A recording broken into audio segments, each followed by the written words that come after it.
Hope everyone's having a fantastic evening, fantastic afternoon, fantastic pre-noon. No matter where you are in the world, I'm Hasan Piker, and this is the HasanAbi broadcast coming to you live from sunny California, Los Angeles, folks. We're live and alive, and I hope all the boys, girls, and MBs are having a fantastic time because today's a beautiful day. Today's a wonderful day. Today is the 30th of November.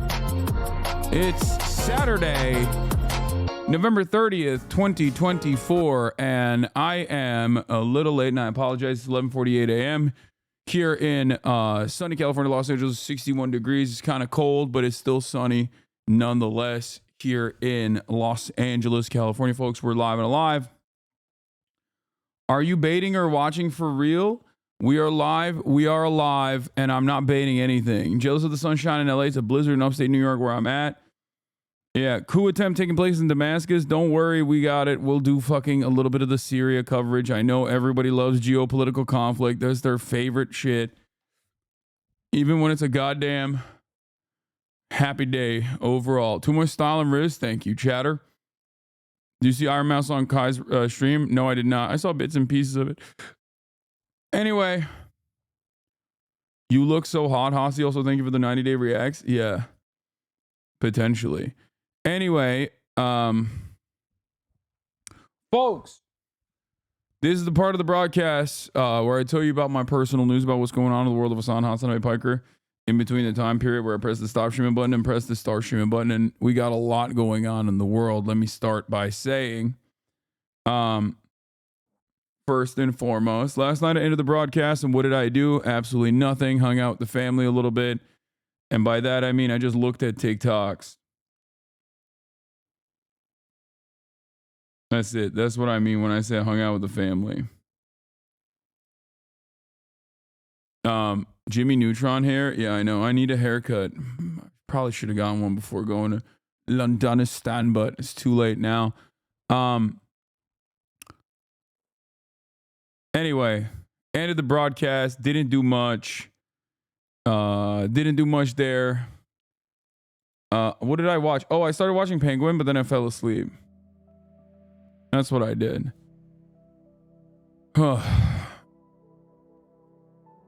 But it seems really good.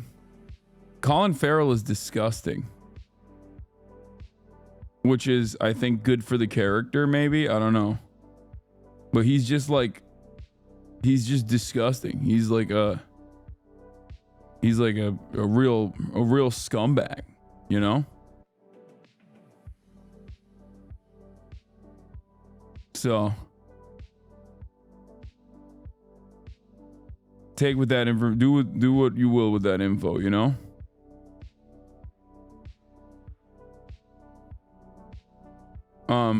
When do you think I'll get my merch? I ordered a month ago. I don't know what the fuck is going on with why the merchandise is late. It's annoying. And I'm sorry that it's late. I'm sorry that it's delayed. I don't know. I don't know what the deal is. But this is not a customer support stream. You already know. You already know this is not a customer support stream, chat. Come on. Anyway. Hold on. I'm also uploading my latest fitness. Wait, what the fuck?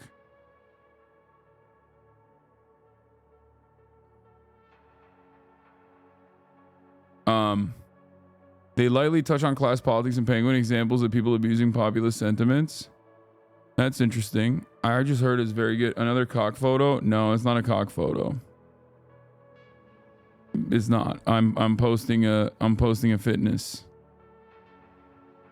I'm posting a fitness Instagram. I haven't done it in a minute, and I need to do it. I've been skipping out on my fitness posts for the past couple of days, and I feel bad about it because like I'm always rushing to get on the broadcast. There's like either like a photo shoot happening or some shit like that. But anyway, I fell asleep. I woke up early as always. You already fucking know.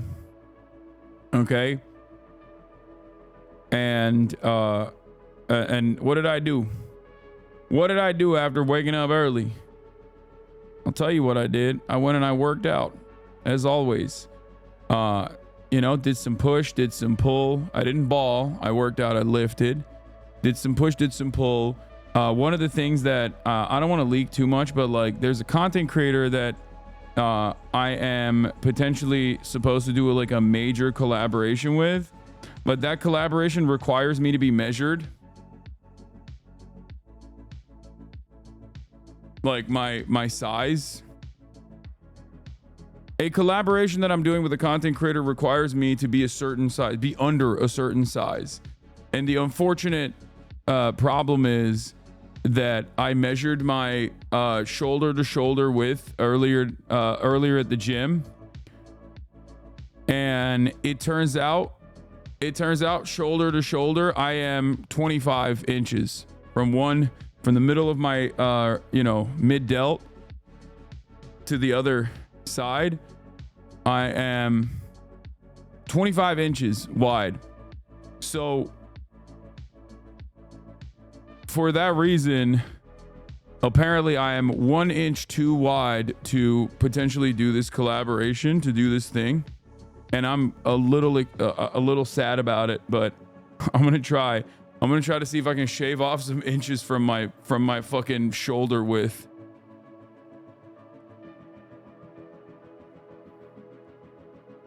But yes, it is official. I am officially too brolic and too fucking wide to be able to fit into something that I will not tell you what it is yet.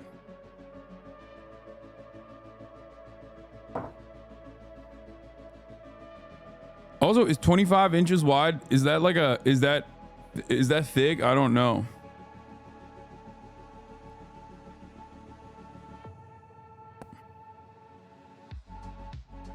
There's no such thing as too wide. Did we watch a basketball video yesterday? Yes. Why does HasanAbi lose more clothes the colder it gets? First of all, it's not cold here.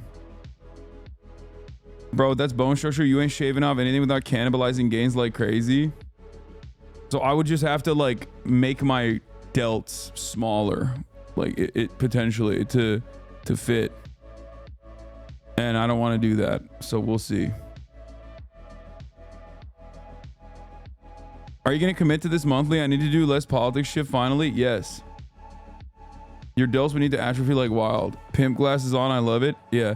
These are old glasses that I was gifted that I never actually ended up fucking never actually ended up getting lenses on, and they have transition lenses on them. I have a funny story about that too. I have a funny story about that as well. Are you going to talk about Syria today? Bitch, I talked about Syria yesterday too. Yes, I'll talk about Syria a little bit today as well. God damn, you guys are so fucking horny for geopolitical conflict. It's like so goddamn annoying, dude. I can't have one goddamn day without like constantly covering the fucking the most ridiculous stuff. Oh, also, I've been doing this shit too. I've been doing the Therabody LeBron leg warmers. It's supposed to help with your recovery. I don't know if it helps with my recovery. I feel like it doesn't, but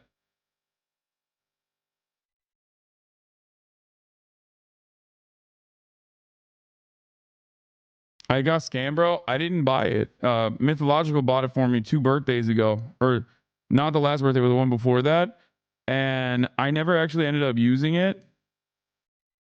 But now I'm using it.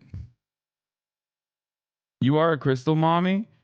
Wait, what? This isn't crystal mommy shit. It's compression. The fuck? Like, guys, it's like saying using a Theragun is crystal mommy shit. No, it's literally physical compression to, push for blood flow. I don't think it works. To be fair, I'm just testing it out, but I don't think it's that good. But I think this is literally the same as like getting a massage. That's what it's supposed to be. Which is not crystal mommy shit. Like massage therapy for rest and recovery is not crystal mommy shit. I just don't think that this is as good though. I use it at physical therapy after tearing my meniscus and breaking my leg. It helps a ton. I don't think it has helped me. They help for me, but it's only like as much as post-workout sauna or hot tub. Yeah.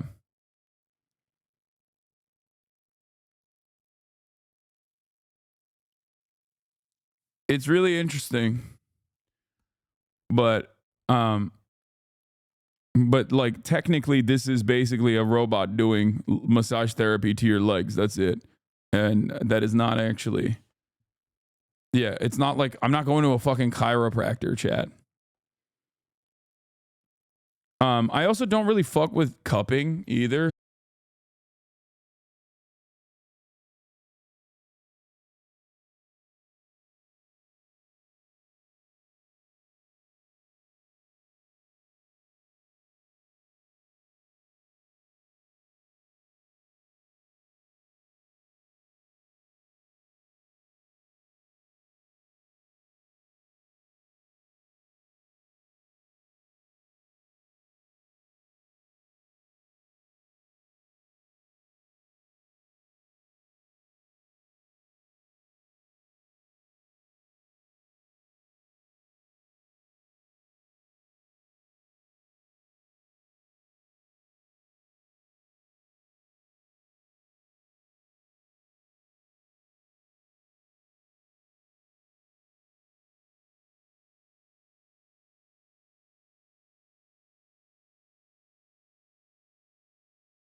Lenses, okay?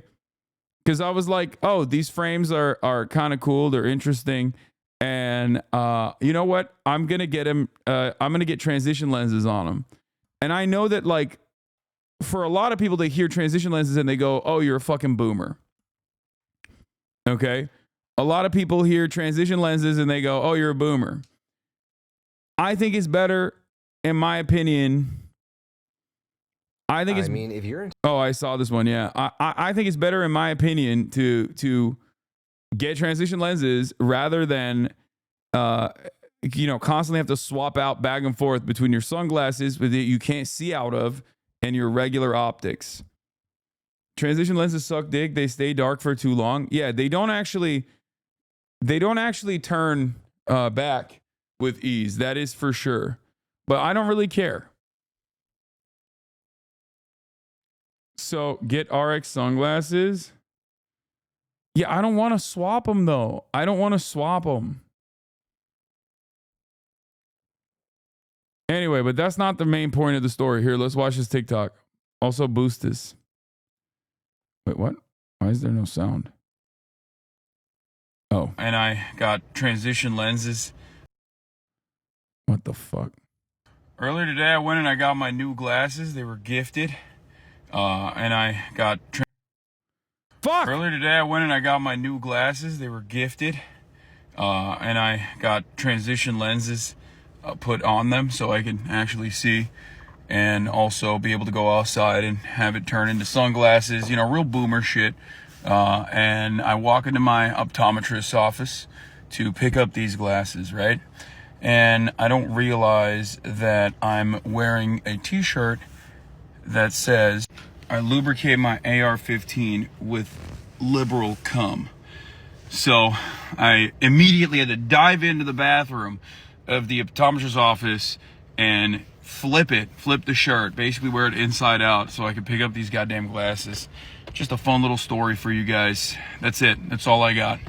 Happy Thanksgiving, I guess. Are transition lenses too boomer coded? Is that what it is? Am I cooked? Am I unk? Am I old? I got like white hair even.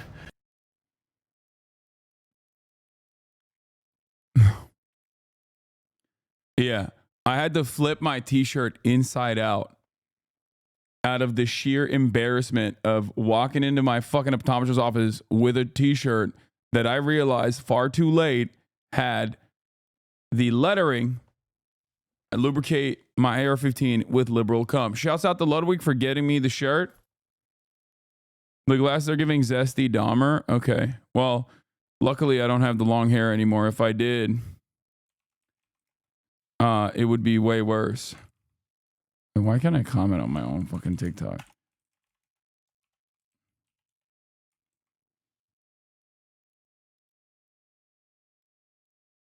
What is happening? TikTok on the desktop is so bad.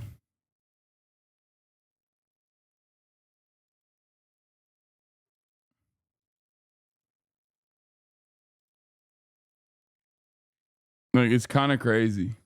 Look at this. Look, I can't even load it and then look at TikTok on the desktop. I can't click on it. It's not letting me. Okay, I gotta just use it on my fucking phone. They really don't want you using this shit on the desktop, honestly.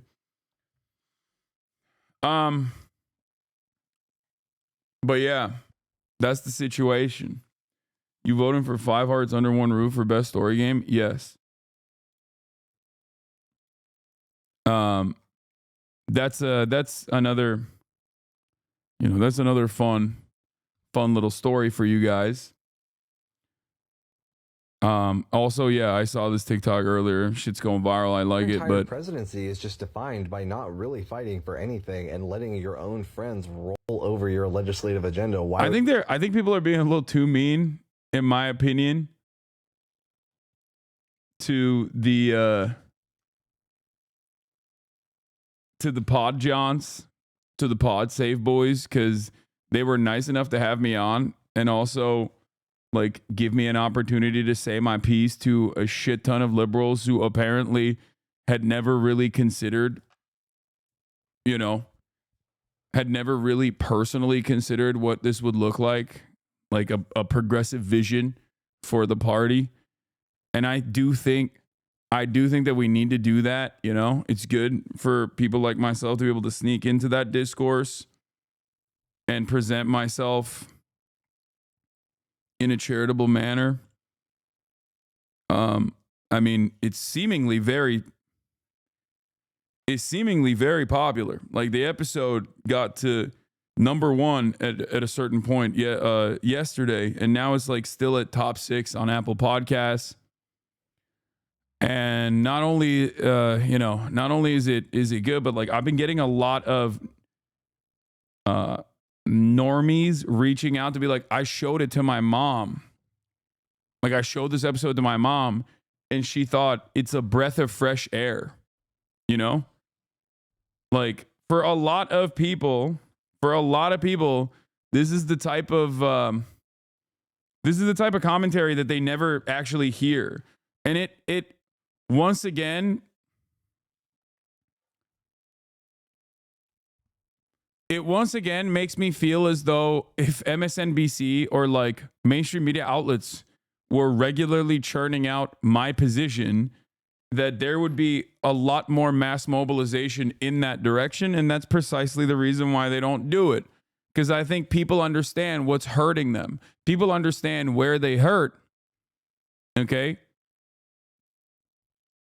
And it makes me feel as though, you know, when someone is actively communicating what the problems are and demanding more from the Democratic Party, instead of just like constantly presenting themselves as like these docile, pro-compromise individuals, you know, they kind of go along with it because there's no other option for them, right? There's no other option for them at all. There's no other alternative for them. But when they hear someone say, no, this is the way to go, they like it. But like I said, I think a lot of people are being People come out and a little ruthless to the Podjons. I mean, really, like, that doesn't make a lot of sense, right? Because Biden has to play by the rules. No, I know. I know that he has rules. I'm suggesting that maybe his own opponents don't care about the rules, and that maybe Americans aren't really that much a fan of rules. I think it's clear at this point that actually they vote for people who shit all over the rules so long as it makes them feel as though shitting all over the rules is going to lead to their life getting better. And what I'm suggesting... I just don't think that you understand how the government works. Okay. Let's just take a second here.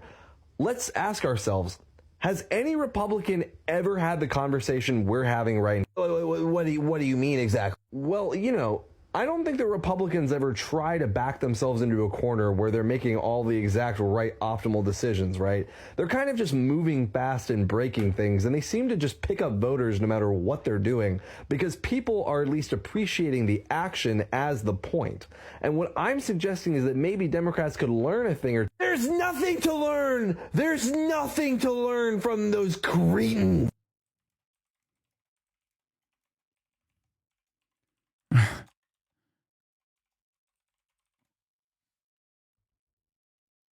The Podjons have liberal institution brain. The Podjons are... Okay, I need you guys to understand something, and this is not me like glazing them or defending them because they gave me an outlet or an opportunity to speak my truth. I'm just saying this with all sincerity. In DC, they look at the Podjons, who you are right, do have institutional brain. But in DC, they look at the Podjons as like the most aggressive, progressive people that you have ever encountered. Like in the DC bubble, that's how fucking conservative the Democratic Party is. They literally look at the Pod Save America boys as like, you know, the activist base of the party.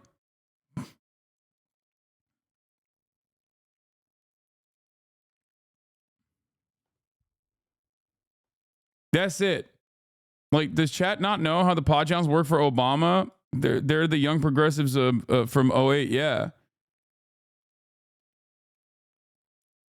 Like, for them, for a lot of people in DC, I'm telling you right now, for a lot of people in DC, they are just like unimaginably progressive. They're like, what are you saying? These are some of the most progressive people on the planet. Like, what do you mean we got to go further left than that? There is no further left than that. That's it. That's the maxed out further. That's the most leftist guy you can be. And this isn't about like the Podjons are defending them. This is to tell you how unimaginably conservative the DC bubble is and how unimaginably conservative the Democratic Party is. Yeah, they were pushing to get rid of the filibuster in 2020, and politicians thought they were insane. They were like, "That's crazy. That's not. You're out of your mind. Like you must be crazy." And it's kind of funny to think about because when I say, "Hey, you know, we have these regulatory agencies. Maybe we should use those regulatory agencies against politicians as well that are routinely in violation of the same, you know, things that those agencies are supposed to look at. You know, direct conflict of interest and the like." And the most progressive, the most radically progressive people, according to the DC Democratic Party bubble, will look at me and go, that's the most insane thing I've ever heard. Like, that is the most insane I mean, that's crazy. We're wielding the regulatory bodies like as a weapon. And I'm like, first of all, it's what they're supposed to do. I'm just demanding that they actually do it, like truly, drain the swamp. And secondly, the Republicans do it in the opposite direction all the time. But yeah, ultimately, I'm very fortunate that they even let me on there. So it's great. But do we have a blast off meme chat? Do we have anything here or no? If we don't, I'm just going to rip another. Do you guys have a blast off meme chat? China's new nuclear reactor. It's very cool. The last things you want to have.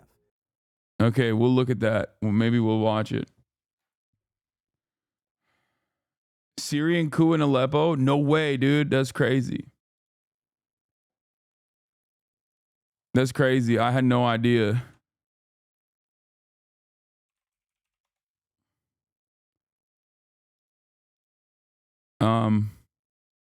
That's a wild. What? You're just now telling me this. I had no idea it was like that. I didn't realize that was happening. Hasan, are you going to go to the UK Turk Kami Kebab shop? Yeah, I heard about this. I might actually visit it if we have time, but we'll see. But yeah, we'll do a little bit of Syria. We'll do a little bit of Syria watch. Obviously, the rebel groups that are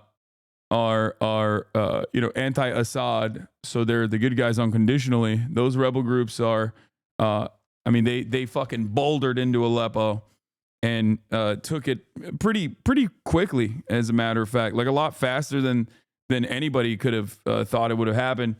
And it's really interesting. Felix had a funny take on it. We'll get started on that. He said NATO is awesome. Turkey has essentially run an H-1B visa program for prospective ISIS and HTS members for over a decade, and the only thing they've actually gotten in trouble for during that time was buying S-400s. Yeah, it's true. NATO is so sick. NATO is like, oh, dude, are you bombing Kurdish villages into fucking oblivion? Did you just cut off water? Did you cut off water access to like 1 million Kurds? That's fine. I don't care. Okay? That's okay. It's all good, baby. You do your thing. You got security concerns. That's fine. You got security concerns. What are you going to do? You want these fucking Kurds to have water? Get the fuck out of here. Okay. Oh, did you train? People on Twitter are saying the rebels are ISIS. They are. Some of them are. Okay. The Syrian situation is like obviously a little bit more complex than something like Israel-Palestine, where the morality is very clear, at least. Maybe the ways in which there is a just and legitimate solution might be complex, but like the morality of the situation is clear. Whereas like in Syria, every side is bad. I mean, the one side that you can say is good is the Kurdish militias, but then even then they've also kind of done some fucked up things as well at a certain point. So everybody's done some shit, but like the least bad part definitely would be the Kurdish the Kurdish militia forces, which is interesting because they are also backed by the CIA and they've gotten training by the CIA. But for the most part, those guys have been the anti-ISIS forces, right?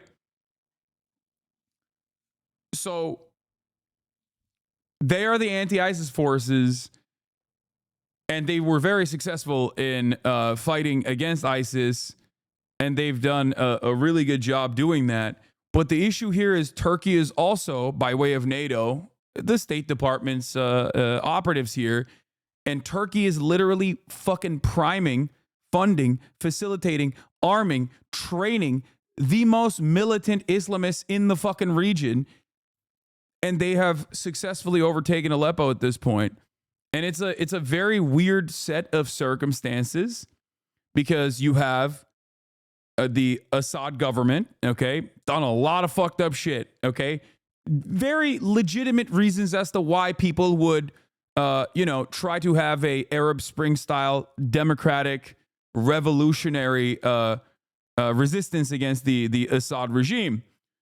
But then, of course, as is the case with many of these valid, many of the valid anger and resentment movements that spurn out organically, it's very quickly captured and overtaken by a lot of people who are personally invested in regime change for different reasons. So it's really interesting because on the one hand, you have the Assad government, okay, not good guys. They're not.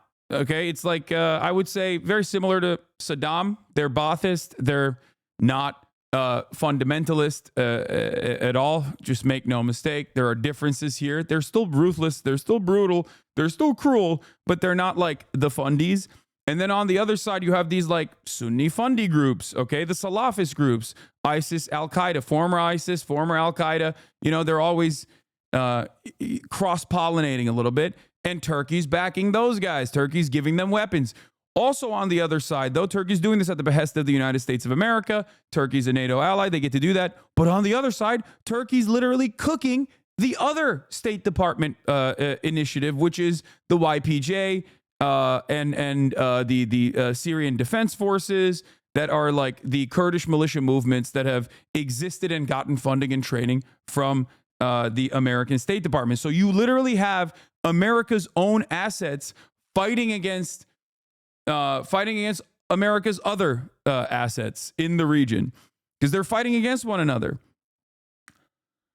And it's a really fucked up situation. And then you have Hezbollah, which has defended the Assad regime and engaged with some of the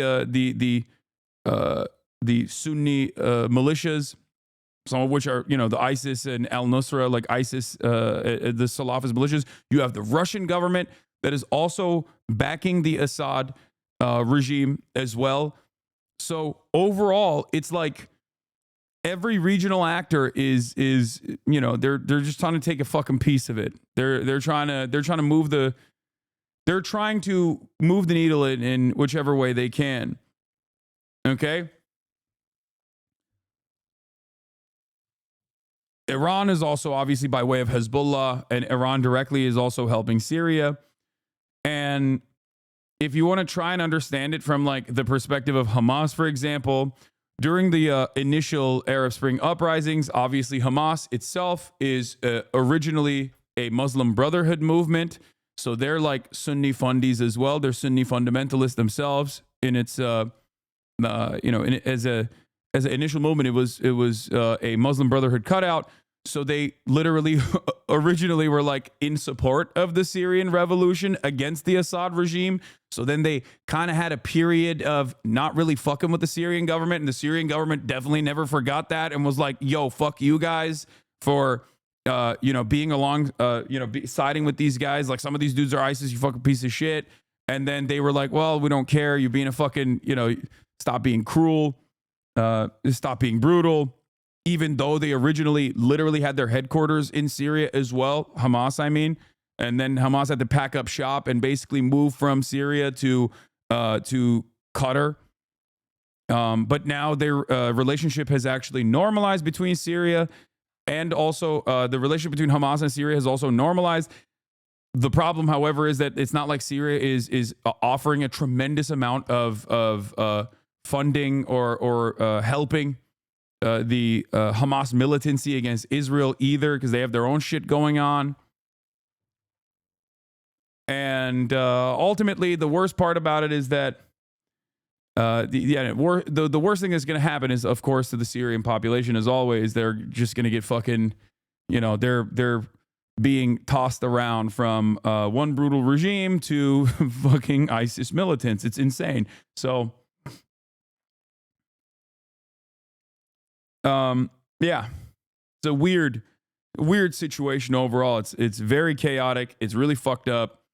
And I don't know where it's going to go overall, but basically everything ties together. Syria kind of ties everything together in a meaningful way because they need Hezbollah and Iranian support, but Israel has actually fucking killed and decapitated the Hezbollah leadership.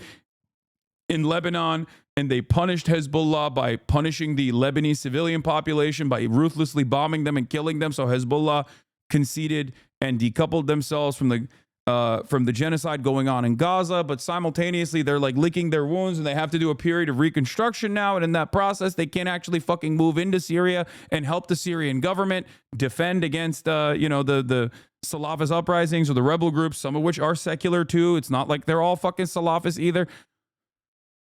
And also, Russia is too caught up in invading Ukraine and pummeling Ukraine into the fucking ground as though they're the bad guys in that process, and they can't offer logistical support and even air support to the Syrian government to overtake Aleppo once again, as they did in the past. But also Russia, it is very important for Russia to, not lose Syria, not lose the Assad government. This is why yesterday I was like, I don't want to, dive too far into it. But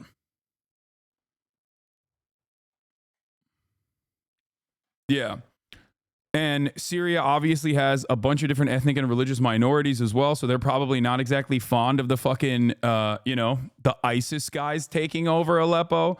And the ISIS guys actually have a lot more media training now, which is kind of funny to say. I know they've separated themselves from ISIS. They've separated themselves from Al-Qaeda. They've separated themselves from Al-Qaeda and ISIS, but, they're still fundy overall. So then you have all these like Christian Druze, all these other populations, and even the Sunni Syrians who are like, well, I don't want fucking ISIS. I don't like Assad either, but I also don't know if I want ISIS to fucking rule the area. So then you have this weird predicament where these guys are coming in and they're like, no, don't worry. We have our own press. We have our own fucking guys. We're actually going to be, we're the old Al-Qaeda. We're not going to run this like Al-Qaeda, but we might actually do Al-Qaeda. And if they do Al-Qaeda, it's not going to look good. It's not going to be good for all the populations that live there. It's a, horrifying predicament.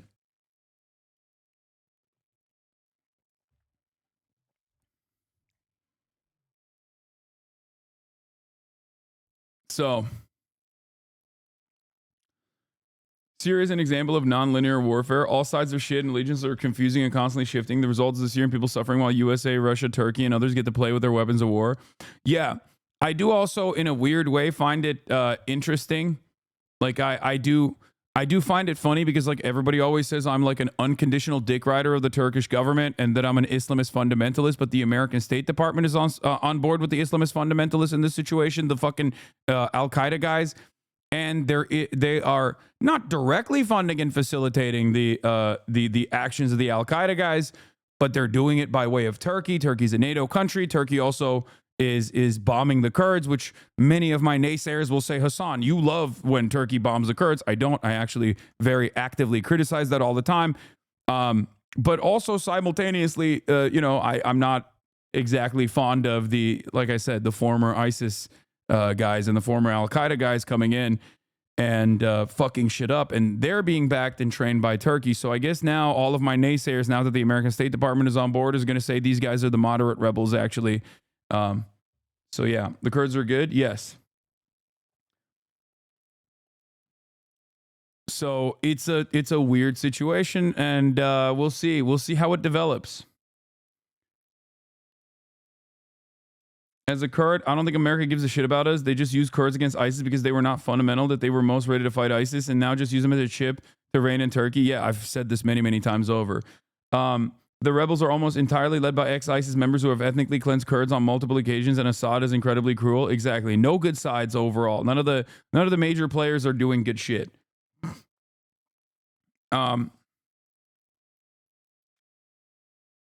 So yeah, my new optometrist, his name is Bashar al-Assad. There it is. I have an announcement. I've been talking quite a bit about my new optometrist. His name is Bashar al-Assad, okay? The Lion of Damascus. Oh, I will not be playing the song. Are you fucking kidding me? People are already up my ass.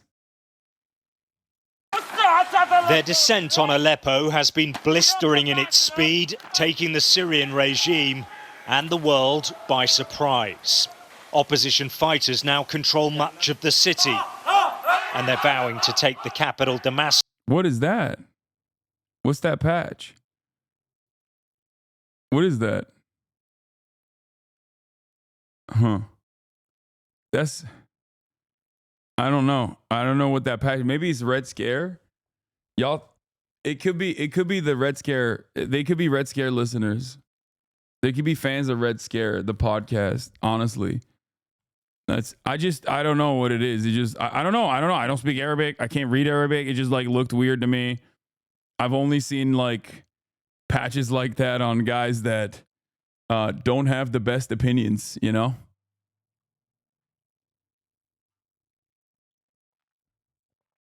Yeah. Maybe he has a helmet. He takes it off. He's like, remember who you're fighting for? And it's a photo of Dasha inside his helmet. Next. Stop doing purity spirals.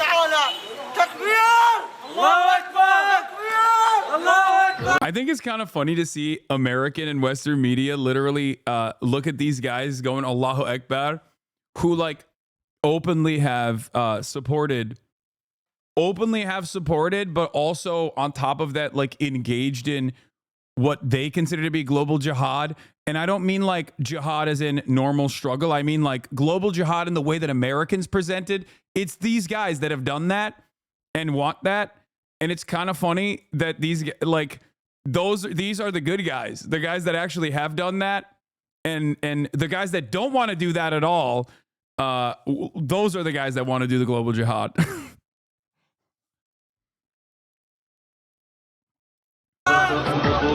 So far, they've met little resistance, skidding cars in one of the main plazas in celebration. And in the advance... Most of the rebels aren't ISIS, though. That's not what I said. I never said the rebels are ISIS. I just said that across the board, when people talk about the Syrian rebels, like, it's identical to the Mujahideen structure, okay, in Afghanistan, in the lead up to the Afghan Civil War, in the lead up to the USSR intervention. This is exactly what happened, okay? That's what you said. No, I didn't say that. I actually said there are secular rebel forces as well. And I also, but a lot of the larger motion, a lot of the larger movements are coming from the Turkish-backed, Turkish-backed fundamentalist, former ISIS and former Al-Qaeda militants in the area. Okay, their leader is literally a former. I mean.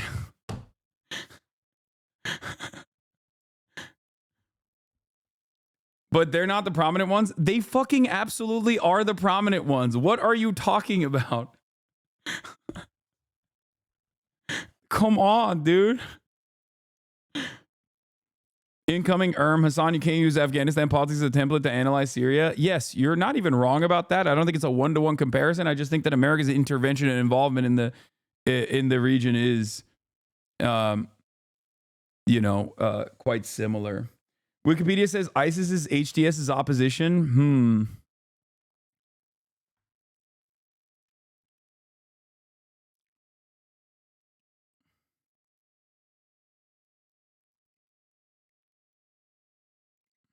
Symbols and statues of the Assad dictatorship are not being spared, toppled wherever they once stood. Yes, for the record, in the interest of fairness, they are not currently Al-Qaeda. HTS is not currently Al-Qaeda. It's just led by a man named Jelani, who is formerly Al-Qaeda. They officially cut ties with Al-Qaeda. But there's a lot of cross-pollination.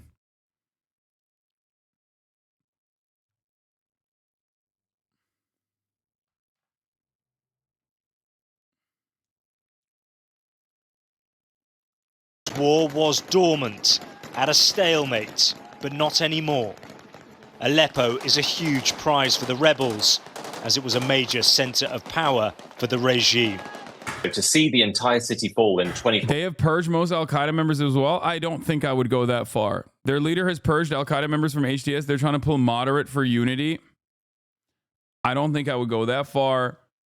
Their leader is also former Al-Qaeda, and I don't think that they have reformed or anything. I think that Jelani has said he no longer wants to do global jihad. He was mistaken. He does not want to fight the West. And I think the reason why he says that is because he's getting funded by the Turkish government. He's getting help from the Turkish government, a NATO ally. And that is a way for the American government to not directly fund former Al-Qaeda militants that they still consider to be on the terror watch list, but it's actually a cutout operation. That's why NATO is very important.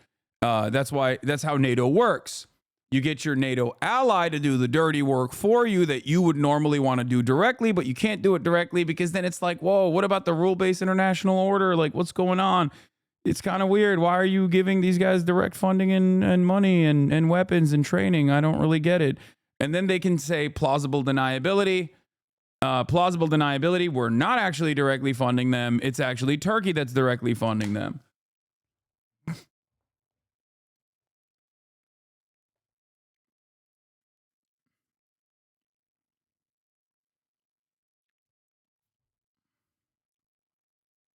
And it's weird because ISIS has also duked it out in a certain, like, because of the infighting between ISIS, Al Qaeda, and also HTS, even given their not, I wouldn't say ideological differences, but given the power vacuum that was created in the region due to this instability, they have at times fought one another. It's like ISIS also operates within ISIS is literally fucking blown up targets inside of Turkey.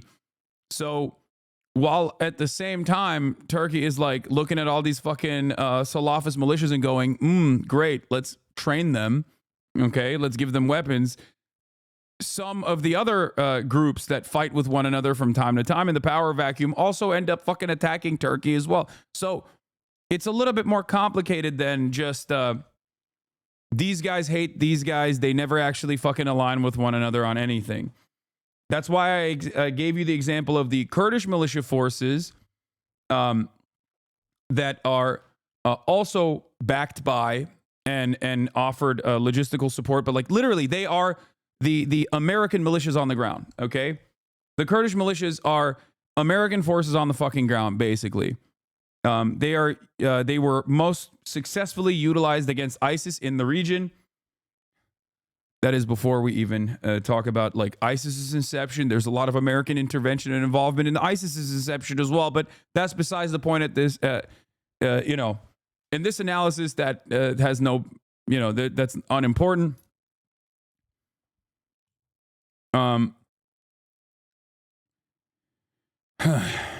Anyway, let's continue. 4 hours, as we did yesterday. The Kurds are not backed by anyone. That's completely untrue. The Kurds were originally backed by America, but once again, the United States of America loves to give Kurdish militias weapons and training and then literally leave them out to die in the hands of the Turkish government very quickly after they're done using them. So you're wrong on that front as well. Not only are you wrong, I have literally had someone who went and fought in Rojava on this fucking broadcast, a good friend of mine.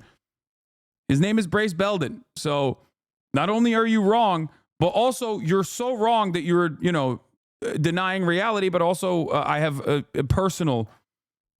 more personal understanding of what exactly took place there. Okay? Kurdish people, Kurdish militias in the region are America's greatest weapon. They're a stateless people. It's understandable. They have an understandable desire for having a state of their own, 35 million in diaspora. Americans love going to them and going, hey, you guys have reasonable demands. You want to make a state for yourself? Well, guess what? We're going to offer you weapons. We're going to give you training.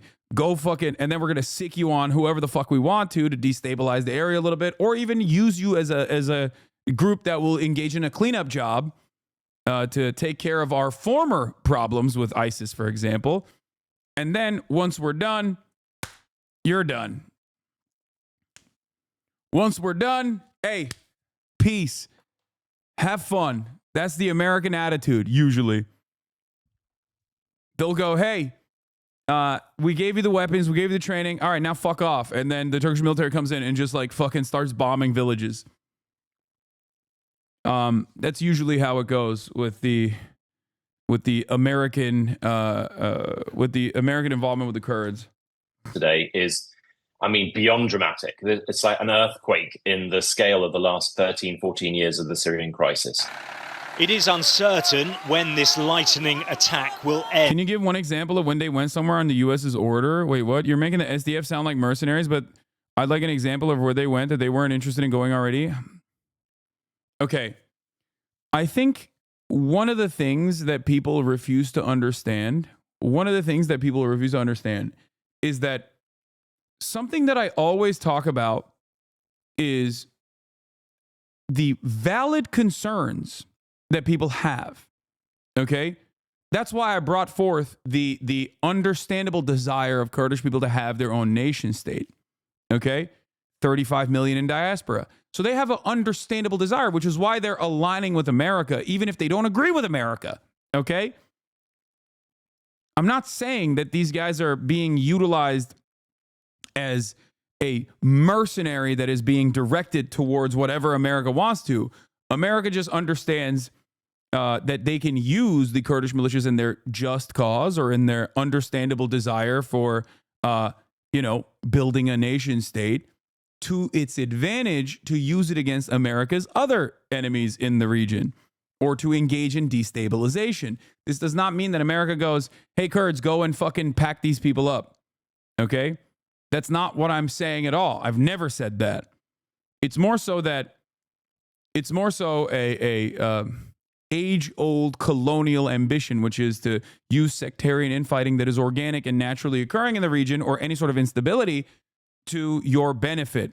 As a matter of fact, I've even brought forth the reasonable and very valid concerns that many Syrians had with the Assad regime at the time that turned very quickly into something that maybe wasn't so reasonable or wasn't so honest in terms of, these ISIS and Al-Qaeda style groups basically taking advantage of that instability. So that's it. Same with Hong Kong. Like, I totally understand why you would not want additional draconian measures implemented, okay? Especially if you're a young guy in Hong Kong, you're like, oh, fuck, I'm terrified of the Chinese government coming in, okay? You're not immediately thinking, oh, we're going to have more high-speed rail, maybe even better, maybe even more housing units or whatever. You are understandably frustrated because the Chinese government is pretty fucking restrictive, okay? That's just the truth. So you might have a real interest in protesting against this intervention, okay? But that doesn't mean that other states that have an interest in destabilizing won't use that valid protest to their own advantage. What I'm describing is so commonplace in the entire region of the Arab Spring that what's his name wrote a really good book about this in particular. It happened in Brazil as well. It happens all around the world. The guy, Vincent, yes, thank you. Vincent Bevins wrote a book about this. He wrote Jakarta Method as well. But he wrote another book recently about specifically this. I believe it was called, yes, If We Burn is the name of the book, where he talks about how protests happen naturally and organically when people are frustrated with their governments, and then foreign actors will take advantage of that, or nascent fascist movements and nascent reactionary movements, oftentimes even backed by foreign actors, will then go in and co-opt the protest to turn it into something different. Okay? This has happened time and time again. This has happened in Syria. This has happened in most of the Arab Spring uprisings, and there's a reason why. Like America, for example, doesn't see Sisi in a similar fashion to the Assad regime, right? Because there was a real popular uprising backed by the Muslim Brotherhood, and and it was squashed very violently. But it was squashed by our guys. It was squashed by our friends, our allies. So there's not much stink about that sort of thing.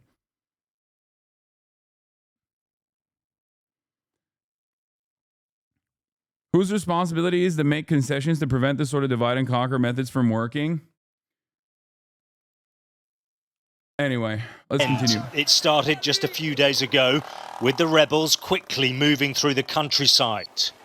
The people here can't believe how suddenly it's changed. We suffered greatly in the refugee camp, complaining to God. But when I returned yesterday and today to the village and found it liberated... Wait, people want to cancel me for what Jank said about trans people? That's funny. Good luck. It was an indescribable joy. The landscape here has been pummeled by artillery with smoke and the sound of shelling echoing across the horizon. The opposition, backed by Turkey and led by the Islamist group Hayat Tahrir al-Sham, say the offensive's been launched to stop government airstrikes on its territory in northwest Syria. We in the Military Operations Department stand up to our responsibilities to put an end to the transgressions of this criminal regime and protect our people. The attack shows the weakness of President Assad's regime. Bro, that's the quickest way. That is the quickest way to get a fucking ankle injury, okay? How are you not going to fucking zip it up all the way, dog? You're going to break an ankle. 100%.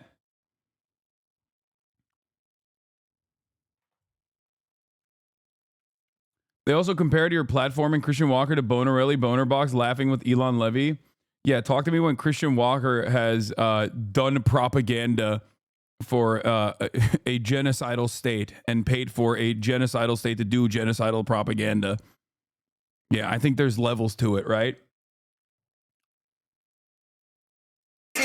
The attack shows the weakness of President Assad's regime as its allies fight in other wars, with Russia bogged down in Ukraine and Iran and its proxies weakened in the conflict with Israel.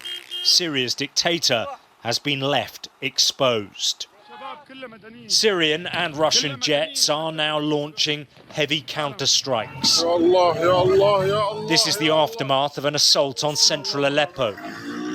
The ground is covered with blood. For the last few days, opposition fighters have been virtually unopposed, but President Assad's government says it's temporary and is vowing to push them back. These fighters have reignited Syria's civil war.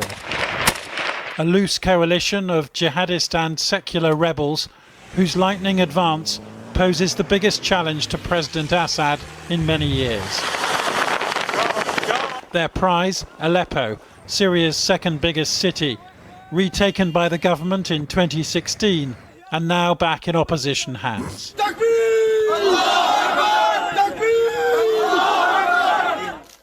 Last night they tore down a statue of Hafez Assad, founder of the ruling dynasty. His son and successor Bashar has used chemical weapons against his own people. And this victory comes after almost 14 years of fighting, with hundreds of thousands killed and millions of refugees. It's also kind of funny because, like, on the one hand, like, Turks fucking hate the Syrian refugees. Like, they fucking hate all of the Syrian refugees, and they automatically are like, oh, if you're a refugee from Syria, like, you're a fucking Islamist fundamentalist, you're a Sharia guy, okay? You're you're Mr. Sharia, okay? And you came to tarnish my secular nation of Turkey. But then also at the same time, they celebrate the rebel groups that Turkey funds and trains. Very interesting predicament. I am back in Aleppo for the first time in 8 years, says this fighter. 8 years of the Assad family and their criminal machine. This was a statue of the president's brother. A rerun of the Arab Spring by the looks of it. But jihadists are once again in the vanguard here, some of them previously affiliated with Al-Qaeda. Their leader is widely designated as a terrorist, but to many living in these battlegrounds, he's no worse an option than President Assad. We enter Aleppo as liberators, God willing, to end the oppression. Interesting how some Syrian anti-government militants mix Islamist slogans with pan-Turkish symbols like the Grey Wolves flag, signaling Turkish influence. Erdogan prioritizes pressuring Assad on normalization, refugees, and countering Kurds over direct confrontation with Iran. Yeah, so that's the other part of this, is that there's a lot of Turkic brigades involved in this as well. And biat sadece Allah'adır. So there's also, dude, it's when you, anything that Turkey is involved in is going to be literally incomprehensible. Okay? Anything that Turkey is involved in is going to be incomprehensible. Because on the one hand, Turkey is normalizing relations with China and is engaging in economic development with both China and Russia. Okay? Turkey has economic partnerships with Russia and economic partnerships with China. On the other hand, some of the Turkic brigades that they have actually, that they've actually funded and actually offered logistical support to and actually trained are literally the Uyghurs in Xinjiang that the Chinese government declares separatist Islamist fundamentalists that must be violently purged. So, and also on the other side, some of the groups that they're funding and training that are involved in the opposition to Assad are directly fighting against Russian interests in the region too. So Turkey, while it is a NATO ally and basically the American State Department utilizes Turkey as as an outsourcer, a subcontractor that is one step removed from the United States of America, so they get to do this kind of stuff like with direct involvement, for example. They're still working at the behest of the United States interests in the region. Yeah. I think, this is also true. Turkey might, I'm not entirely certain, but I think Turkey is the only NATO nation that has actually successfully shot down a Russian fighter jet. So there's also that as well.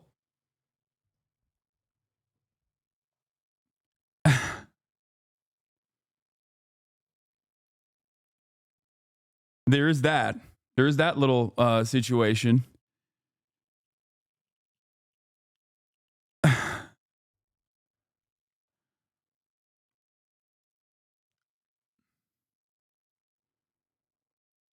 It is truly fucked on every angle. Of the people.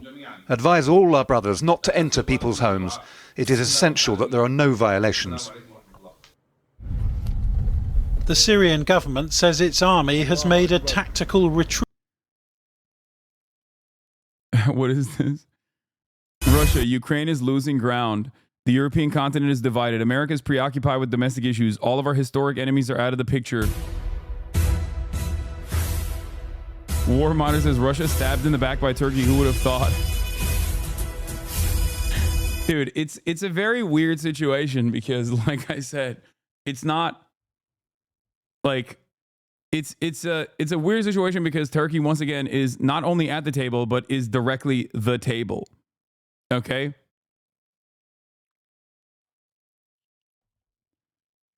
This is the least nationalist Turkish man. Yeah, Turkey is not only at the table, Turkey is the table once again. To prepare a counterattack, but it's clearly abandoned both weapons and ammunition in a hurry. And Iran's pledge. Yeah.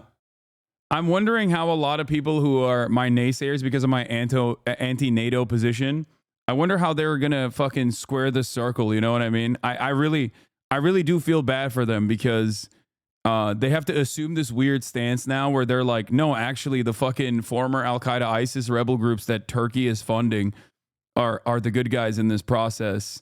And Hasan is critical of Turkey's involvement in this, but that goes against my previous programming that I said Hasan is unconditionally pro-Turkey. Perhaps they just won't talk about it at all because it doesn't suit their purpose. Of military support could mean little when both the regime and its affiliate Hezbollah are still reeling from airstrikes launched by Israel. Though Assad also has the Russians on his side, and their jets have now bombed Aleppo for the first time in 8 years. Devastating Russian firepower drove the rebels out in 2016, and any distraction caused by Russia's invasion of Ukraine may prove short-lived. Some of these rebels are backed by Turkey, which says it wants to protect Syrian civilians from the Assad regime. But nobody really controls these groups, and they're rapidly advancing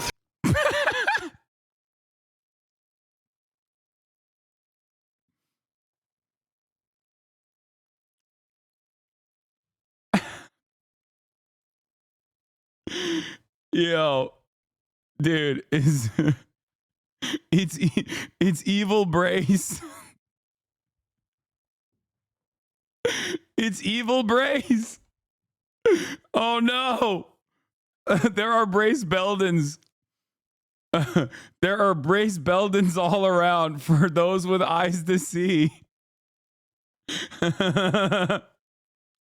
Oh no. Is Dark Belden. Through small towns and villages towards the city of Hama, where an earlier uprising against Assad was brutally suppressed. This afternoon they captured Aleppo's airport, thumbing their noses at President Assad pictured above the main door. Syria's leader is thought to be visiting Moscow. The HTS has stated they don't support Gaza, etc. Wow, I'm shocked. Wow, that's really interesting. One must ask the question why so many of these Salafist groups who are supposed to be the Islamist fundamentalists that are quite literally presented as the Hamas alternative by Western media seemingly always find themselves not at odds with Israel, but directly in coordination with Israel.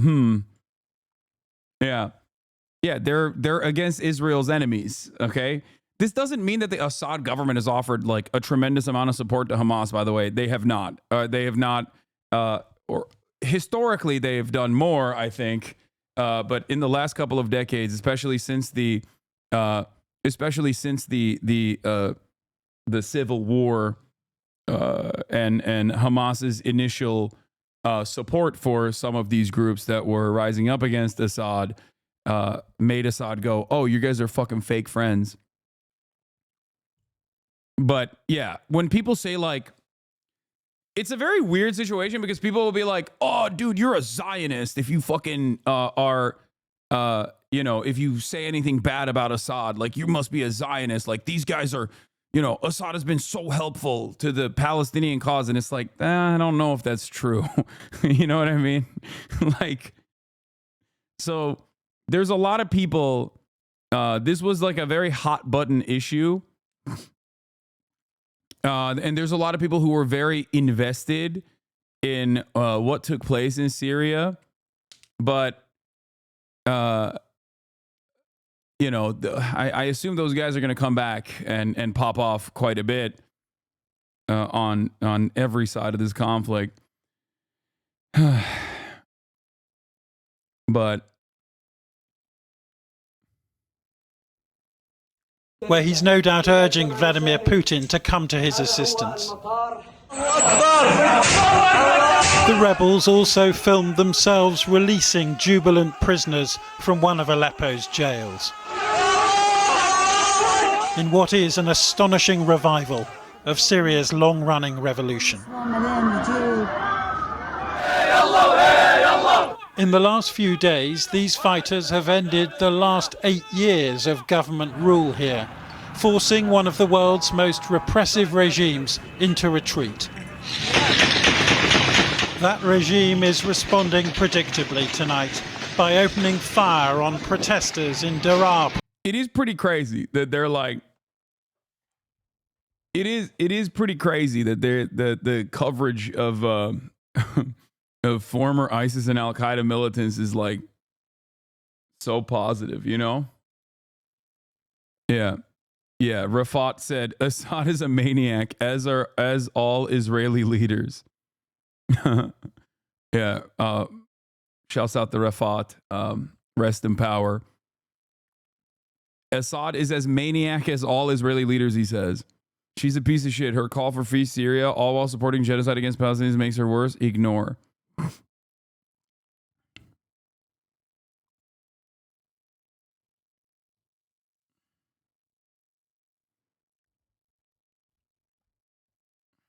Province.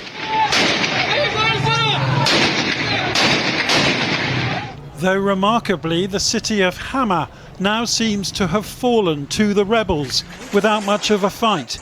And there are even reports of clashes in Damascus, the capital itself.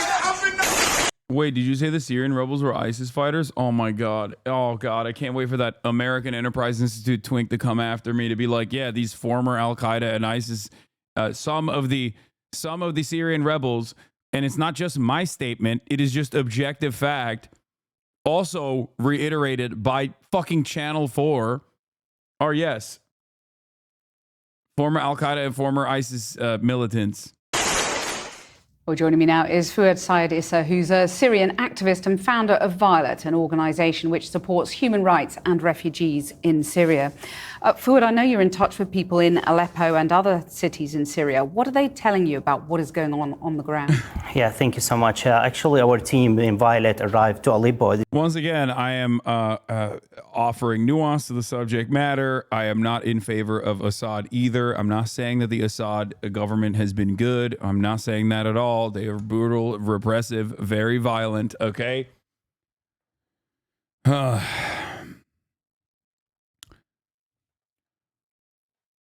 Popular mobilization is often utilized by actors that don't have the same interests or don't have a genuine emancipatory interest at all and just simply want to take advantage of the chaos.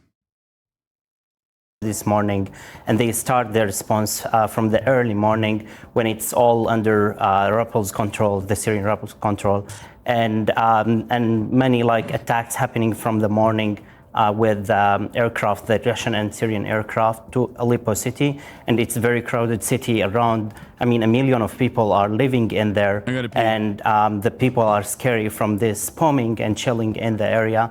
Our humanitarian teams, Violet and the other teams joining the city, trying to help the people and to provide the immediate needs of the food and the water, because the people were stuck on their houses for 3 days, and now they need the immediate help. I'll come back to the humanitarian issue in a second, but there's fighting beyond Aleppo as well. What are people telling you? I think the things are changing very, very fast. The news from some minutes that they also take control on the Hama city, the third city in Syria, and there is fighting happening in Damascus now. The things are just going very fastly, and there is something happening in the area then. And also all of Idlib city and Idlib also governments are under the rebels' control today. And also Aleppo city with the airport and also the castle, then everything around the area is getting under the rebels' control. And the people are start like to just understand the situation in this moment. And so then on the humanitarian front, which is clearly what your organisation is trying to help on, you know, millions were already displaced since the civil war began in 2011. So what conditions are people now living under? I mean, there is two ways to get the results from this fighting today. One of them are having the people back to Aleppo and to their cities, because there is around 4 million displaced people who's living in the Turkish-Syrian border, where they displaced from Damascus, Aleppo, and Hama city, and they could be returning to their houses if the things going well. The other way is more attacking on the area from the Syrian and Russian aircraft, and that will put us in a very huge we can say earthquake of displacement, new displacement, because there is also around 5 to 6 million in this area. And if the attacks like continue for some days, as we have the experience before, most of those people will displace to the borders and then will try to also be refugees in many countries around the world. Yeah. And a lot of people in the international community had really sort of forgotten about what's going on in Syria. And I know the international relief effort hasn't been anywhere near fully funded, has it? What's your view on that? Yeah, unfortunately, the funded for Syria are getting down all the time from the whole government. And the issue is like those people are living in the tents from around 10 years and need the immediate support. In every winter, we're coming to very worst scenario all the time. But the news today, if it's became in a better situation, that would help the people, the civilians, to get back to their cities, to their houses. And that could be a really great way supporting the Syrian, as well as we still need an immediate help and emergency response for the people who's getting attacked in the Syrias, in Aleppo and the other Syrian cities. Fuad Said Issa, thank you very much for joining us.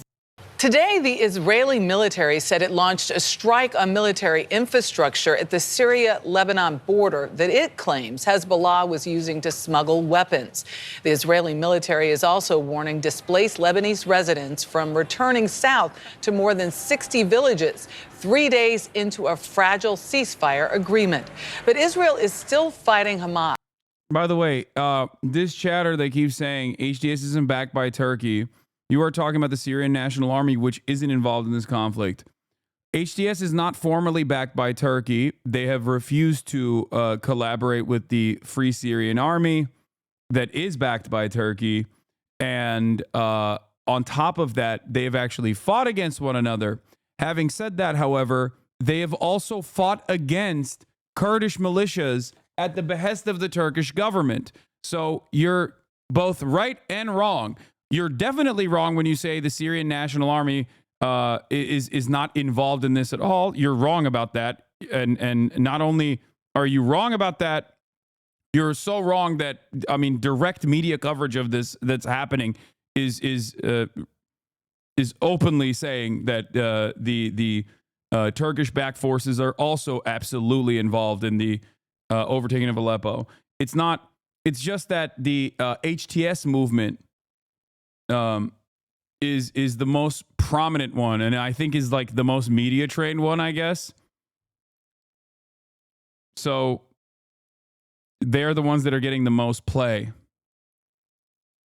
So you're not correct. In the Gaza Strip. An Israeli strike killed at least 20 people, including World Central Kitchen employees. The Israeli military claims one of the men killed was an October 7th attacker. Deborah Pata is live in Jerusalem. Deborah. Yeah. There have been moments where they have been opponents to Turkey and also aligned with Turkey.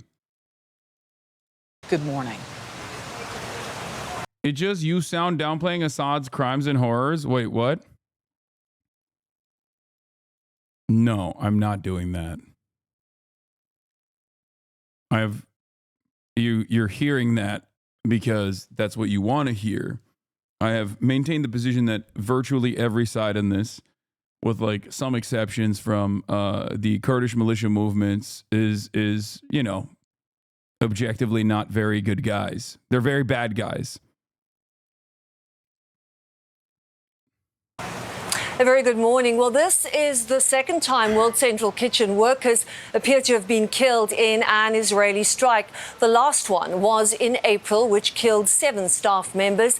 In a rare admission of guilt, Israel called that attack tragic and unintentional. Today's early morning strike ripped through the vehicle, which appeared to be part of a convoy transporting food supplies. Strewn among the twisted metal, onions and potatoes. An eyewitness told CBS News that when 2 rescue workers came to recover the bodies, they were killed in a second hit. Among the dead, the much-loved Azem Abu Daka, who ran the World Central Kitchen in the south. Across much of Gaza, nothing has changed in nearly 14 months.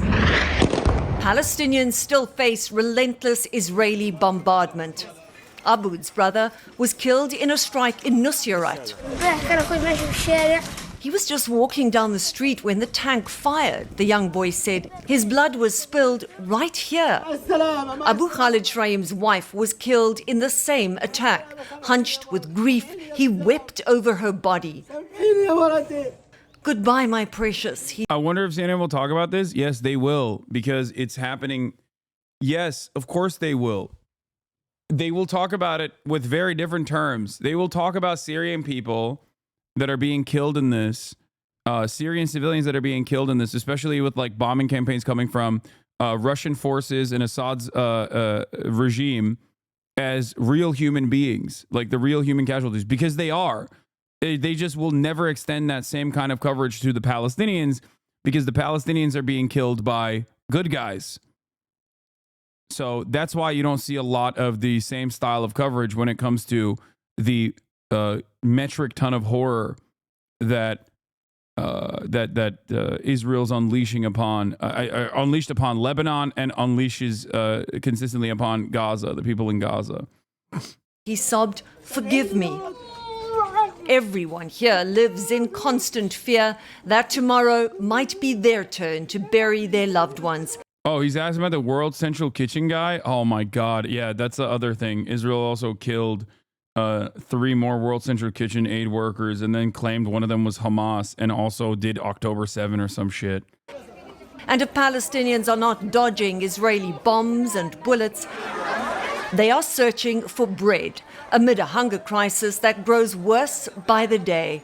On Friday, as starving people thronged outside one of the few operational bakeries like this one, a woman... Does all of this benefit Israel? I mean, I don't know. In the grand scheme of things, I think, despite Assad not being... despite Assad not being a...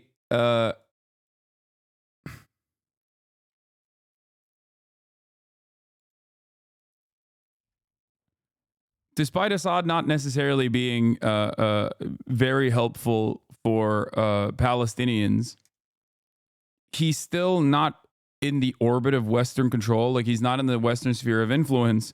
So I think ultimately he presents a danger. If you are unstable and so close to Israel, right? You got fucking borders with Israel. Israel has overtaken parts of your country and permanently annexed it. That is not in America's interest.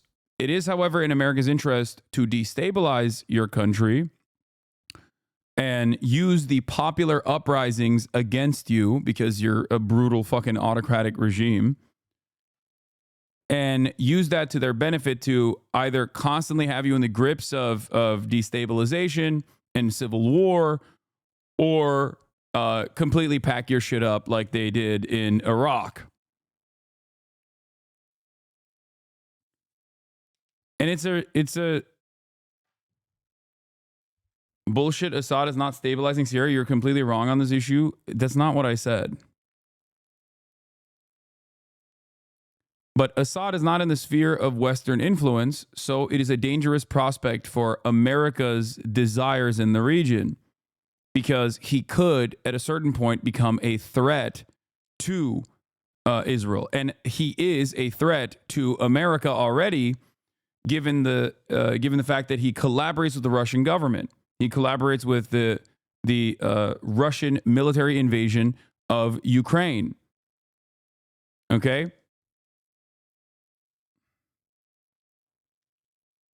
So even though Assad has not been helpful to the Palestinian cause and has actually directly had the very same Hamas leadership that once worked outside of Syria, like had offices in Syria, have to leave Syria and go to Qatar after the original revolution, Assad has never really turned around and offered any kind of like serious logistical support to the Palestinian cause. They are, however, aligned with Hezbollah. Hezbollah has defended the Assad regime in Syria in a very brutal way, as a matter of fact. So I guess they are kind of a part of the acts of resistance, if that makes sense, but not really. Like, they're aligned with the Iranian government, they're aligned with Russia, they're aligned with Hezbollah. They're not so openly aligned with Hamas, but those relations have been normalized since 2021, if I'm not mistaken. I don't know if it was like 2021 or 2022 when they formally normalized their relations once again. Hamas and Assad, I mean. And 2 children were crushed to death by the desperate crowd. They'd had nothing to eat for 4 days, a grieving relative cried. Bread is often the only food Palestinians can access, and even that, the World Food Programme says, is slipping out of reach. The Israel Defense Forces told CBS News this morning's strike was targeting, and I quote, a Hamas terrorist involved in the October 7 attack. They say they are examining the claim he was a World Central Kitchen employee. Michelle? Oh, that's cool. Okay, got it. Well, if they say so. If they say so, then that is what it is.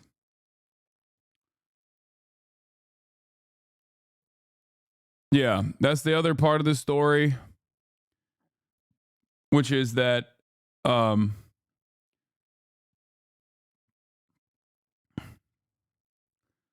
so like Syria will only act as an active resistance member if they get something out of it, kind of thing. I mean, it's more complicated than that because, like, you know, they're too busy with their own shit.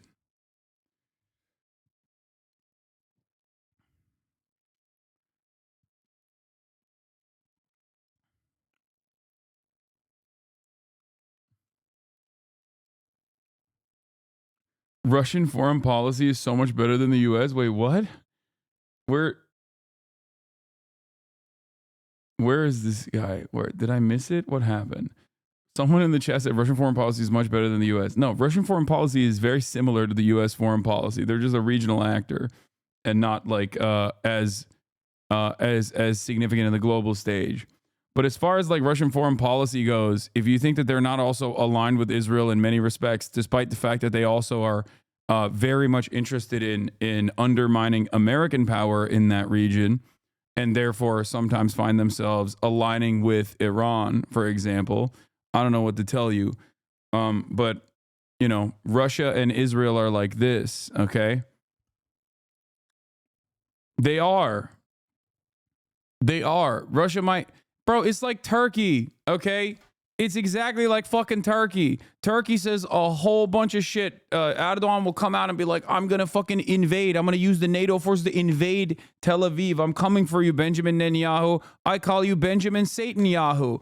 You're basically Hitler. That's what he says, right? But then they still fucking do trade by way of hiding the actual routing. And they still continue to do trade with Israel. They still continue to fucking use the Azerbaijan pipelines that go into Israel that actually allow the Israeli grid to power itself.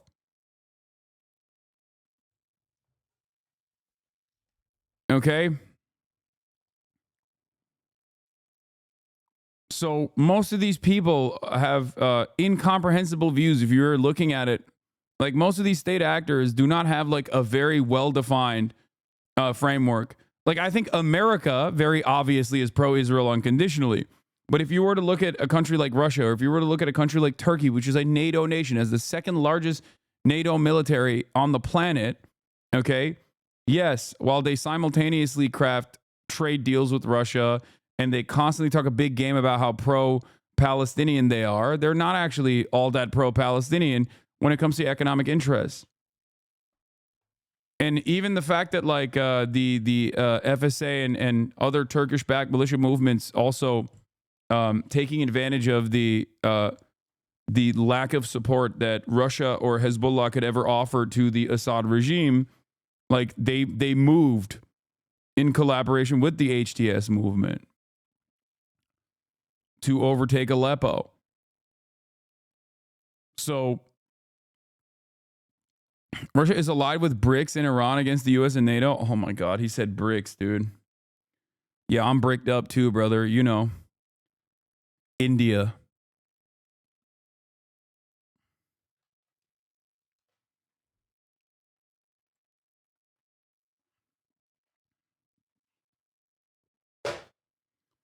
BRICS is simply countries that are leveraging their BRICS is just leverage. It's just trade leverage for countries that are not immediately in the fucking immediately in the Western sphere of influence. That's it.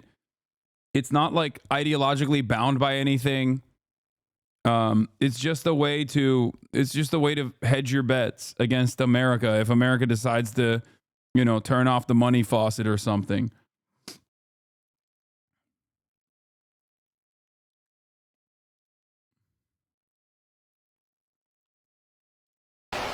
More now on the situation in Gaza, where an Israeli strike has killed a Palestinian man suspected of involvement in Hamas's October 7th attacks last year. Israel also claims that the man worked for the charity World Central Kitchen. Well, the US aid group has just issued a statement. Let me read it. We're heartbroken, they say, to share that a vehicle carrying World Central Kitchen colleagues was hit by an Israeli airstrike in Gaza. At this time, we're working with incomplete information, they say, and we're urgently seeking more details. World Central Kitchen had no knowledge that any individual in the vehicle had alleged ties to the October 7th Hamas attack.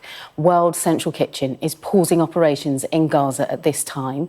They say our hearts are with our colleagues and their families in this unimaginable moment. That's the very latest there. Turning now to the Trump transition. Canada's Prime Minister flew to West Palm Beach, Florida yesterday to meet with... Everybody's kissing the ring. God damn, he looks like shit. Yes, I know Biden bought a 100-year war. I know. He exited Nantucket Bookworks, carrying the book, The 100 Years War on Palestine by Rashid Khalidi, according to a photo taken by a fellow pool member. I saw the photo. I posted it on my Instagram.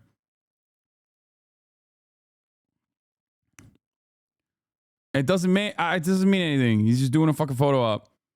Bibi met with President Erdogan at Turkish House, New York, encouraged by the improving ties between our nations. And this is September 20th, 2023. We are committed to advancing bilateral relations in trade, economy, and energy. Thankful for our security services cooperation in preventing attacks and saving lives. Looking forward to reciprocal visits to foster this renewed partnership. That was, right before October 7th.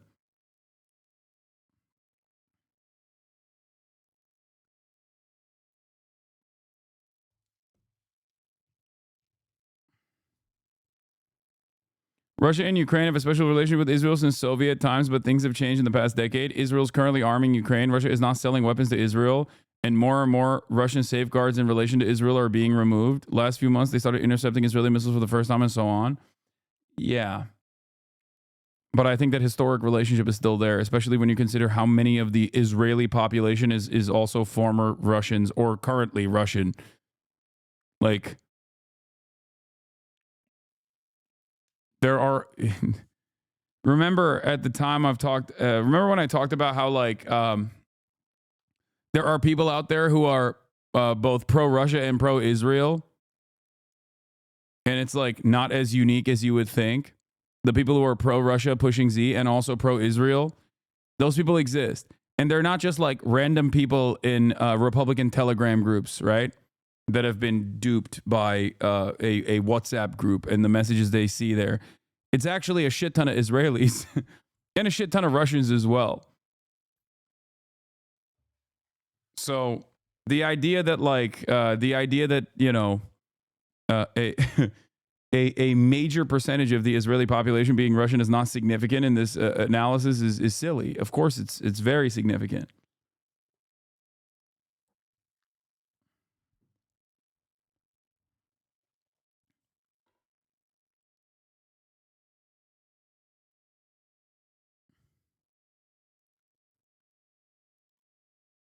You called this months ago when the embargo was first talked about? Yeah.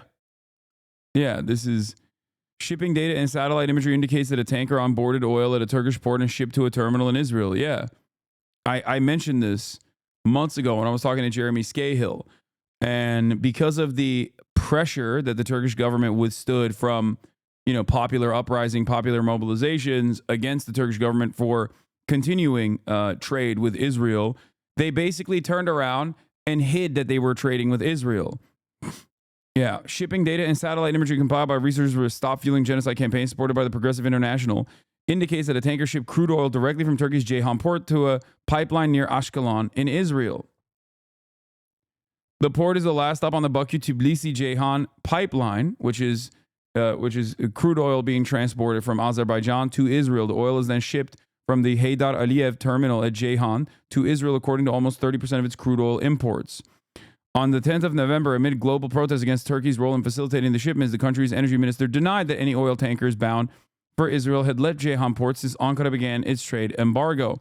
But the new research suggests that the crude oil tanker onboarded Azeri crude in Ceyhan in late October and then turned off its tracking signal, only reappearing several days later in Sicily. Using satellite imagery, the researchers were able to track the boat docking at an oil terminal near Ashkelon, Israel. So they turn off their tracking signal, or another thing that the Turkish government does, and this is even more insidious. As far as I understand, what the Turkish government started doing is, we're not trading with Israel, okay, because we've implemented this trade embargo against Israel in aesthetics. So what they do instead is they change the target, even though they still are docking in Israeli ports.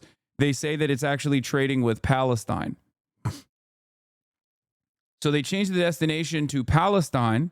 Like they make it seem as though they are trading with the West Bank, but instead they're actually trading with Israel. That's another way that they try to hide the data. So if you look at the actual trade with the West Bank, with like occupied Palestinian territories, it increased dramatically after the trade embargo was the aesthetic trade embargo was kicked in.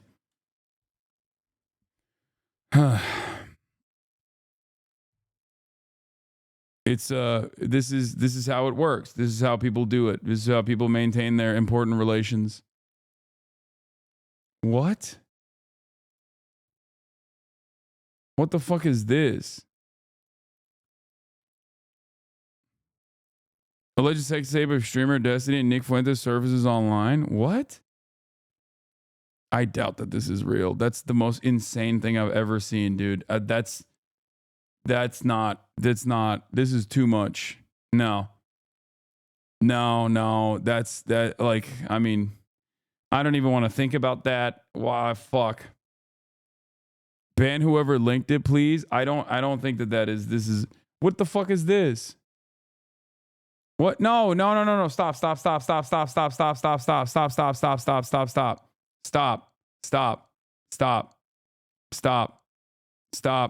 Stop. Stop linking that. Mods ban that.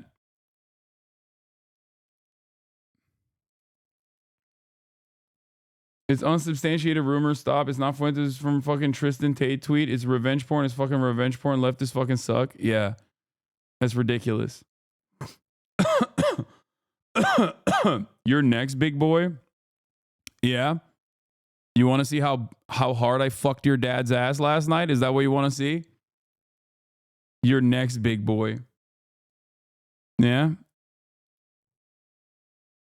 I mean, if you want to see my fucking meat that bad, you know, I posted it the other day.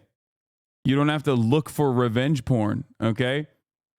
Here, I'll pull it up for you.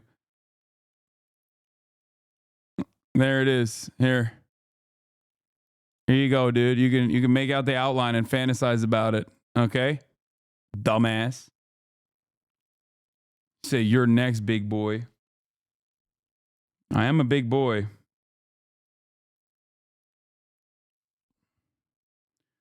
Oh my God. 198,000 likes, 30,000 bookmarks. Yeah, it is a progress pic, but it's a progress pic that turned into a cock progress for some reason. Penile progress.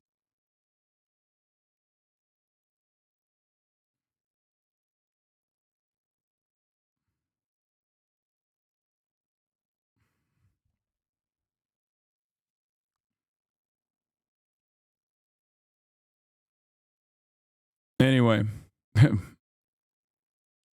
Yeah, from progress pig to progress dick.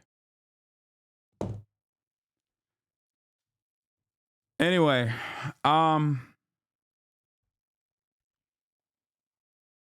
where was I? Don't you cringe at that? No, I don't give a shit.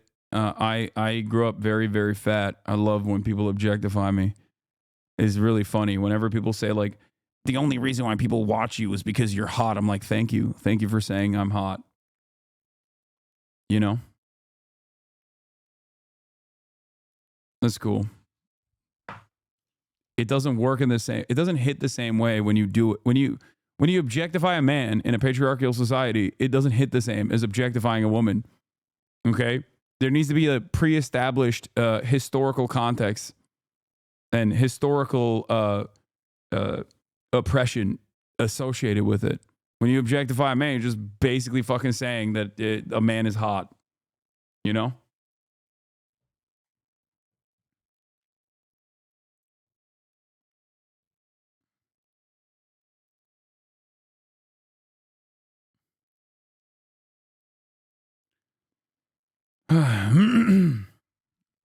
Anyway.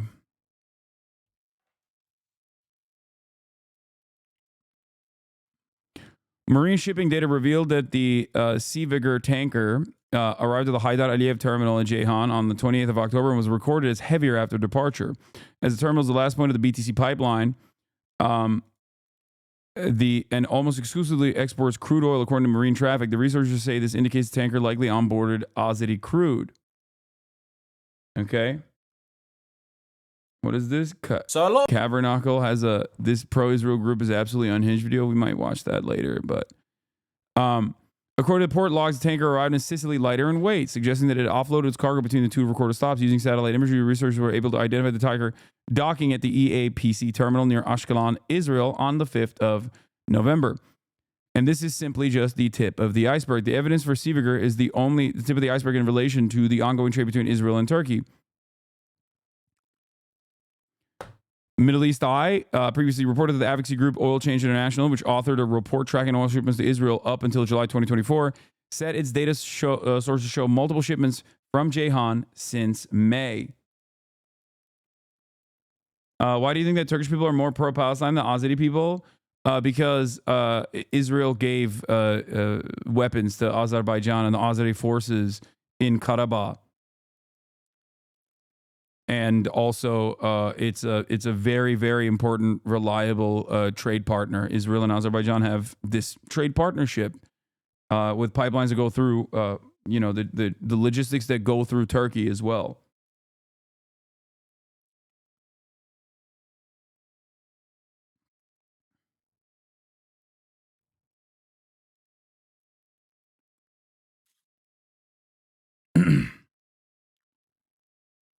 And no, it's not just Islamists in Turkey that are generally more Palestine. That's pro-Palestine. That's not true. It's not just Islamists in Turkey. There are, however, definitely Islamists in Turkey who are very pro-Palestine, but that's not the only group that is pro-Palestine. Most of the, there's a lot of there are a lot of people. There are a lot of people who are also leftists. Even Kurds, like there's plenty of other groups. It's the only time you ever saw, the only time you've ever seen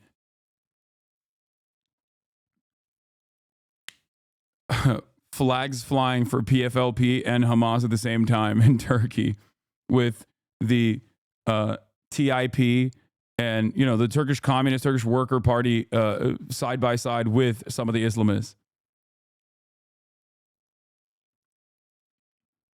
There are, however, a lot of secular, educated, Turkish liberals who are not rabidly anti-Palestine, but certainly anti-Palestine. It's something that I actually criticized quite a bit in the beginning, in the beginning of the Israeli genocide in Gaza, where a lot of Turks were like, oh, you want to fucking defend Palestine? How about you go there? That's what they were fucking saying, because they're so anti-Arab because of, resentment for the uprisings against the Ottoman Empire, collaborations with like British and French imperialists, Syrian refugees. There's just a lot.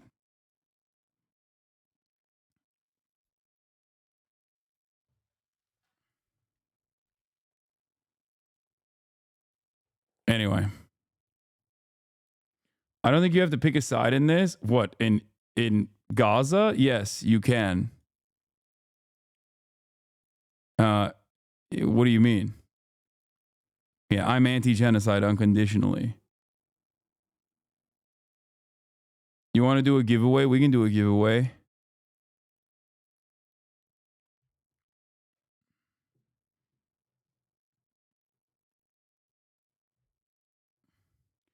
What is the majority sentiment towards Palestine and Turkey? It's pretty pro-Palestine. The majority sentiment is pro-Palestine. Turks are in a weird situation because they don't understand that the country is completely captured by American interests as a part of NATO. You know?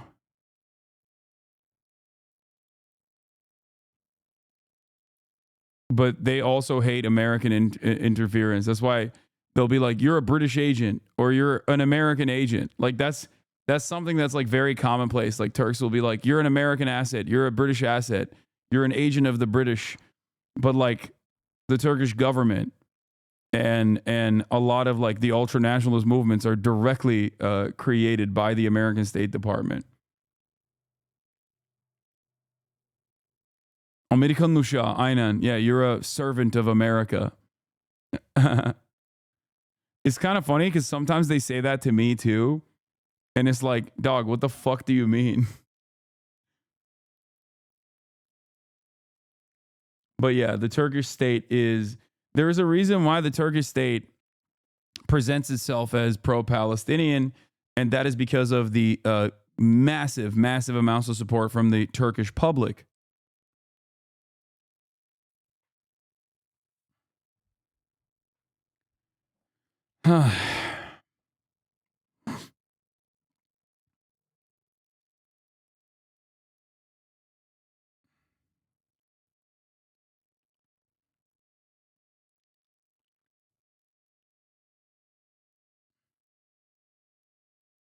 I haven't heard you say Azerbaijan since COVID, Lamount. No, I've talked about it.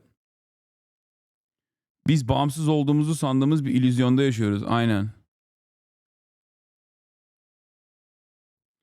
Bro, they call you gay in here? Yeah, they do. Why do you have a Cuba flag in the background? Because I love Cuba. Asked and answered. Because Cuba's fucking awesome.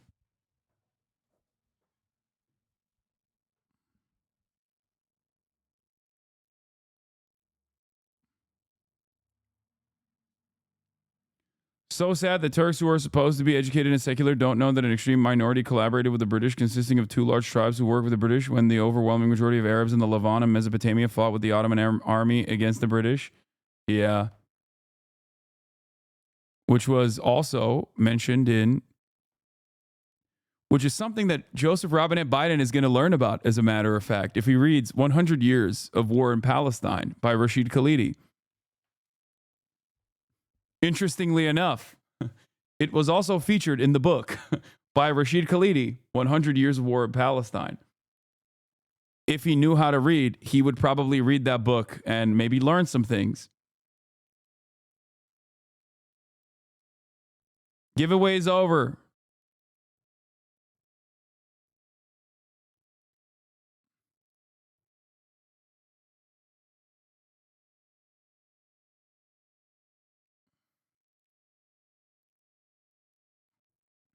The Ottomans were also occupiers that oppressed Arabs and forced their conscription and very likely deaths in their wars. Listen. Listen to me.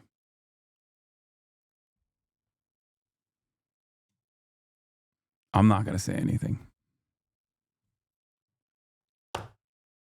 Who won? I don't know. I don't know who won.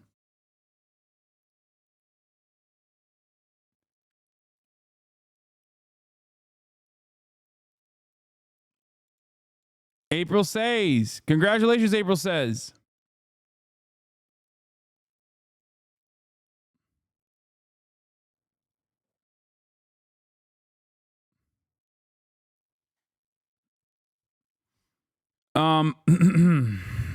Anyway.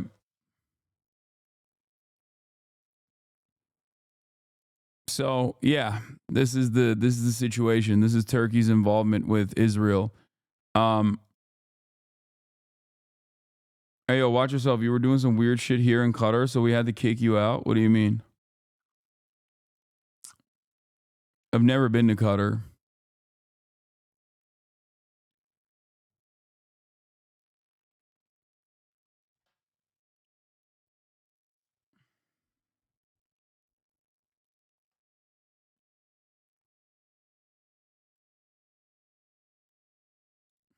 The president-elect, who is threatening to impose sweeping tariffs on America's northern neighbor. Our Weijia Jiang is also there. Weijia, good morning. Good morning, Dana, and good morning to everybody. I'm Arab and he's soothing people from the Arabian Peninsula. Saudis, the majority preferred the Ottomans. My grandfather fought with the Ottomans against the British in Iraq. Yeah, I mean, look, if you're going to match up, you know, the Ottoman Empire to like British colonial occupation or French colonial occupation, I mean, look at what's going on right now. Look at what's going on in the region right now. This doesn't mean that they were great overall. It's just, I think a lot of people would probably prefer the former rather than the latter. Two leaders met over dinner at Mar-a-Lago, and it was a meeting that Canada sought out, according to the Canadian Broadcasting Company. Now, earlier this week, President Biden warned that these tariffs would be counterproductive, but President-elect Trump insisted. Do you ever get tired of lying? Oh, God, class war is an instrument. Lying on your back while you get hit from Chat's mom? Okay, stop with the debate. That they would protect U.S. manufacturing and bring even more companies to America.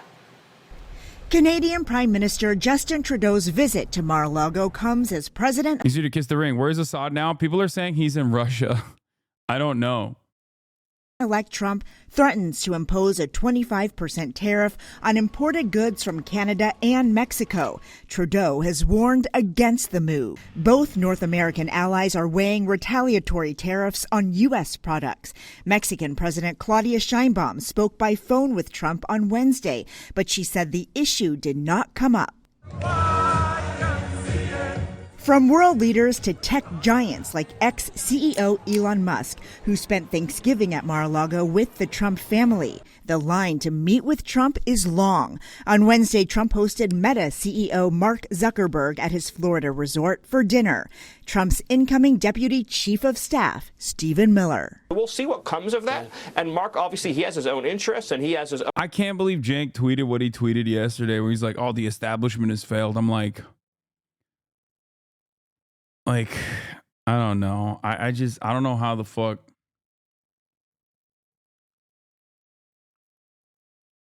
I don't know how we. I don't know what to say about that.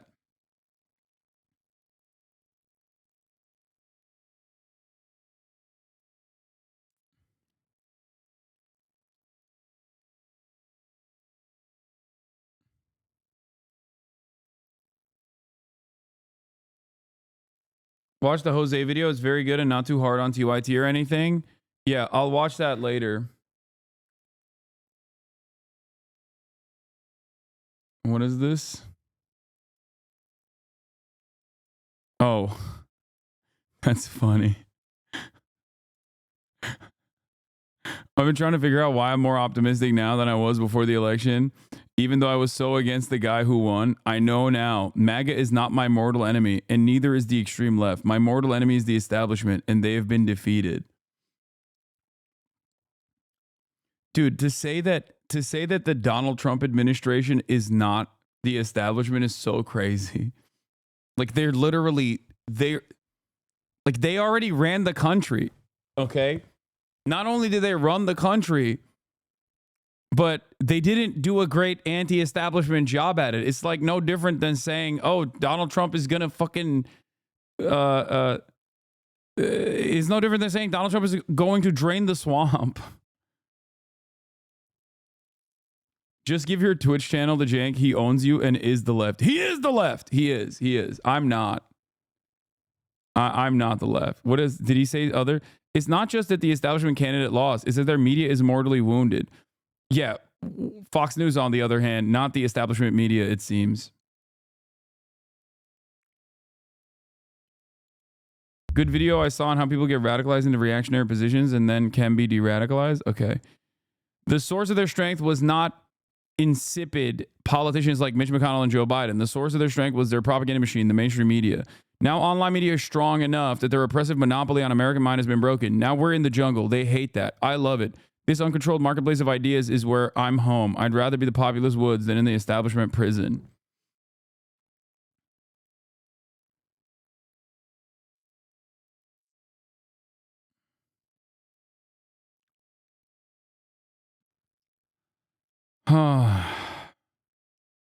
Is this whole meeting the new president-elect at their residence thing kind of weird? Is it more common than I realized?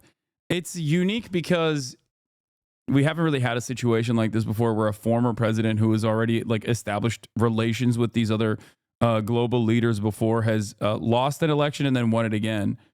So that's the reason why it's like it's both unique, but also it's not unique because it's Donald Trump.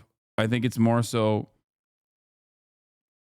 like, has it happened before? I assume it has happened before. I don't know enough.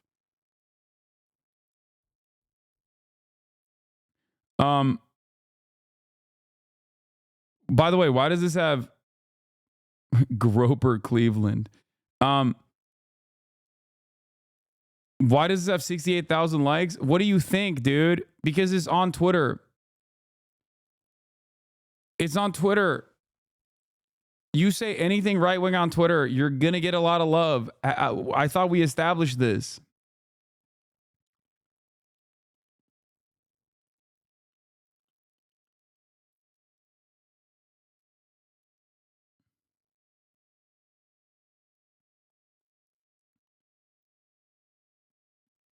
Right-wing, he is the left. I think he's booming out, okay? He's just like, he has spent so much of his time duking it out with establishment Democrats for understandable reasons, because the Democratic Party is a direct pathway, a direct hurdle in front of any sort of leftist mobilization, and he sees them as his immediate enemy.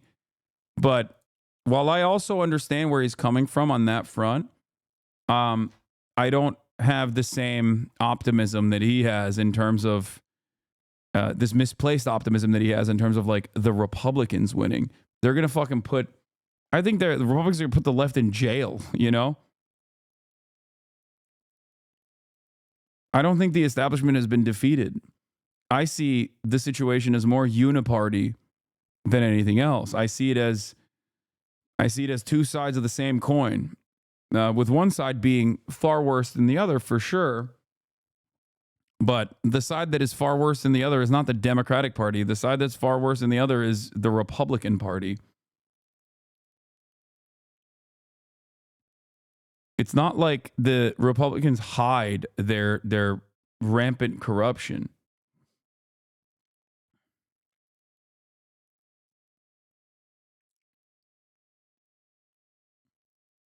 Like, things might change, but not for the better. Things will change for the worse. That's the way I see it. I see it as like Donald Trump centralizing power even harder than previous Republican administrations have at the behest of corporations and the wealthy. And maybe he'll, throw some populist crumbs here and there in the process. Like, one thing that he actually changed was the messaging around deficit hawking and the messaging around social safety nets. Like, he was like, I'm never touching Social Security, for example. Right? That's new for the Republicans. Now, does that mean that he's not going to touch Social Security? Probably. He probably will touch Social Security as long as it's like in the interest of corporations. Lawyer up? Why? See Joe and Mika from MSNBC. Yeah, fascism has always used anti-elite rhetoric. They contort leftist critique into opposition to parasites, both unworking elites and unproductive poor people, reducing leftism to an aesthetic. Producerism. I don't know why he says this kind of stuff. I just don't like. I've known this man for my whole life. This is my uncle, so I just can't. I don't see him becoming like a right-wing grifter. But I totally understand why people who are unfamiliar with him or know his like perspective at all see this kind of shit and arrive at that conclusion. Maybe I'm on the copium train, you know, but I just don't think he's like, I don't know. I just don't think he's like, I'm too unk-pilled. I'm not a, like if he was not my uncle, if he was like some random content creator, I'd be like, he's going down the Jimmy Dore route for sure. Like that's what I would think.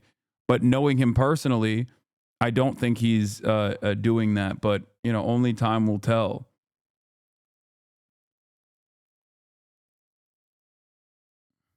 Does that make sense?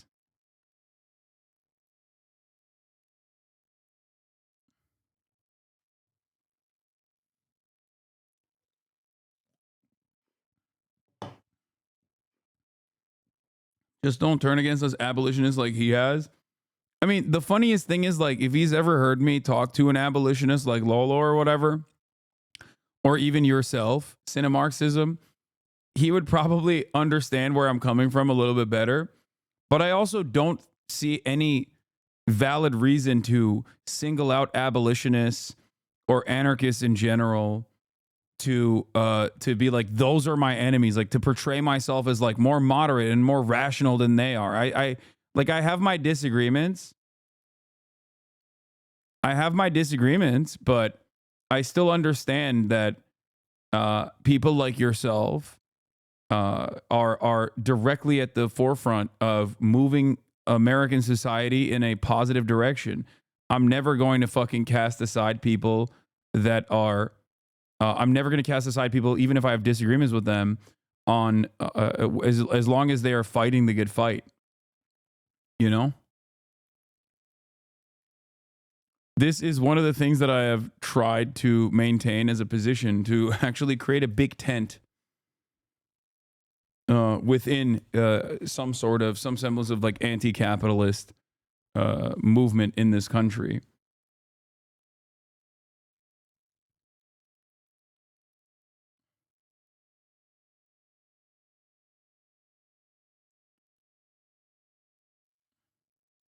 Own company and he has his own agenda, but he's made clear that he wants to support the national renewal of America under President Trump's leadership. It's a drastic change from Trump's first term when he... You shit on anarchists all the time. What are you on about? Yeah, except I have a fuck ton of anarchists in this community as well, so I don't know what the fuck you're on about. Like, I've literally housed anarchists in my house, and I'm friends with them. Yes, I'm making jokes, but of course you're fucking anarchists, so clearly you don't understand the concept of jokes. You're about to be like, this is an oppressive hierarchy. Humor, especially when considering the ableist nature of those who cannot actually comprehend context and nuance, and humor devoid of tone indicators is actually an ableist reinforcement of unjustifiable hierarchies. We do not democratically agree on a humorous quip.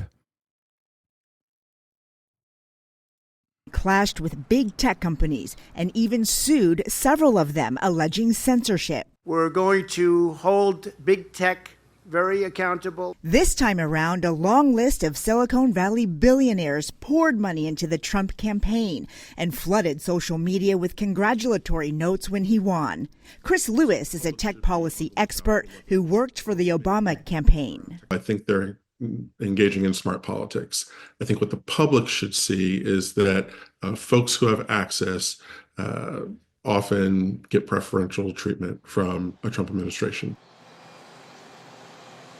Elon Musk even scored a position advising the incoming administration as head of the newly created Department of Government Efficiency. He and Vivek Ramaswamy, who's a Republican businessman, will be heading down to Washington next week. At least they're planning to meet with House Republicans to talk about their plans to slash regulations. Oh, God. Trust busting is when you look corpos bust in your mouth. Yeah, yum. Let's do the Jose video that I was watching before. Why the Young Turks pushed a right-wing propaganda story? This is what I was watching before we got to the Janksgiving. But here, I'll summarize the first 7 minutes. But it's basically talking about the right-wing backed propaganda story about a slumlord in Aurora, Colorado that was under fire by the local government, okay, for having horrifying conditions in its slums. Many of the people that are living in these slums that this company was the landlord over were, undocumented and documented migrants. Many of them are poor, and the story was quickly put together by local news and mainstream media to make it seem as though Tren de Aragua, a Venezuelan gang, had overtaken this Aurora, Colorado's slum apartments by force. Okay. And the Young Turks actually leaned into that quite a bit. 81 charges and was scheduled to appear for a trial on August 27th. I gotta pee. And then again on September 5th for another 24 charges related to vehicles. All of these were for just one of the buildings, Fitzsimmons Place. With the building set to be closed by the city in 2 weeks, Baumgarten began to fight back by claiming in the media that the Venezuelan gang Tren de Aragua had taken over his properties and were preventing his team from performing regular maintenance at the building. This is where the gang narrative takeover first entered the media cycle. And to highlight just how that entered the media cycle, we can look at an article from the outlet Westward, which referenced an August 5th statement regarding the gang takeover from CBZ management that came through a Florida-based PR firm, Red Banyan. A quick look at the PR company shows us that they specialize in helping repair the reputation of people and businesses damaged by scandals, and they hype up their ability to place stories within the media. It does seem a bit strange that the property owner was complaining about not being able to afford to make repairs, but he somehow had all this money to hire a PR firm. As I pointed out earlier, these apartments were a complete mess before the arrival of any of these migrants, and the timing of these claims really gives the game away. If a Venezuelan gang was somehow preventing these apartments from receiving regular maintenance, it's a wonder that they were able to do this for years before any Venezuelan migration wave came in at all. As an interesting point of comparison, Baumgarten owns several other buildings in Denver, buildings, you won't be shocked to learn, that also have numerous health and safety violations. One of the residents of one of the Denver properties discussed the poor living conditions, saying, "What's going on in Aurora, that's essentially what's happening to their properties in Denver. It just hasn't gotten the same attention." By the way, this comment does come from a mid-September article, so I won't blame TYT for not being aware of something that hadn't been published yet. Though all the other details I've shared so far were readily available throughout articles published in August. One of the major differences between the 3 buildings in Aurora and the other buildings in Denver, all in similar states of disrepair, was that in Denver, the city had not stepped in to shut these buildings down. And that might be a reason why there are no news stories about a Venezuelan gang seizing control of them. Baumgarten told this gang takeover story to his lenders, which is how they decided to create a report. Let's go back to the TYT video for that. Now, the video that we showed you earlier was taken later in August. So even before that incident occurred, there were already concerns about gang violence. There was already a law firm investigating it on behalf of the lender. The first major issue with this report is that it's specifically about Whispering Pines, not the Edge at Lowry, which is where the viral video comes from. The video really conflates those two properties in an unhelpful way, including mistakenly listing one of the residents from the Edge at Lowry as being from Whispering Pines, and I think it demonstrates a general lack of familiarity with many of the elements of this story. But to look at the details of the report itself, it was put together by the law firm. Yeah. Not only that it was put together by the law firm, which obviously stands to gain from, lying in this situation. They're trying to build a fucking case, if not a legal case, but at least like a case in the court of public opinion, and massage the narrative that suits the obvious fucking landlords that have hired them. But also, I read Anna's Substack on this. Now, I'm not, I didn't even know that Anna had a Substack. But the reason why I read Anna's Substack on this particular matter is because my mom printed it out because she was confused and knew what my take was on this. And she printed it out. So I'm actually very familiar with Anna's commentary on this subject. And I know for a fact that it was actually filled with falsehoods. Anna Kasparian did something on her Substack when she was doing coverage over this that I've seen conservatives do time and time again. Take a bunch of real criminal cases and compile it together and make it seem as though this was all happening with the Trinidad gang that was all working to overtake this apartment complex. There was, I believe, like 35 different arrests, up to 35. I can't remember the exact number, but there was like 20 to 30 different arrests that had happened periodically over the course of like multiple years. Okay. That had happened in Aurora, Colorado. And Anna had basically compiled all of those arrests from local news to present a narrative that it was actually Trinidad that was, dominating this specific apartment complex to suit the original argument that she had presented, that Trinidad was like dominating this area. I looked into the actual individual arrests and found every single one. I found out that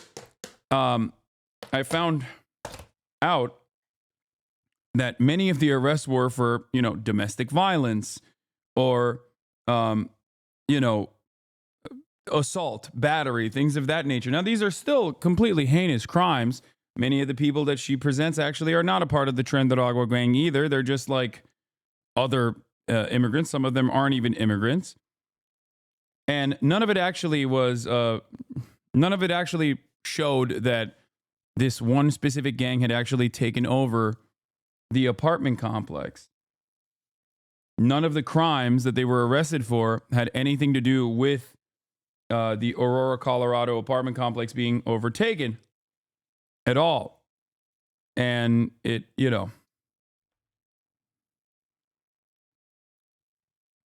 but if you don't dive in to the actual details and investigate it further, you're not going to be able to come to that conclusion. Fox News does this quite frequently. It's shocking when I see it from someone like Anna Kasparian. Perkins Coy, probably said that wrong. Considering the dates used, we can infer that the report was put together no earlier than the first week of July. It's very clear that crimes have taken place, but it's difficult to parse from this report alone which ones were dealt with by police and which weren't, and which ones can be substantiated at all.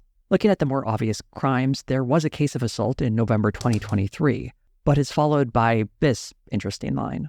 We have no information on what investigative steps were launched or arrests were made in connection with this violent and unprovoked attack.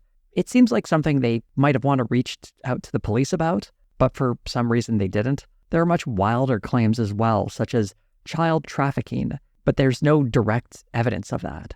The property manager from Whispering Pines says they were told that by a gang member, but that's not really the same as interviewing the gang member. And it's also weird that a gang member would openly discuss their child trafficking plans with the property manager. But that's kind of the whole point of this report. It's not meant to be a listing of definite crimes that have happened that the police have ignored. Rather, it's something presented by a law firm asking the police to look into this without actually figuring out if the police have started looking into this or not. But the TYT video makes a much bolder claim about the validity of this report. And the report was further confirmed by the Aurora Police Department, which is now denying that there's a problem of Venezuelan gang violence at this apartment complex. The cops did not confirm the details of this report. The confirmation that's described in this video was actually done by local news, who had requested police reports from around the same time, specifically the report of a housekeeper being threatened. The most contentious claim from this report is about rent collection or extortion, and that's mentioned in the video like this. The property has recorded footage of gang members knocking on doors without authorization or without any justification, attempting to collect rent from the tenants of Whispering Pines. Even several weeks after this video has first went up, there is still no firm evidence that to any sort of large scale that this is happening. In this video, the only evidence that's really cited comes from the report. When looking at the report, the only real evidence provided is a story from the property manager and a single image of rent supposedly being collected. The law firm, I guess, might have seen more evidence than that, but none of it made it into the report. One thing that is worth noting, though, is that the man who the property manager consistently identifies as Larry is almost certainly a man named Larry who was arrested by Aurora police back in July. He has so far only been charged with menacing for threatening to kill someone with a gun. This news did come out a few days after the first TYT video, so it's understandable why they didn't know this at the time. But considering this report doesn't actually concern specific police actions that were or were not taken, I'm not sure why they were just so willing to go along with the narrative that this gang is currently controlling the apartment complex and extorting rent from people. The whole rent collection narrative never rang true to me because multiple tenants interviewed in these complexes repeatedly said that they were not paying rent to gang members. The allegations made in the report were a bit of an outlier, and I couldn't quite make sense of it other than my assumption that the report just was not providing full enough information. I believe this hypothesis was confirmed in a November article on the Denver Post. I'll read you an excerpt. "Rent was not collected by gangs," said Chamberlain, the current police chief, last week. Tenants told police that some people would bang on their doors and wouldn't leave until the occupant gave them $20, he said. Well, I guess it's possible these people are lying. I think it's more than likely that small sums of money were shaken down by these people by criminals, and that was construed to be some kind of rent collection operation. And I don't want to downplay that someone stealing $20 from you when you're low income can be a real blow, but it does not confirm the whole gang takeover rent collection operation that was being furthered by a property owner who needed some kind of diversion to hide the fact that he had let his property fall into complete crap. Also, one last note about that report. The law firm claims it was conducting it on behest of the bank that had lent the money to the property owners. Well, that same bank would then turn around and sue the property owners, so perhaps they were not entirely convinced of the gang takeover either. The second video that came out in October would repeat this claim that whether it was a few units or an entire apartment isn't an important distinction to be made, but that is very much at the heart of this. Whether they had been taken over in full or partially, wherever you want to land on that, okay? Whatever makes you feel better. I'm not even convinced that a few units were taken over, but the whole point of this narrative is that the owner of this property is trying to claim that the entire building has been taken over and he's not able to collect rent from anybody. The local outlet, Denverite, took a closer look at the arrest records of the alleged Tren de Aragua members to provide further details, and only one of those arrests seemed to support the takeover narrative. A man was arrested for entering the apartment of two other residents at the Edge at Lowry and threatened them with a gun. He apparently told the couple to get out and then let 5 men in. And there was a comment about how they run this place, although he used a word I probably shouldn't use on YouTube. And this man was arrested. Although an interesting detail about the couple is that one of them was also alleged to be a member of Tren de Aragua, and he was also arrested because of charges from a separate incident involving one of his former roommates, who he assaulted after refusing to pay his share of the rent at a different location. I genuinely tried really hard to find any evidence of gang takeovers, and honestly, this one case is the best I could find. And this was published well after that first TYT video came up. A single unit that was taken over with the perpetrator arrested by police. Now, I haven't inspected all these units myself, and I suppose there are crimes out there that may have been committed that no one has come forward and provided any firm evidence of, but at the very least, I feel very confident in saying that the property owner's story of several buildings being under the control of gangs is at the very least, a gross exaggeration. Looking through these arrests, one other interesting detail is that for the November 2023 assault at Whispering Pines, the victim was identified as none other than Zev Baumgarten, the property owner who has neglected these buildings. I should make it explicitly clear that obviously this is not okay. Even though he's been absolutely atrocious to his tenants, that doesn't justify some guys beating the crap out of him. There was a man who was arrested for this assault, and he was identified as potentially being a member of Tren de Aragua. Baumgarten pretty much never does interviews, so we can really only speculate what this assault has done to his perception of what's going on in those buildings, but it is quite possible that the experience colored his perspective somewhat.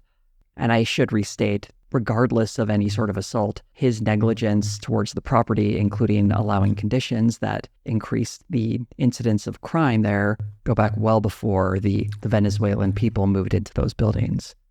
The Young Turks video spends surprisingly little time talking about Baumgarten, but they did have another group they dedicated minutes of their time to complaining about. For the lefties who are watching this, who are concerned, oh my God, please don't report the truth because it's going to paint migrants in a negative light. The migrants are the ones who are victimized by this. So if you care about migrants, if you care about... It's weird because, like, we did actually, at least on this broadcast, feature the migrants that are living in the apartment complexes quite heavily. And none of them agreed that there was a gang takeover.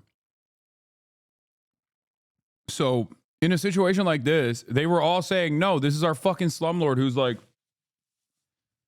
left the apartment complex in a state of ruin.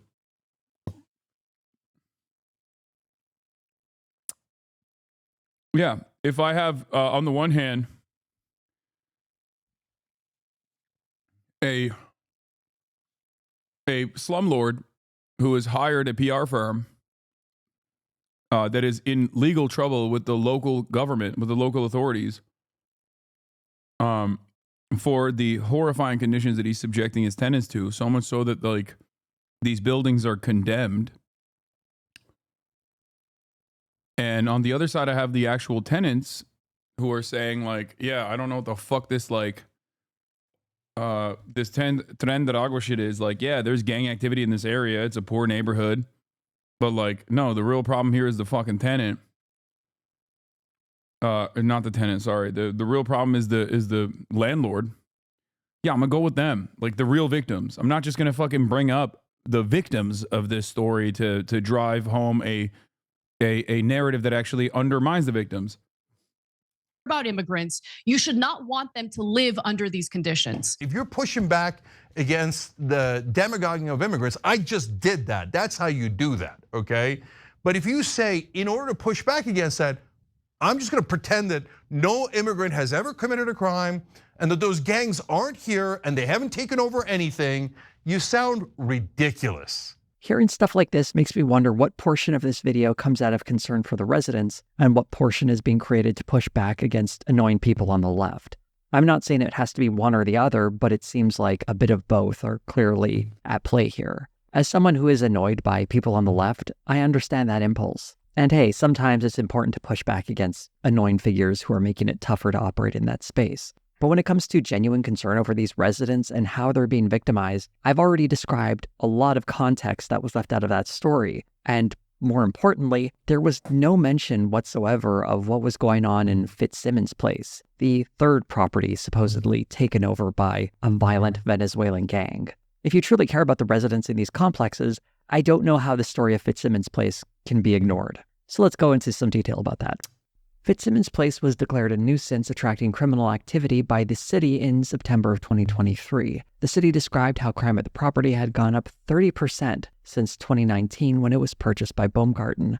One interesting fact about the nuisance notice is that it has a list of the many crimes that took place at this property in the preceding 12 months, including several before the arrival of any Venezuelan migrants to Aurora. And all of these crimes were before the supposed gang takeover began. The city would insist that crime is not the reason this building would eventually be shut down, but this notice does serve as firm documentation that this has been a long-standing problem at the property and isn't the product of recent immigration. And I really shouldn't have to say this, but if you're claiming that your story is about the crime affecting these people, and the only criminals you seem to be talking about are the Venezuelan immigrants, you have more in common with the right-wing media when covering this story than you realize. By mid-August, before the viral video went live, Fitzsimmons Place would be shut down, leaving nearly 200 people without a home.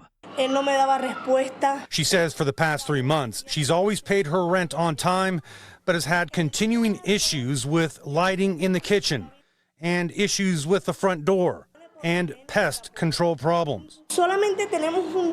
Also, half the month of August nearly gone. Doesn't give her family much time to find permanent housing moving forward. Listening to the stories of these residents, it's really heartbreaking. They were paying $1,600 a month to live in apartments that had serious problems. Speaking to CBS News, one former resident said, "Our hot water is turned off every week. We have to boil water to take a warm shower, and there's a lot of rats." Although many of the residents describe... Yeah, the crime is out of control, by the way, in this situation. Yeah. It's crime on top of crime. It's crime compounding on crime. The fact that they, like, not only are these conditions horrifying, but they were paying $1,600. Sometimes upwards of $2,000 a month. Yeah. Is this in Los Angeles? No, Aurora, Colorado, my friend. Lack of safety in the community. It's very tough to find anyone supporting the gang narrative presented by the property manager. In fact, following the evictions, the former residents of Fitzsimmons Place filed a class action lawsuit against Zev Baumgarten and his business partner. Notably, it's not the city they were going after or the police department. They blame the property owner for the problems in their building. A civil rights attorney spoke to local news about the issue. They didn't have any excuse until it was leaked that Aurora was going to be condemning this building. Only just about 2 weeks ago did the Baumgartens and Yeah.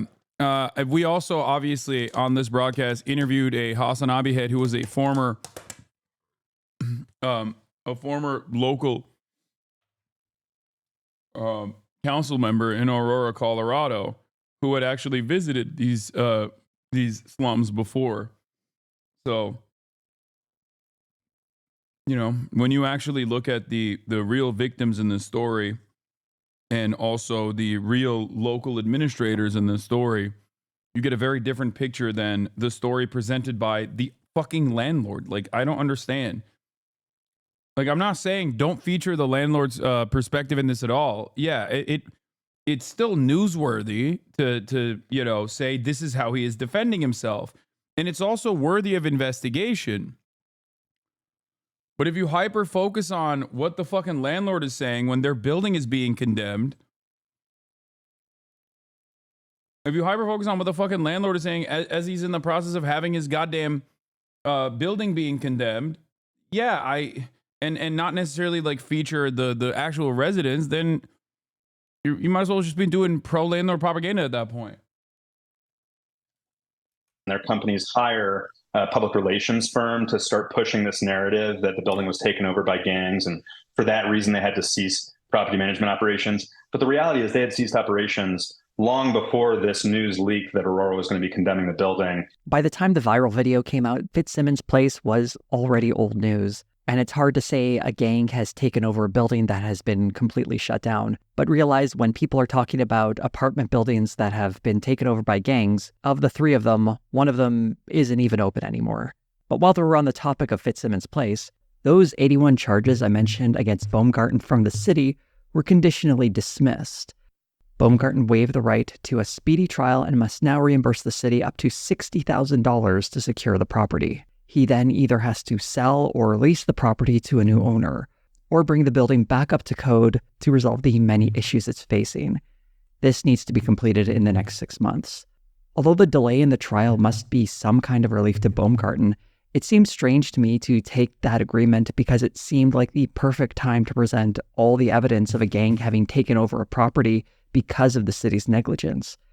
But instead, he is spending a significant amount of money to secure the building, possibly even more if he decides to bring it up to code, or he'll have to sell the property. If this deal seems a little too generous for the guy, well, I'll have a little more on that later.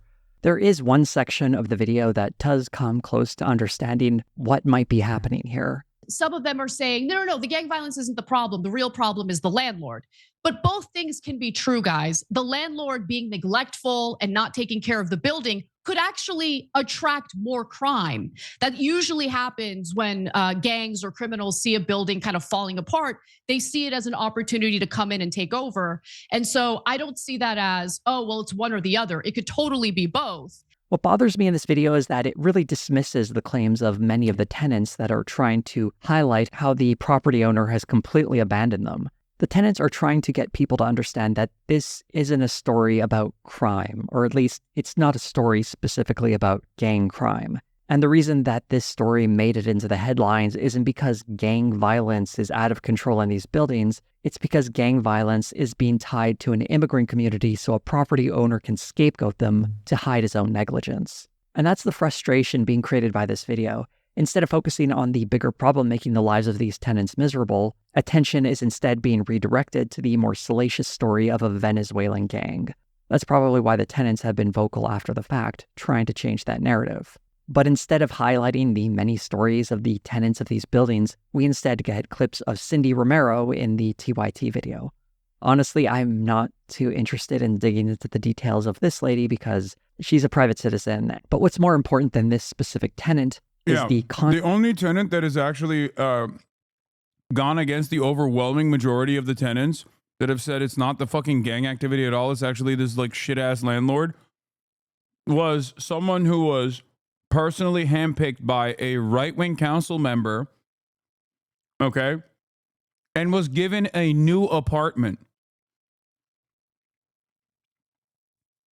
Okay, just so you understand, this woman is like, do I believe her narrative that she has been somehow victimized by these guys? Absolutely. I do. I 100% do. Do I believe that there are, gangs, including but not limited to Tren de Aragua, documented gangs born out of American citizens and gangs born out of undocumented citizens operating in this area? Of course I do. I do. But it is impossible for me to contend with the narrative coming from one person when there is an overwhelming amount of narratives that disprove that person's argument.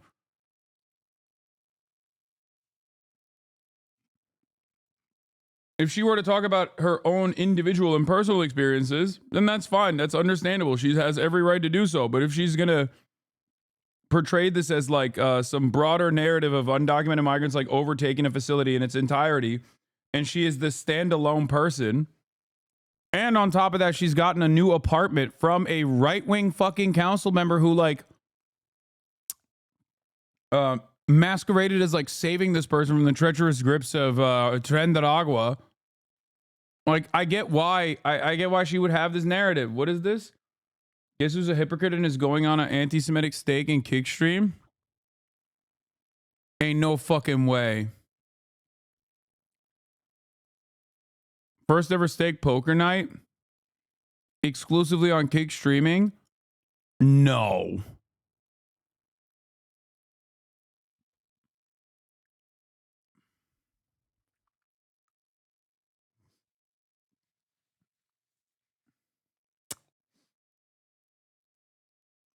Full circle. We literally started our friendship shitting on Kick and stake.com and crypto casinos.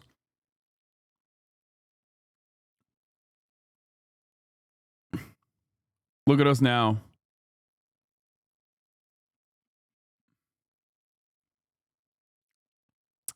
They'll just clip you and put this on their sub. Please just leave it. I mean, dude, what the fuck?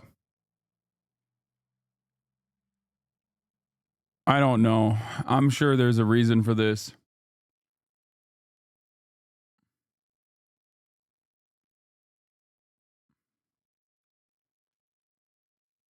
Yeah.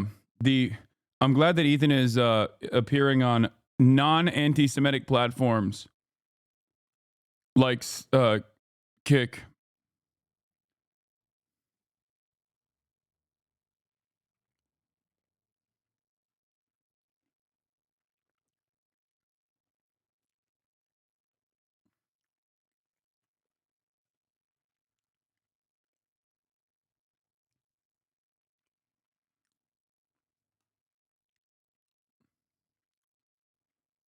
Holy shit. Context in which she's being presented to us. And to understand why she's being presented to us in a specific context, we have to talk about a certain Aurora City Council member named Danielle Jurinsky. Damn, Jose's done a thorough investigation into this, like, respect. He's bringing up everything that I fucking also covered. Although she isn't mentioned until late in the TYT video, she does make an uncredited cameo early on. The governor, Jared Polis, claims that the allegations are a figment of your imagination. This is so wrong, I'm tempted to call it a lie. Although it could just be that no one really bothered to look up where this imagination comment comes from. Let's look at the full context of the quote here, though. This actually doesn't come from the governor, by the way. It comes from one of his spokespeople. According to police intelligence, this purported invasion is largely a feature of Danielle Jurinsky's imagination. That kind of changes everything, huh? He's not talking about everyone. He means the aforementioned council member Jurinsky. She is described later in the TYT video like this. Some streamers have decided to smear the city council member who helped this woman, who's low income, move out of her home into a safe talking about me. place to live. And they smear the city council member, as racist because she is concerned about this crime that's going on. Okay. Although I can't purport to be an expert on Danielle Jurinsky, I can give you a bit of background on her that will help clarify where she's coming from. On July 28th, I don't know anything about some random fuck-ass Aurora, Colorado council member. I arrived at this conclusion not because of what she did in this process. I arrived at this conclusion by talking to people who were also on that fucking same council.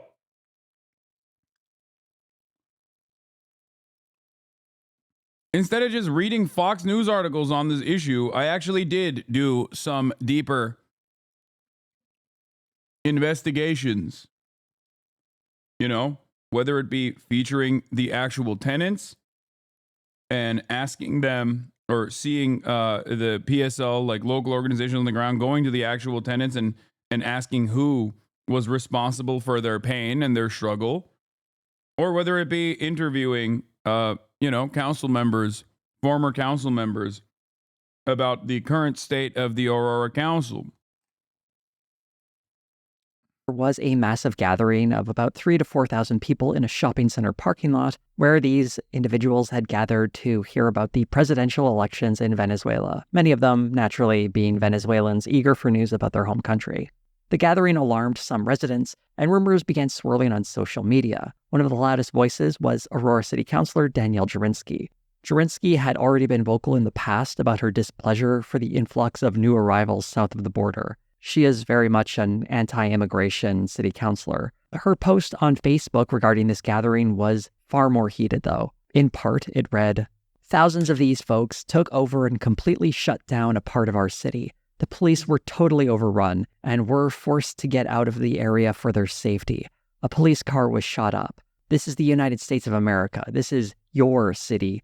Please, please spread the word. This November's election may, in fact, be the actual most important of your lives, your children's lives, and your grandchildren's lives." The Venezuelans were not, in fact, taking over the city. And after the results of the Venezuelan election came in, they pretty much went home. Police would later clarify that while a gun was fired into the air at some point, a police car was not shot up. They also described how police were there for the entire event and didn't make any arrests, and that there were no reports about rioting or people being attacked or businesses being damaged. To be fair, there was a lot of trash left behind, and while that is a shame to see, it's also something you'd find after a music festival or a large gathering of people. But Jurinsky's comments weren't about littering. They were about a Venezuelan gang taking over Aurora. Jurinsky would later claim that this gathering was organized by Tren de Aragua and that it was some kind of test that they were running. This is the imagination at work in this story. It seems as though her attitudes towards immigrants and this apartment complex takeover were a perfect fit. Jurinsky did not enter to this controversy after helping Cindy Romero move, though. In fact, she very clearly went on record about it at least a week prior to that viral video being shot. Around the time of the gang takeover narrative first appearing in local news back in August, Danielle Jurinsky, along with counselors Stephanie Hancock and Steven Sundberg, also started speaking out for the property management company during a public safety committee at this time.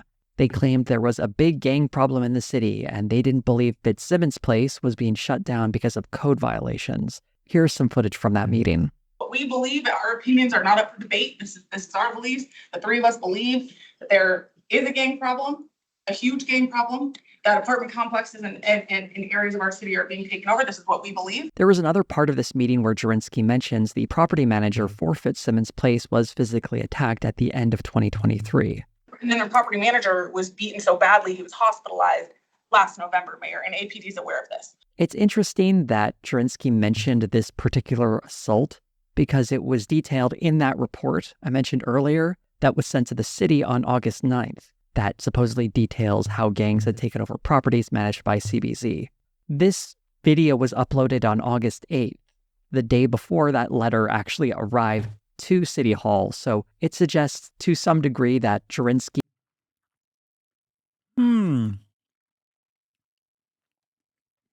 Maybe she just has a real investigative approach and found out about it by herself before this report was put together.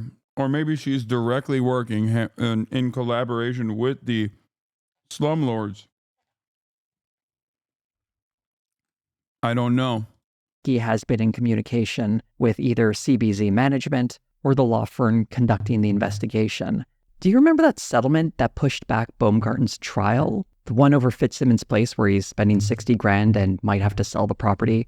An interesting detail there is that if you look up the actual agreement, you can see that it was negotiated with a city council member, Danielle Jurinsky. So apparently in some capacity, Jurinsky was involved in hashing out this deal that created the possibility for Baumgarten to hold on to his property.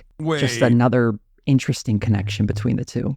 I suppose she could have been representing the city, although I suspect the city manager was doing that, and considering a few days before this agreement was reached, she didn't believe that code violations were the reasons this building was shut down. So I suspect she wasn't exactly holding Baumgarten's feet to the fire on this one. And of course, all of this was happening before that viral video went live, and Jurinsky presented herself as some kind of savior stepping in to rescue a tenant. Jurinsky has affixed herself to Romero and is frequently sharing the tenant's story. In one more recent case, she was literally coaching her on stage while she was speaking at a Trump rally. The loud music, the destruction, the gunshots. The PR company Red Banyan also has a history of using politicians for its messaging, specifically when it comes to this gang takeover story. Going back to when it first broke in early August, Republican congressional candidate John Fabricatori was identified by that PR firm working for the property owner as someone who was a representative.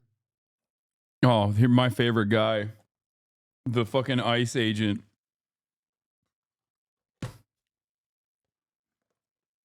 Is slumlord synonymous with landlord? Yes. But slumlord specifically operates slums. So like low-income housing, oftentimes Section 8 housing, that is left in dire circumstances because the people that your tenants do not have enough financial freedom to get some sort of legal restitution from you.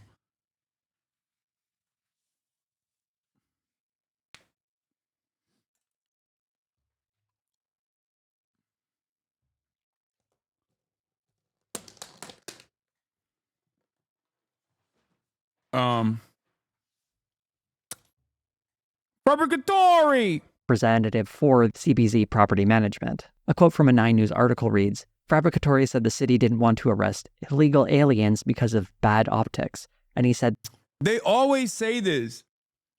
They always say like, oh man, here it is again. The undocumented immigrants getting special treatment.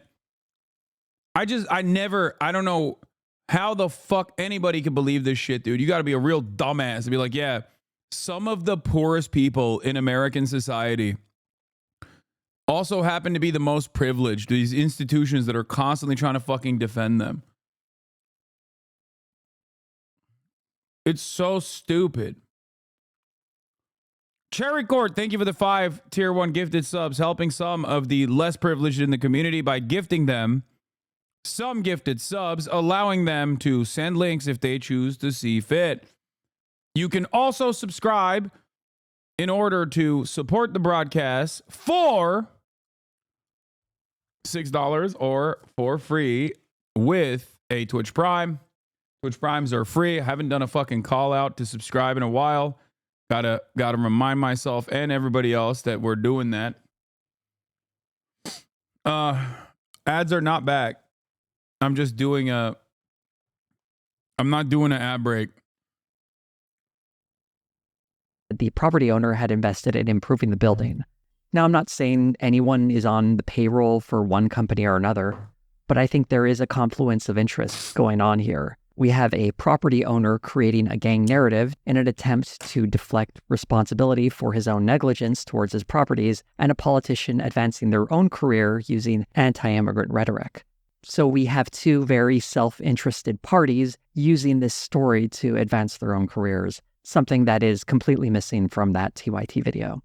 To be as fair as possible, there is a decent amount of pushback that comes from the TYT video regarding how immigrants are being demonized by the right. And overall, when you look at the crime rates, we've been over this many, many times. I hate to break it to you guys, but native-born Americans, twice as violent, twice as many crimes as undocumented immigrants, and 4 times as many crimes as documented immigrants. And that's great. I'm glad they did that. But this pushback is incomplete when they also don't show how the property owner is complicit in all of this, and also provide cover for some of the conservative politicians who are exploiting this crisis, and presenting a city council member like Jurinsky as someone who simply wanted to help her constituents. A little over a month later, on October 14th, the Young Turks uploaded a second video on the subject titled "JD Vance Interview Gets Tense Over Venezuelan Gangs." And this was not a great video. The incidents were limited to a handful of apartment complexes, and the mayor said our dedicated police officers have acted on those concerns. A handful of problems. Only, Martha, do you hear yourself? Only a handful of apartment complexes in America were taken over by Venezuelan gangs. Fast forward to this past weekend, and you have Martha Raddatz say, no, it wasn't a big deal. It was limited to a handful of apartment complexes. This is a strange reading of the words that... Bro, they're not saying only a couple apartment complexes were overtaken. They're saying there were a handful of incidents and issues. No apartment complex was taken over. Why are you agreeing with JD Vance? That were said. Martha Raddatz is not explicitly confirming gang takeovers of apartment buildings. She tried to clarify that there have been gang-related problems, but then she is misconstrued by JD Vance, someone who has, by the way, gone on record as having manufactured stories to spread anti-immigrant rhetoric. I say that we're creating a story, meaning we're creating the American media focusing on it. This is one of these moments that just seems like a breakdown in understanding what words mean. Saying something is a problem doesn't mean confirming how that problem is construed by the other party. Even if Martha Raddatz completely agreed with JD Vance here, is that really the extent to which a story can be confirmed now? A comment from a moderator? I'm not even really sure what to push back against here because there's no real substance, yet it's being treated by this video as some kind of grand vindication. I know this is a common talking point that's been circulated in right-wing media, but it's obviously been exaggerated. The Aurora Police Department put out a press release about the Venezuelan gang members that they had identified and arrested. When you look at the details of these 10 men who have been arrested, they don't really speak to any sort of extortion scheme. Yeah, this is what I was talking about. She wrote this in her Substack. This is the part of the article that I actually had to investigate further. I never covered it on the stream, but I had to literally do a live debunking to my mom who had printed out the Substack. Apartment takeover narrative. Many of the charges involve things like domestic violence, and several men were arrested over one specific shooting. There was a fight that broke out at a party, and there was an instance of one gang member breaking into the apartment that was occupied by a different gang member. While it's certainly conceivable that some residents at these apartments have been shaken down for money or robbed at some point, a robber might have even said they were calling it rent for living there. This is me being incredibly charitable, as it's hard to find firm evidence of any of that having happened, and certainly not to the extent at which it is being alleged by the property owner. In fact, the original video claiming the poor living conditions and violence had nothing to do with one another was part of the problem. And much like the original video, a huge portion of this video is designed to attack the left. And I love how easily they just dismiss it like it's no big deal. Do we care about people or not? Do we care about people living in poverty or not? Then the extreme left goes, aha!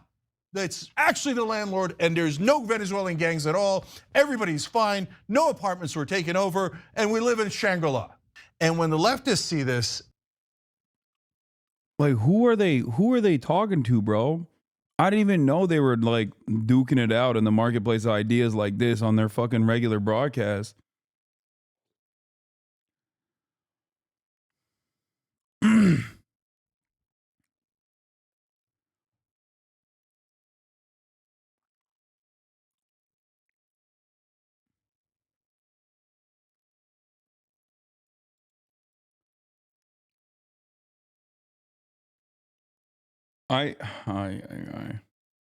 picture, they think they don't exist.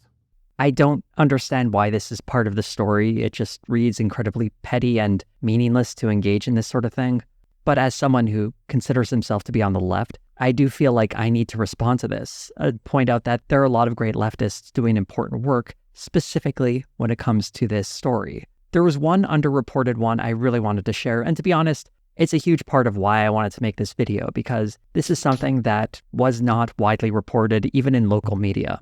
This comes from an article in Denverite. Isn't spreading disinformation considered to be a form of hybrid warfare in the political science context? I don't think this is like a deliberate disinformation campaign, you know. I think it's just like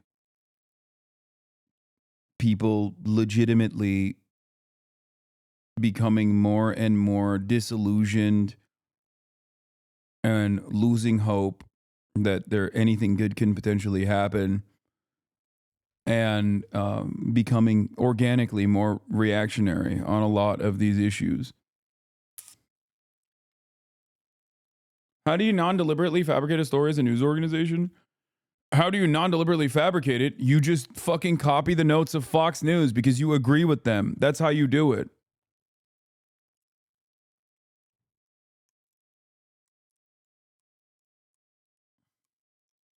Which provided a lot of personal stories of many of the people who were living in Fitzsimmons Place and how they were struggling to find rooms in hotels after their building was shut down. One way in which the city, I think, is to blame for what's going on is how quickly they shut down Fitzsimmons Place. Although there had been a lot of talk of it being shut down, the actual deadline to shut the whole place down was only a few weeks, and a lot of residents simply didn't have the time to find new accommodations. The city, for its part, offered to pay for hotel rooms for a couple of weeks, but residents were pretty much left on their own to figure out what was going on. Much of the work of helping these people fell on volunteers from groups such as East Colfax Community Collective and House Keys Action Network Denver. The article describes them as a group of anarchists, socialists, students, and neighborhood organizers who helped people get water, food, and arrange for their accommodations, making sure they had appropriate transportation and rooms booked so these families wouldn't be left on the street. TYT did a few stories around the same period about flash mobs that ran into 7-Elevens and snatched chips and shit, and they literally have Fox News credited for photos for the piece. Yeah, I think that there are significantly more pressing issues that are ruining American society than a bunch of fucking people running into a 7-Eleven and grabbing, you know, chips. That's crazy. As a quick aside, I talk a lot about leftist politics on this channel, and I see a lot of questions about how people can make a difference in their community. And if you're someone who wants to make a positive difference in your community and you're not sure where to start, look for organizations like these. They provide community support to people in really tough moments of their life. And it's really so easy sometimes to make a positive difference. In this case, it was just showing up with some food and water and helping people get from point A to point B. And while there are annoying leftists on the internet who will say all sorts of obnoxious things, I think the contributions of left... The La Cienega and Olympic 7-Eleven, it was literally teenagers on bikes. Oh my God. Someone needs to put an end to these teenagers, man. If they do it 3 times, it'll be a felony. Leftists in communities often gets ignored and minimized. They're out there doing the actual work. And this is why I don't shit on anarchists all that much, okay? While they do demonstrate record behavior time and time again in online spaces, or some of them do a lot of fucking, some of them are just like objectively annoying. They're at the forefront of this kind of mutual aid. To me, this is what I think of when I think of leftist activism. This article is an important read as it puts a human face on all of the people, particularly those who were affected by this building that was left in disrepair and then was suddenly shut down. And it also describes how stories of rampant gang violence is stereotyping an entire community. To be a Venezuelan person in Aurora right now is to be associated with the existence of this gang, a gang that is incredibly small and has limited to no influence in the city. As an update on the other 2 buildings that were scheduled to be shut down, Whispering Pines and one of the buildings at the edge of Lowry are luckily staying open, and hundreds of more people won't be forced out of their homes. Even better, a court-appointed third party has taken control of these properties and will begin making long-needed repairs, something that should have been done for Fitzsimmons Place rather than having all the tenants be evicted. At least for the residents of 2 of the properties, there is some degree of justice. To clarify this just a little bit, the court-appointing third party isn't part of any kind of settlement with the city, who had been threatening to shut the places down. Rather, this is because the owner defaulted on millions of dollars in loans and were sued by the U.S. Bank Trust Company, and the buildings are now in receivership. Also, I want to point out that the bank suing the property owner is the same bank that had that report commissioned about the supposed takeover of Whispering. In my opinion, they're falling prey to propaganda, which is sad because I only knew about you when I started watching TYT. I stopped watching TYT after 2016. I started organizing since then. I've only gone more left, and I refound you during your woke bay era. I've literally done the organizing that Jank argues that the online left doesn't do, which feels disrespectful to people like me. TLDR, I stopped watching TYT because I started reading Franz Fanon.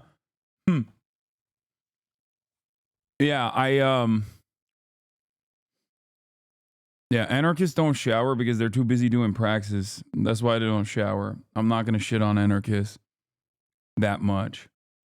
I'll shit on them a little bit.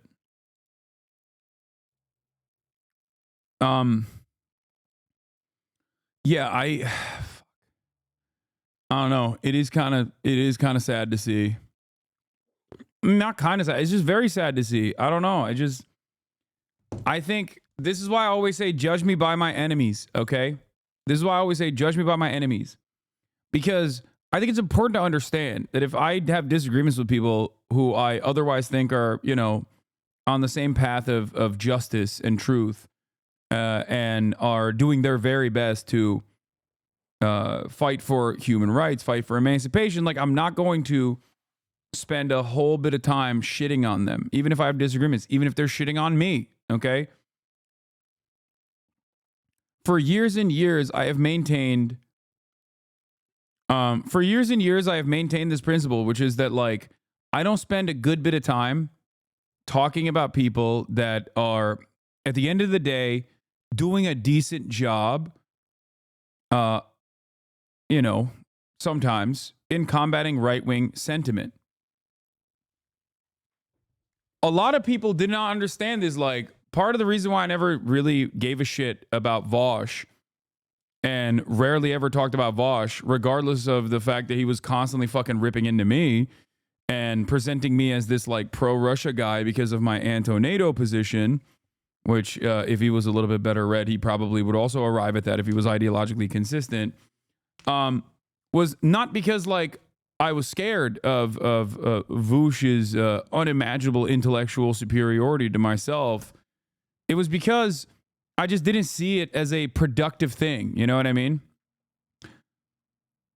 And at most, I only fucking joked about the lolicon, goblin porn shit and some of his high notes that I personally do love, because I do think he's a brilliant entertainer when he's not, when he unintentionally, when he says stuff like, I dropped a tactical N-word to show my interlocutors that I'm unafraid of them, or Tacoma wept. Tacoma wept lives in my mind permanently. I genuinely think it's one of the greatest.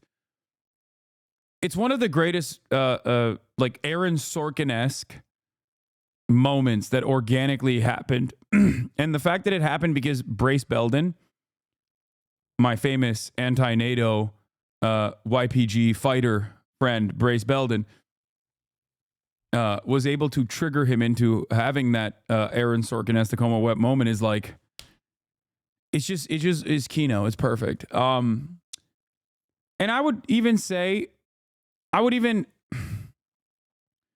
go so far as to say the same about like Destiny. A lot of people, I think, in his community think that I didn't really fight back or push back against Destiny because I was terrified of his intellectual prowess. And moments when I had a much larger audience than he did and still do. The reason why I didn't do that is because I saw him as a nuisance overall, and I saw him as a parasitic force tacked to my hip that was constantly just feeding off of clips that were completely out of context and creating an environment that was like anti-Hasan for no other reason, just being anti-Hasan. Like that was the major coalition that he was putting together.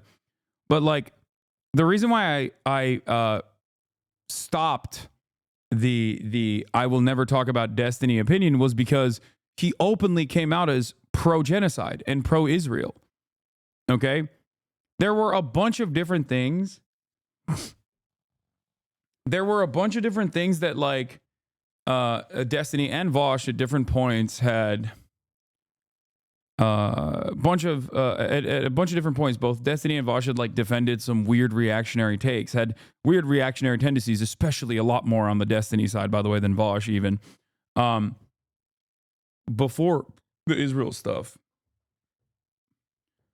But overall, it was like, as long as he's just, actively combating against like idiotic right-wing positions and, manosphere dipshits and any number of different intellectual giants on the right, it's whatever, who gives a shit, right? The problem is, he also was seemingly highlighting and platforming Nazis, which I knew about. Okay, fucking white nationalists and beefing up their personal clout on the side, trying to rebrand them, advocating that these neo-Nazis were not actually Nazis to his own community in the process, giving their phone numbers to other prominent podcasters in an effort to reignite their career, and taking credit for revitalizing the career of Nazis like Nicolas Fuentes. And also simultaneously defending Israel and being pro-genocide. That was what flipped it for me, where I was like, all right, enough of this, like silence. I will go after him. Now his fan base might say, oh, dude, it's because he grew in prominence or some shit. He didn't, okay?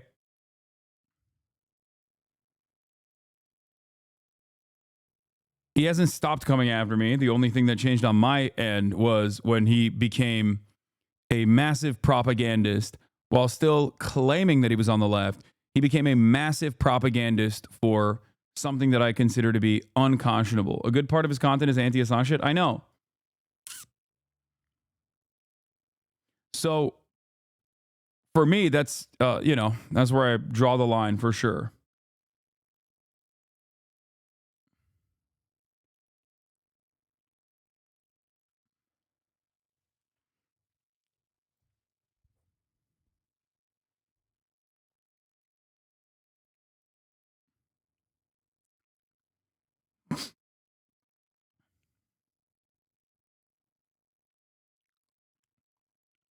The reason why I brought this up right now is because I usually apply a level of grace to those who I feel are sufficiently anti-reactionary politics, anti-Nazi. if at any given moment I start recognizing that they are not doing that, then at that moment I'm like, okay, no more grace, no more silence. And I apply this standard pretty evenly across the board to people from many different walks of life, and to virtually every single person. A lot of people actually get mad at me for doing that, and maybe even look for some other cynical reason as to why I'm doing it. They'll say, oh, you're doing it for clout, like with the case of Aiden Ross. You're doing it for clout with the case of Asmongold. No, it's because I want to, I always will hope that people have the capacity to change, and they will come to that, they will come to these conclusions on their own. There's a certain respectability that you navigate with that is very liberal and self-serving. It doesn't move the needle on an issue, but you get a release from the exchange. So it's until you deem them bad actors, no matter the evidence. What? Past a certain point, you will never understand how it feels to hear an immigrant comment on reparations as if my people didn't march for his right to come here. It's deeply disappointing all around. There's a certain respectability that you navigate that is very liberal and self-serving. No, I understand the human condition, I think, better than you do. I'm not as sheltered as you are, I think. If you genuinely think that people do not have the capacity to change and become better versions of themselves, myself included, and many people in this community have gone through that process as well. I don't know what to tell you. Now, it's a foolhardy endeavor, and past a certain point, I do actually drop it. You say Asmon will change any day now, Lamau, but like, you know,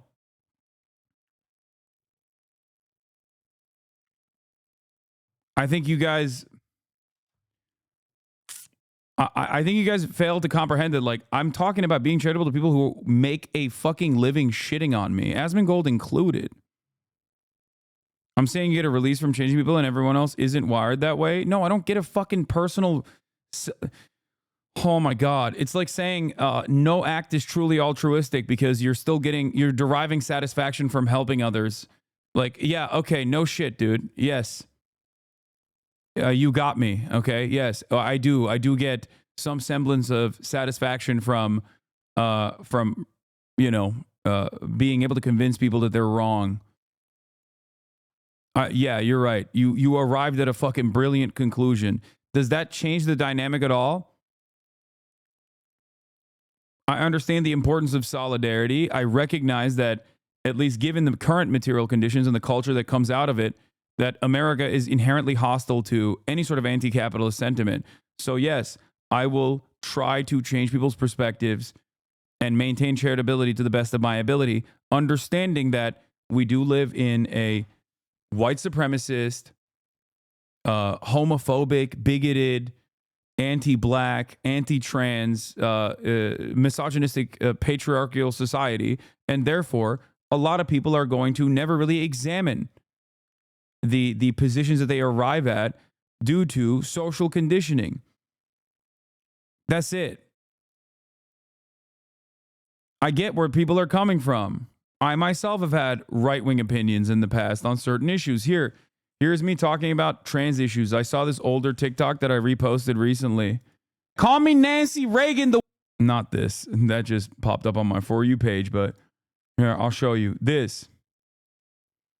This is a great example of exactly what I'm talking about and why I'm always changes in my own people. Personal politics, where in some ways I've become, I guess, more radicalized throughout the years, but in many ways, like, way more tolerant. Like, I talk about transphobia a lot, right? I'm a cishet white guy. I had transphobic opinions 10 years ago. Many of my trans viewers even had transphobic opinions 10 years ago. Internalized transphobia is a huge part of this. Why? Because gender is like a very rigid thing that we associate with ourselves. Even though it's socially learned, even though it's an expression, we reinforce that through every facet of society. You can't play with Barbies, you got to play with G.I. Joes for a boy, right? You got to wear blue. Even though if you look at FDR, when he was a baby, he just looks like a little girl. Like he's got dress on, his hair is long. Those concepts have changed throughout time, but they become infinitely more rigid in contemporary society, and it's very personal to a lot of people, like what their gender is. So when they see someone break that false notion that gender is actually biological and is very rigid and it is very important to me, what the fuck, it breaks their brain. So that's the reason why, and trans activists say this all the time, the overwhelming majority of Americans and the way that they receive trans people or the way that they think about trans people is just, they don't really think about trans people at all. They just have apathy. You can go in either direction after that.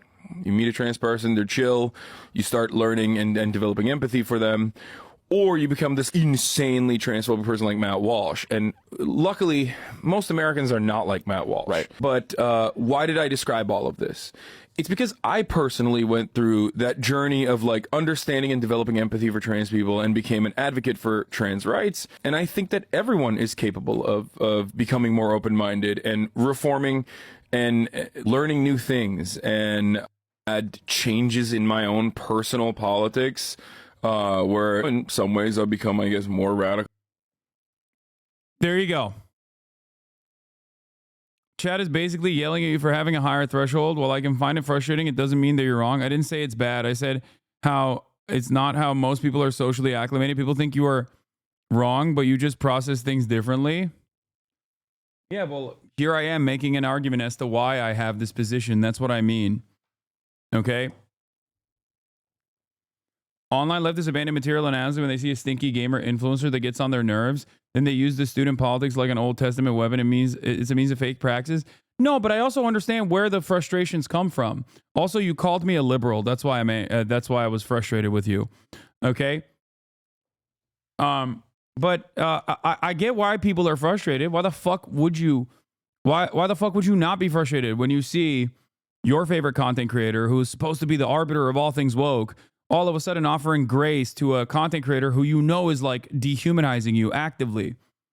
Okay? I get it. I know where people are coming from. Just don't call it a fucking liberal tendency, because it's not.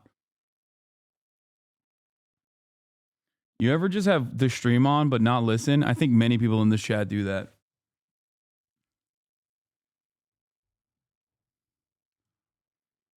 Until their entire content becomes fuck Hasan, you don't respond, and I think that's a good thing. Many examples, it derails your thing. You value every single person that disagrees with the take of yours. Yeah.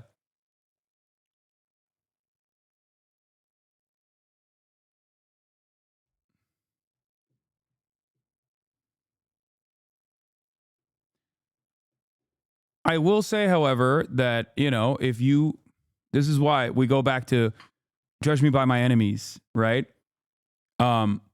If you spend a good bit of time attacking the left over and over again, and the reason why we started this conversation is because we're talking about TYT.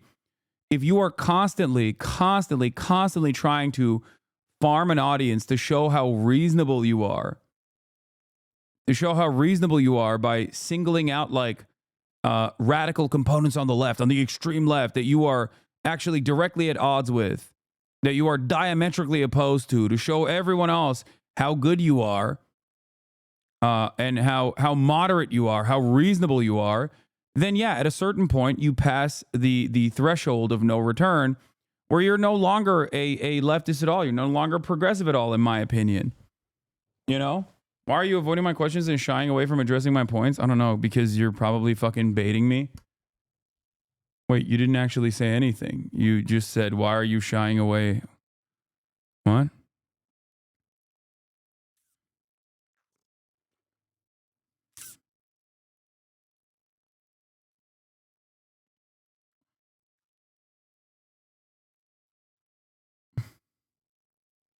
He means your haters say that. Oh, yeah. So, yeah, that's what it is. I think that there is, I don't know there's no exact science to this. I don't know what the exact point of the point of no return is. I don't know what that threshold is. But just like the Supreme Court justice that once famously said, I'll know it when I see it, when talking about the difference between, porn that was protected by the First Amendment versus things that constitute, what was it? What's the term? I forget. Like gross obscenity. Yes. Things that constitute obscenity that go past the point of just like regular pornographic material that is protected by free speech. I'll know it when I see it. Pines. I want to include some additional context specifically regarding Fitzsimmons Place that has recently come out regarding when it was labeled a public nuisance in September 2023. In documents that were uncovered by 9 News, a report from a police officer and several communications with city officials show them repeatedly warning the property owners of the growing problem with crime as a result of the poor conditions the building was left in. Numerous recommendations were made to improve safety within the building that simply weren't followed through with. Police even made the offer of helping with security, but there's no evidence that they were ever taken up on that offer. I'm sure to some degree, police could have done a better job of providing safety for any of the people there. After all, several tenants had reported very slow responses to 911 calls. But what these documents do reflect is how the property owners were very much informed on the growing issues within their building and were repeatedly offered solutions and services to help deal with it, and then they seemingly did nothing to address those issues.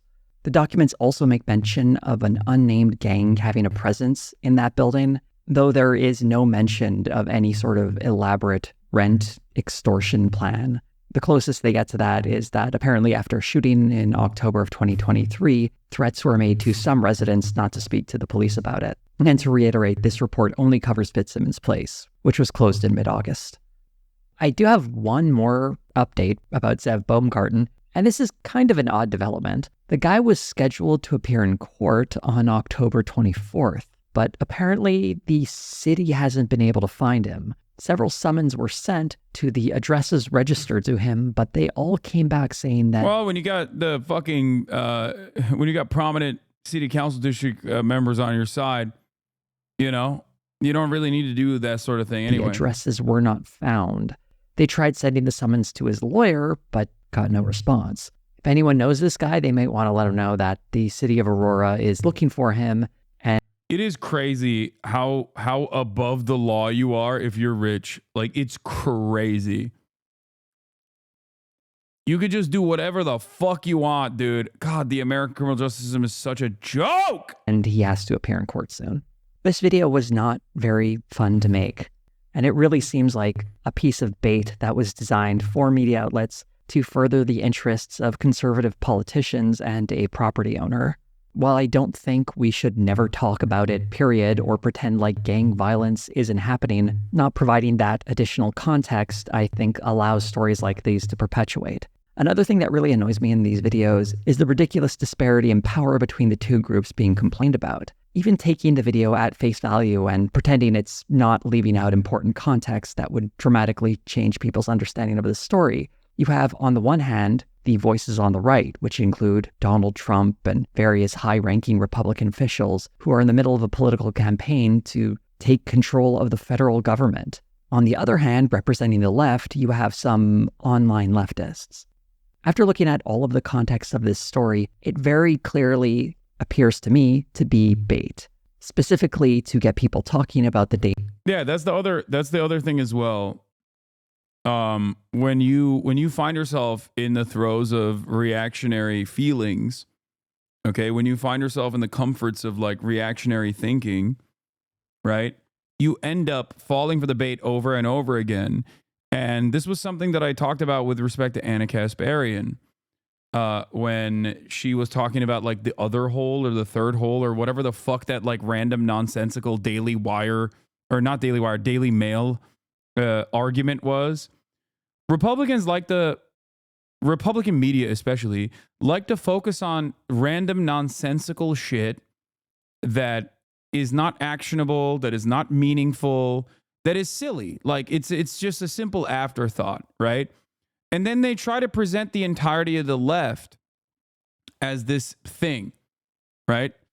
Bonus hole, I think was what it was, or birthing person as a term, right? things that are born out of academia or things that are only utilized in hyper-specific medical settings that Republicans like to grab onto and then act as though this is what the left wants. This is the entirety of the left. No, not academic bonus hole. I'm talking about birthing persons, obviously, when I say like things that are relegated to the academic settings or whatever. And when I hear a story like that, I just laugh. I'm like, yeah, that sounds dumb as fuck. And I'm sure when I say that, there are people who get mad. You know, there are people who get mad at me and they're like, oh, that's a little transphobic. Like trans men can give birth too. And I know that they can, you know, in very, very specific circumstances where they can't take HRT any longer. You know what I mean? It's like one out of hundreds of thousands, not millions of trans people have ever actually, you know, done this. And I don't think that this is something that even trans people as a whole are pushing to the forefront of the public consciousness, especially at a time when they're, you know, being dominated by right-wing legislation that is creating a permission structure to basically write out trans people from existence. And I find it ridiculous to hyper-focus on this, even if it is to disparage it, right? Even if it is something that is truly objectionable behavior, let's say, right? I just don't think it's necessary to talk about it at all. And I don't like that there are people who engage in this endeavor without tackling the reasons as to why we're having this conversation to begin with. Okay? As far as this conversation goes, like a great example of this is like trans people in sports. The only reason why we have this conversation is not because of the ethics of it all or honesty or fairness in sports or any of those reasons. The real reason why we're having this conversation is because it is a way to create a permission structure to write out trans people. And it starts with that. But the overarching goals are always to stop trans people from existing, okay? No more HRT, and not like the kind that we all like, not the kind that cis people use, like, balding pills like the ones that I use, which is still HRT, or TRT like Joe Rogan or RFK Jr. uses. Not that kind. We like that kind. We like that kind of, expressions of gender. We like those initiatives, okay? We just don't like it when trans people are using it. We don't like it and we need to stop it and we need to put an end to it. That's the ultimate goal here. No gender affirming care for trans people, right? So I see no reason to spend a good amount of time with people, talking to people that don't even give a shit about, high school athletics. They just don't care. They don't care about women's sports at all. They routinely shit on women's sports. And they're simply using this as a way to find an argument that is that seemingly is more reasonable, okay?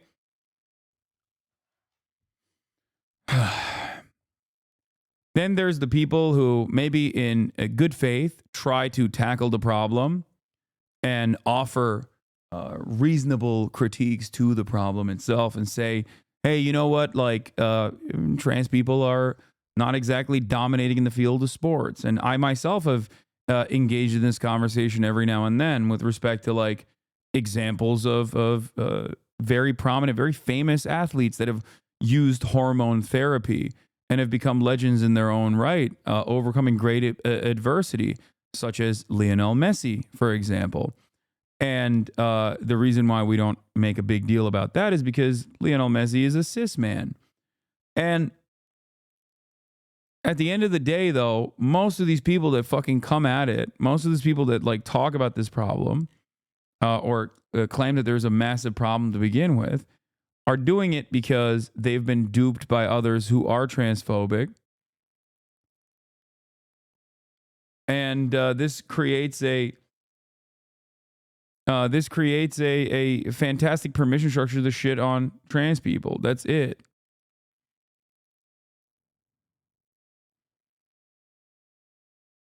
danger of immigrants. That's not to say that crime hasn't happened in this location. There are countless areas in the United States where crime happens, including apartment buildings. And some of those crimes involve gangs. I understand, but it's complex to someone that doesn't watch you that often to actually know what your stance is on transgender women and women's sports from an outside perspective, since you don't answer it clearly. No, I have. I have answered it time and time again. I don't give a shit. I don't care. I don't care at all. And I don't have any issue with trans women participating in athletic competition all the way up to fucking professional sports with cis women.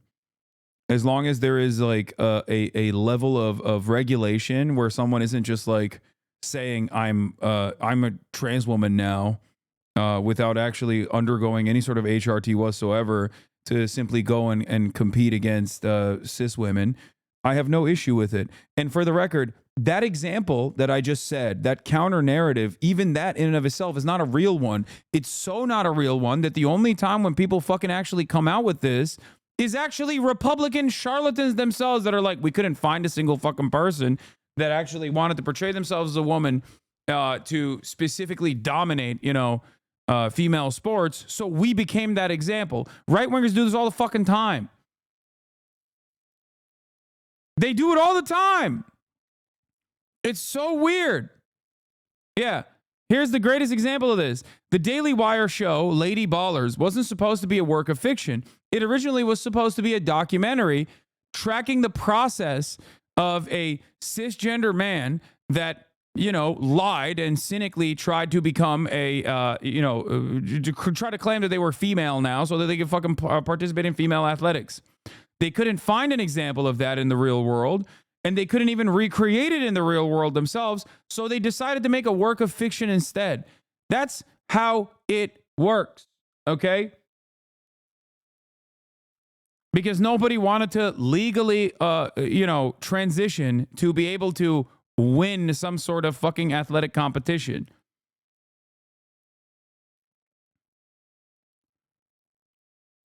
Yeah, Joanna Man is the OG version of this that people treat as though it's a fucking documentary.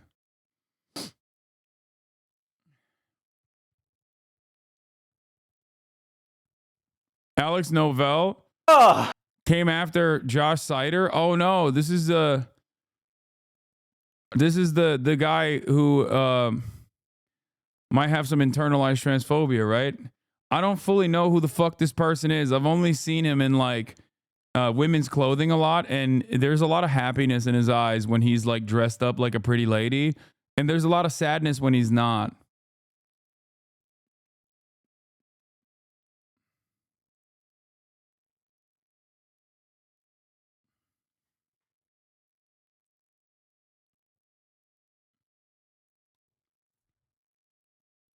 He pretended to be trans for a fucking year? Wait, really? For a whole year? He dated a trans woman as well?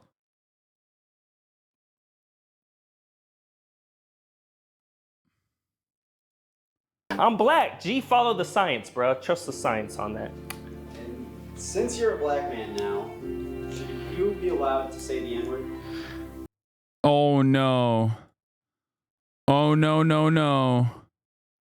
Wait, did I have this on the docket already? Oh my God. This is the strongest HasanAbi soldier, okay? Straight up. Alex Novell is the strongest HasanAbi head in the game. I'm black. Straight up. He does this periodically. It's kind of crazy. He drops it in here. Okay, I'm gonna try to censor this. G, follow the science, bro. Trust the science on that. And since you're a black man now, should you be allowed to say the N-word? Nick. Culture war never changes. In the year 2024, I was a soldier fighting in the front lines of the culture war. But I did it all for one woman, my baby back home. God, she's so beautiful. You'll get your wish, darling. I'm gonna end this culture war once and for all.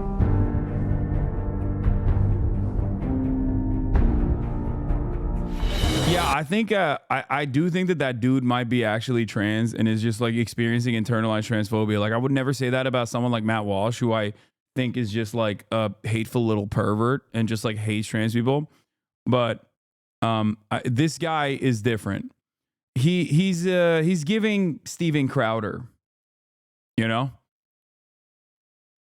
You don't cross-dress that much without like genuinely getting some sense of satisfaction out of it. You don't cross-dress like that, man. That's it. Like, I say this as someone who has at different points done the drag queen shit, you know what I mean? Like there's varying degrees of entertainment that you can derive out of this. Like, I feel like when you're doing it in this like incredibly hateful way, there's something else going on.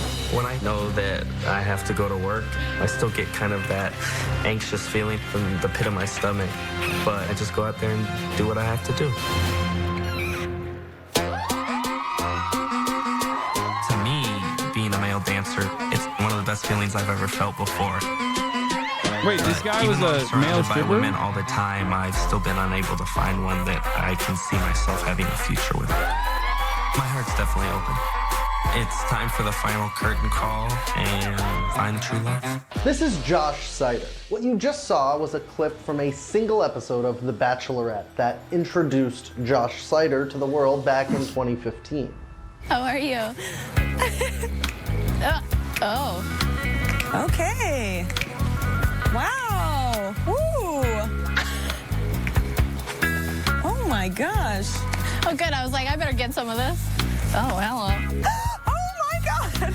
Ever since then, he's been desperately clinging to relevance, not unlike many of his Bachelor Nation alumni. First, he came out of the closet as bisexual. And of course, as many Z-list celebrity bisexuals do, he went on a round of podcasts to talk about it. I am Josh Sider. I was a... Oh my God. Oh my God. Bisexual invisibility. Once again, bisexual invisibility now and bisexual invisibility tomorrow. Bisexual invisibility yesterday. Oh my God. Oh my God. Bi erasure. We must do it. I'm sorry. I'm sorry to the bisexual HasanAbi heads, but we must do it.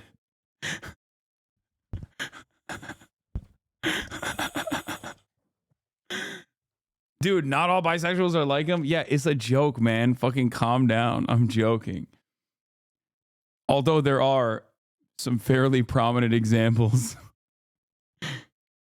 Kirsten Cinema. And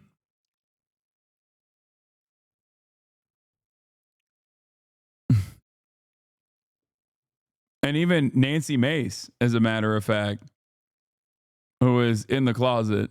But contestant on The Bachelorette.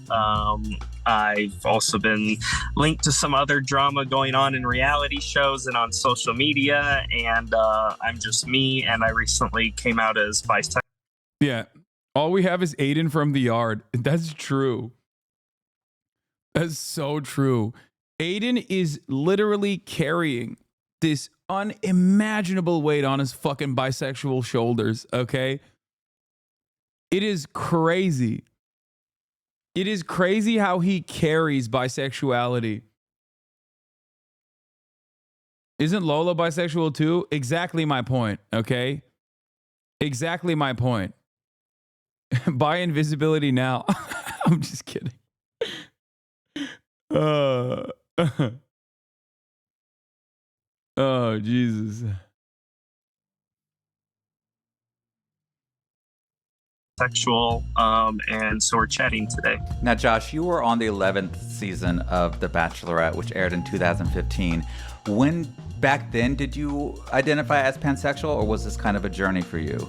Back then, I was definitely just like the straight guy, straight male stripper guy performing for women. I am very attracted to men and women. And so I now more identify as bisexual because I'm strongly attracted to... Like, bro, the only thing that stops this person from being a hateful little bigot is acceptance of his own sexuality. That's it.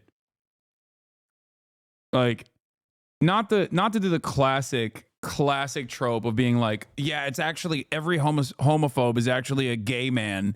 Like, I'm not saying that at all.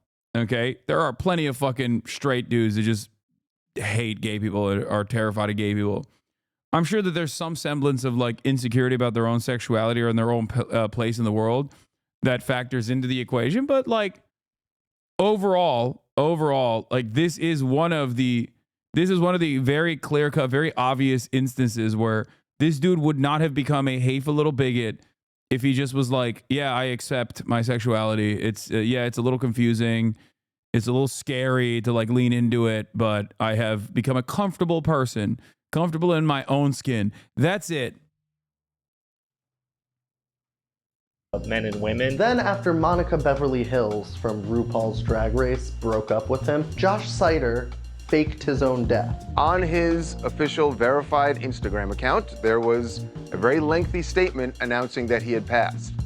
And it certainly made it seem like it was suicide. Well then, in fact... This is so sad because like who the fuck gave a shit?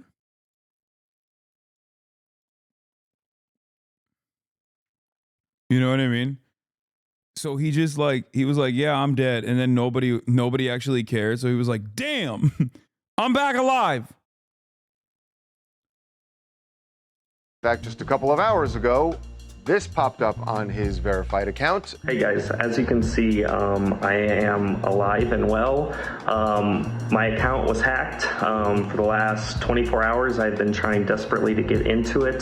The puzzling part for us, there's a post saying he's dead. I'm sorry, I'm not perfect. I guess I could have, done something besides getting on Instagram to try to prove that I was alive. And it's sad that there was tributes going up. But I'm not to blame for that. I'm a victim too, so that's what I would say. Nowadays, Josh is still alive. And even worse, he's become part of a greater ecosystem of conservative rage bait that's been growing in popularity since Elon Musk took over Twitter. Just wanted to let you know I'm completely unbothered by all of the hate that I've been getting in my DMs and the comments. Already know I look better than 99% of the people hating on me. So anyways, just wanted to let you know. Posts like these, from cross-eyed Zionist detransitioner Maya Poet, aren't meant to actually contribute to any type of conversation about politics or trans rights issues. They're just purely rage bait posts meant to juice engagement on social media. And Maya Poet will admit that herself. You know what's really funny is like this post. I woke up today and this post had like 1K likes. And then now it's at like 7.2K. It's so thick. Likes, it's crazy. Yeah, I mean that one is a unique little demon, okay? The one that's like, what is this? He's so pissed. How to successfully cut off a Rogan Hillary rant? Clinton was... Okay, we'll do that in a second. Hamas made me detransition is in the halls of greats. Okay? You will never be able to top that. That's it. That is in the poster hall of fame. Yes. I am not kidding. That person, that little freak, Maya Poet, straight up posted October 7, caused them to detransition. Okay, before that, they were like pro-Palestinian activists, trans advocate, all this shit. It is cinema.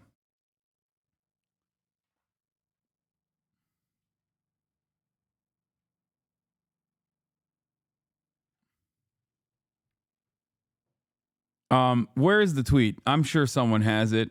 It's in the halls of greats, man. I'm telling you.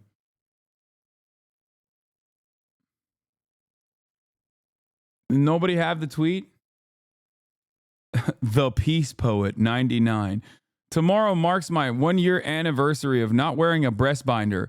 On October 7, 2023, I awoke to a siren.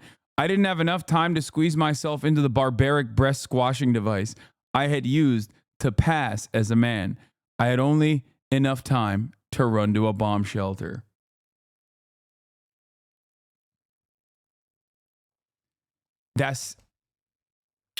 Oh, I thank God every day for posters like this, okay? I really do. Because this is like new levels of insanity. Yeah. This woman has spent a year shouting Hamas made me detransition and is still not a rich conservative media personality. Skill issue. Yeah.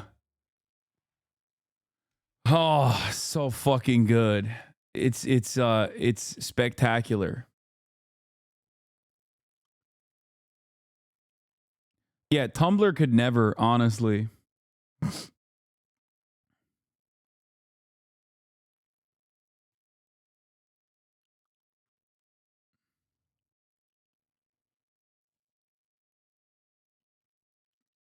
God, I love this kind of fucking mania. It's always crazy. Like you never know, like which posts are actually going to go viral and which ones aren't. And I've learned that, you know, people don't particularly care about substance on this app. This was just like a shit post I made, and I got a lot of comments. Most of the comments Are we were like, just talking about your hit posts right now? Or we're just regaling us with all of your hit posts?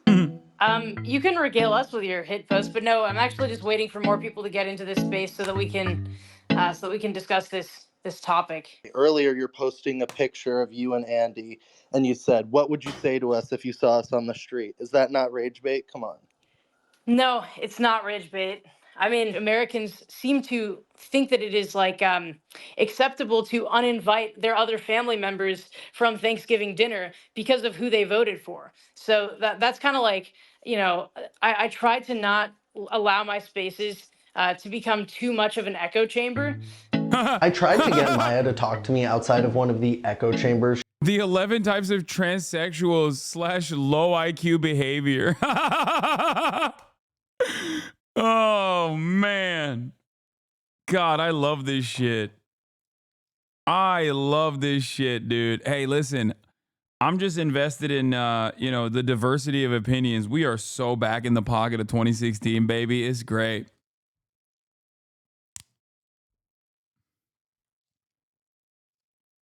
This is why I also love, you know, queer humor in general, because this is unironically the exact, like someone on fucking trans Twitter screenshotted this and, you know, is using it as a QRT with regular frequency. You know what I mean? This is such a, I mean, it's a fantastic, like the steps you take to come up with a title like this. Like, you are so fucking insane, dude. The 11 types of transsexuals / low IQ behavior. She calls a Twitter space, but she was too busy helping parents whose kids, in her expert opinion, were getting caught up into trans and needed to be saved, presumably, by the cross-eyed crusader against the evil transgenders, Maya Poet. You know, culture war content, all of this, you know, trans madness. It's so hard to distinguish the pretenders from the true trans that it makes. Yo, why do you dress like shit still? What's happening? Like, at first maybe you're like trying to figure out the expression of gender, okay? And you're like, you haven't really fully gotten comfortable with the look. Okay, so you don't know what the fuck's going on, and that's fine. You know what I mean? It's like early stage. It's all good, right? But like, what's going on now? What's happening here? Why are you dressed like young Sheldon? If young Sheldon was a victim of a car crash, and now young Sheldon's parents are very happy at the prospect that he has started dressing himself. You know, like a Kirsten Cinema type situation. What the fuck's going on? This fit is ass, dude. It's fucking ass cheeks.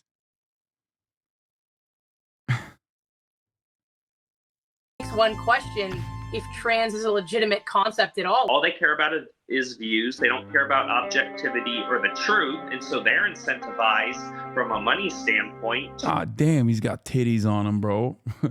Bro, you need a fucking breast binder, okay? Maybe you can grab her old breast binder. Holy shit, dude, that's disrespectful. The way your titties are protruding, god damn, dude. Bind them shits back a little bit. Holy moly. I feel like it's gonna poke me in the eye, dude.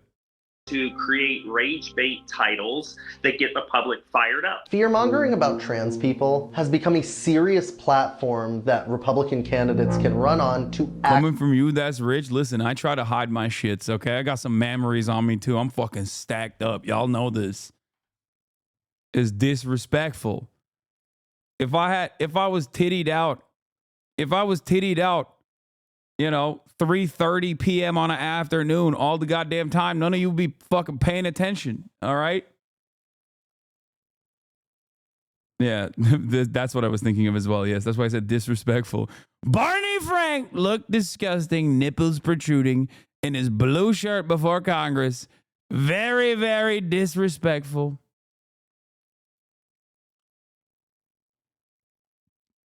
actually get elected. Kamala supports taxpayer-funded sex changes for prisoners. Surgery.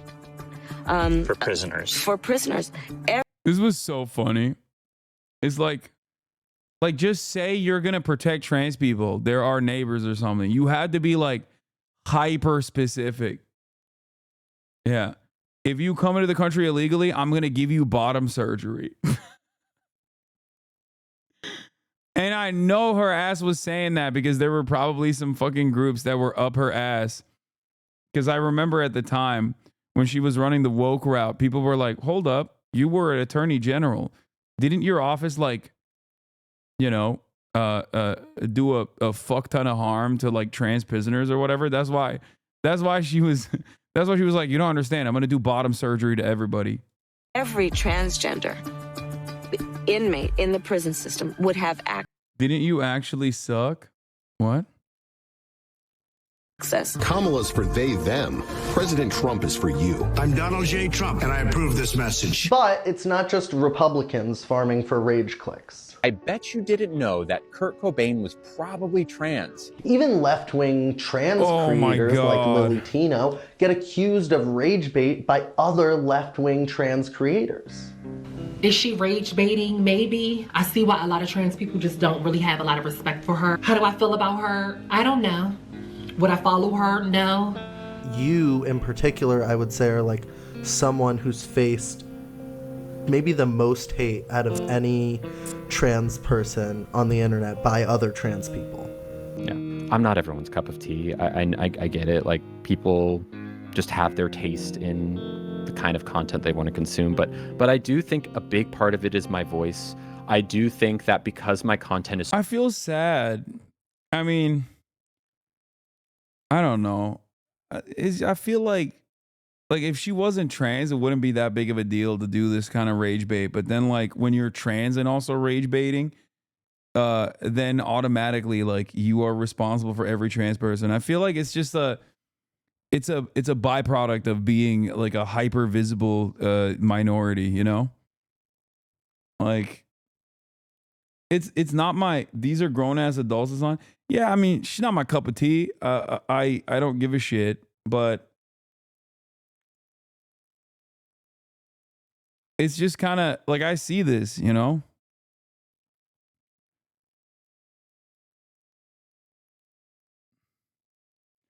She can be a Karen. I don't know why they hate her for being trans and not a Karen. Yeah, I mean, look, I'm not going to fucking be like, you know, I'm not going to run around and be like, you know, defend trans rights and trans wrongs, okay? I don't do that for any woman. You understand me? I don't do that for no lady. You feel me? I don't give a fuck if you're a trans woman or a cis woman. That's right. Trans inclusive radical misogyny, baby, is back.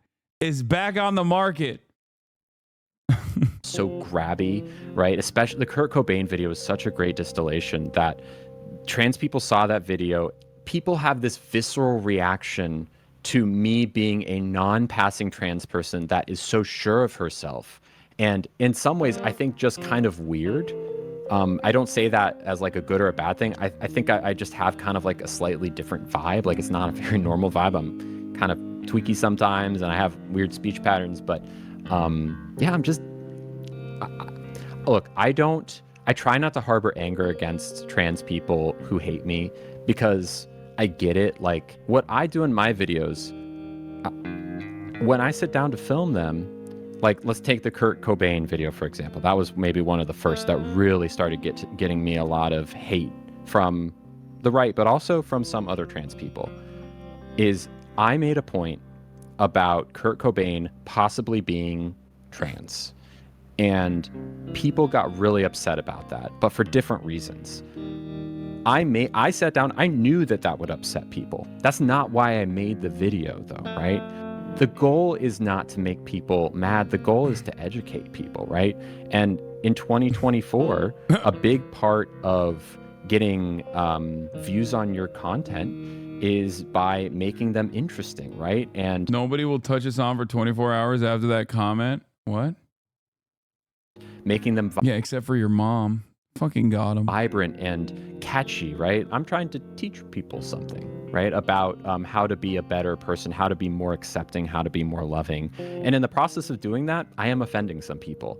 I think, generally speaking, it is it's more sure of a bet to make content about controversial things than it is to make content about inspirational or uplifting things. TikTok in particular. Hasan is secretly a trans man. Yeah. Prioritizes controversy. What Josh Sider is attempting, and if you ask me, failing to do, is to point out what he perceives to be truths about trans people via this like rage baity act. Besides farming for rage clicks, Josh Sider's whole point behind his transphobic minstrel act. Like, I don't think there's an equivalent between someone like Josh Sider, who's like making very clearly hateful content, versus a trans content creator who's like also very clearly making not hateful content, but like annoying content. You know what I mean? I don't even think Alex is making that equivalence here. Okay? I don't think Alex is making that equivalence at all. But I just want to let it be known. Yeah, some trans people are fucking annoying. I know. I have been yelled at by many annoying trans people in the past, and I it's fine. I also understand where it comes from as well. You know, it doesn't. In some instances, it comes from being trans and being mercilessly and viciously attacked and being made out, like being portrayed as the enemy of all. You know what I mean? I feel like when there's no safe area for you, when there's no safe territory for you whatsoever, like, yeah, your brain starts breaking a little bit where you're just like, fuck, everyone's out to get me, everyone's out to kill me. And then you have a hair trigger, understandably. So I'm always very I'm definitely a lot more understanding of marginalized groups that come at the subject matter in a way that I wouldn't, you know? But having said that, yeah, if one trans person is like not harming anybody, but they're just being fucking annoying, like, holy shit, who cares?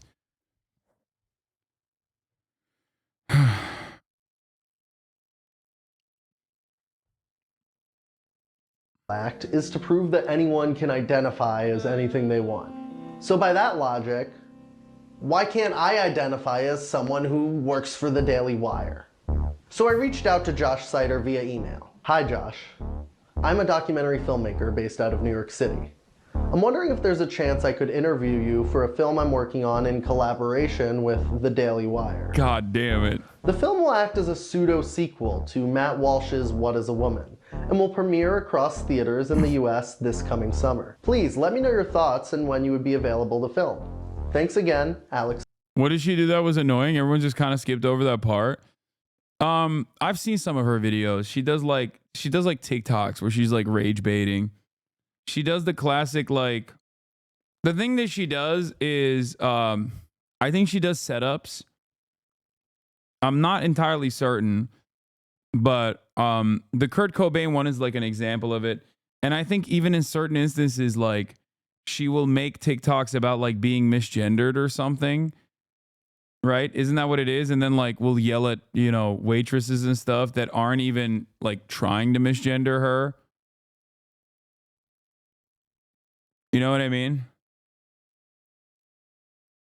Yeah, like she'll be like, "Oh, did you call me a man?" And then like it's really frustrating because it's like, at least in my experience, most trans people are a lot more graceful in situations like that, where like accidentally someone might end up misgendering them, and not only that, but also it's like,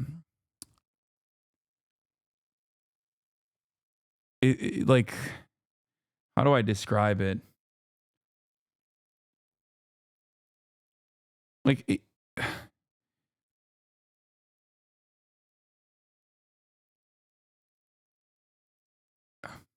like rad lib tendencies satirizing the rage. Oh, the part of it that is frustrating for me, at least from what I've seen, is not necessarily that like this person is being like serially misgendered. It's the fact that right-wingers will weaponize those videos.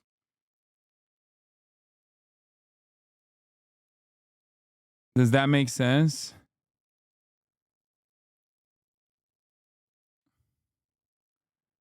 Like, right-wingers will be like, "Oh, here's another trans person being crazy and being annoying." You know what I mean? And then they use it to, you know, shit on trans people further.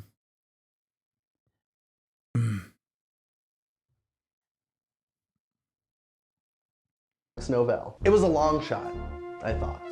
But less than 25 minutes later, Josh Sider actually replied to my email. "I'm 100% in, but skeptical if this is real. Is there any way we can confirm? Thanks so much. I'm humbled to participate in this project if it's genuine." That's the best impression I can do. So obviously I don't work for the Daily Wire. But a year and a half ago... Well, you don't work for the Daily Wire?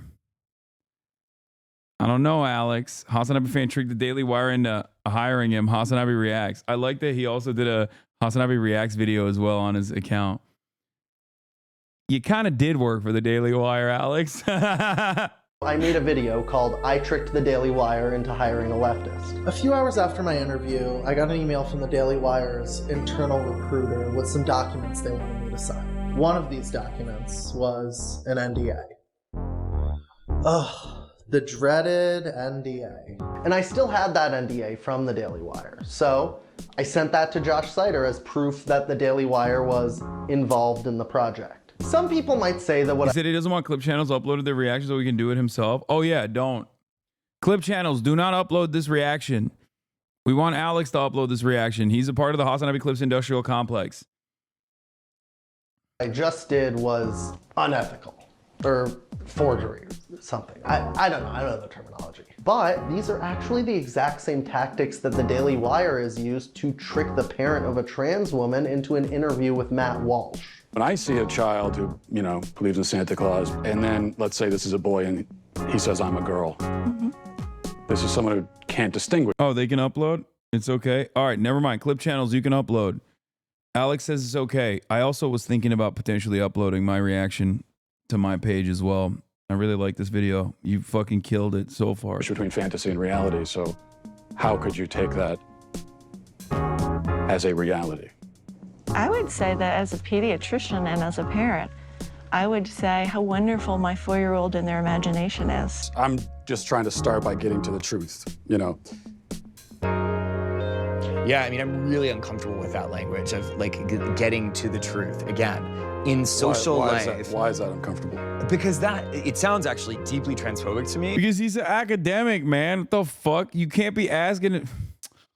Dude, this is the most annoying thing. You go to a fucking philosopher, they're gonna give you philosophy. You go to a fucking person tasked with dense academic literature on gender, and yes, they're going to try to be as objective as possible, as correct as possible.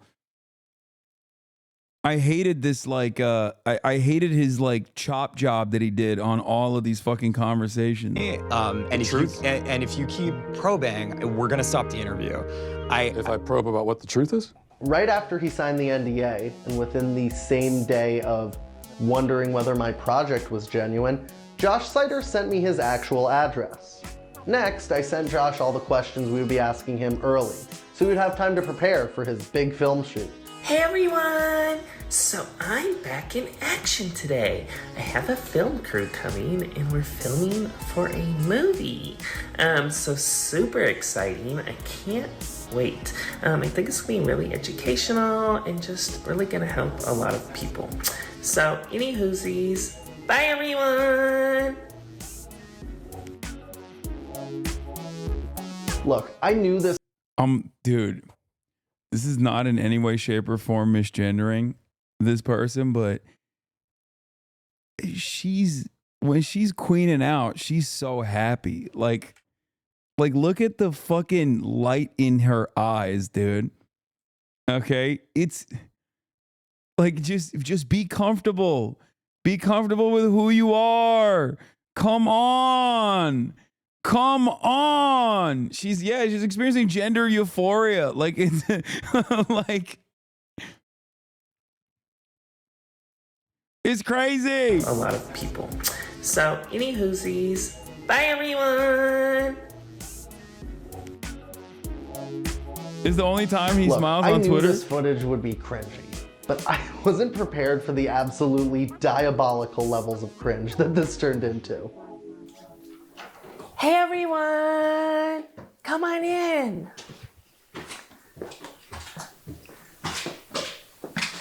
Hi! Hi, what's your name? Well, my dead name is Josh Sider, but my new name is Jay. Okay.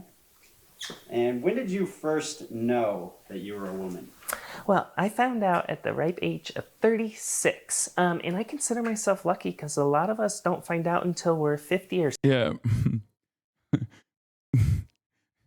Famously, every trans person starts with a dead name. This is just like such a weird pattern that I've observed with transphobic people, is that they are so incredibly pathologically invested in the latest and greatest of trans tech. Okay? They always are so tuned in, so primed.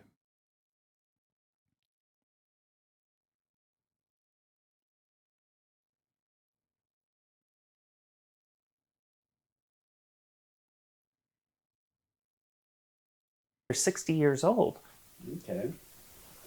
What do you think of the direction masculinity is going in this country? I think masculinity is getting really toxic. A lot of times guys try to mansplain to me, like if I'm using the women's restroom, and say, no, don't go in there. You got to start skincare routine ASAP? Wait, why? Damn. Is my shit busted? Am I getting old? Is it the glasses? I already have a skincare routine.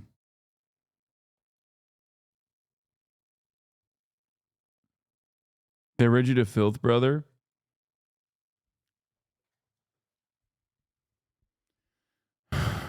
Zoom and enhance? Wait, what? You said aware?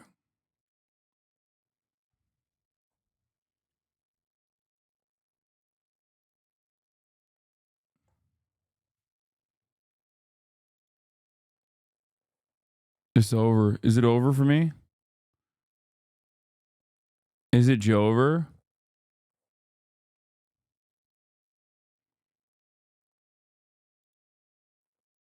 It might be Jover.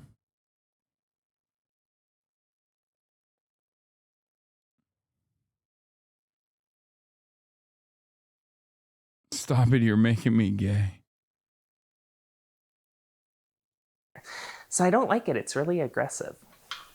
And is being transgender a fetish or a costume? It's both. I mean, most of us have autogynephilia, and then we're... Like that. No cis man should know what that is unless they're like deeply in the fucking trenches of combating transphobia. Like, there are trans people that don't know what the fuck that is. Okay? biological males that dress up as women, so it's a costume. What do you think of other trans influencers? Well, I really look at it like a sisterhood. We're all on a shared journey as biological men that are cosplaying as women. So I like to say we're twinsies. Okay. What bathroom do you use? I always use the women's restroom, even over the protestations of other women. I just really don't care about what they think. Okay. What is it? And have you ever transed any kids? I always try to take the opportunity to teach little kids about gender. You got to get them when they're young because it's a cult. Okay. How do transgenders change the kids? We like to use schools. So that's why we don't go to old folks' homes or talk to adults. We like to go into elementary schools and get them when they're like 4 or 5 years old. Okay, and what hormones are you taking? Well, I like to follow the science to a T, no pun intended. And the science says I don't have to take any hormones, get surgery, or even transition to be valid. Okay. Where do you keep all your women's clothes? I keep my women's clothes in my closet, silly. Do you want to see them? Sure. Let's go. Let's check them out. Just over here. Now, I have to warn you. It's kind of small because my girlfriend relegated all of my stuff to one side of the closet and they're all her clothes because I didn't have the extra cash for my own. So come on in here. And these are all the clothes I have, and a lot of them are from my Instagram videos where I try to educate people on what it is to be trans. Yeah. Got any favorites? Yeah. So, this is one of my favorite shirts. Okay, why is it your favorite? Well, it just really expresses what femininity is all about in 2024, which is to let men take care of women. And there's nothing insulting about a man saying that's what femininity is about.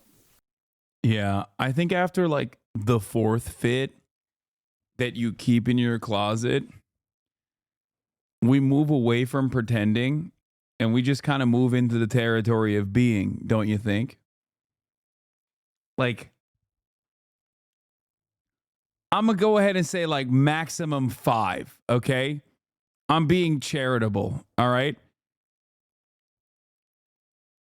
5. On the 6th one, you're like, okay, maybe I just love this. This is my shit.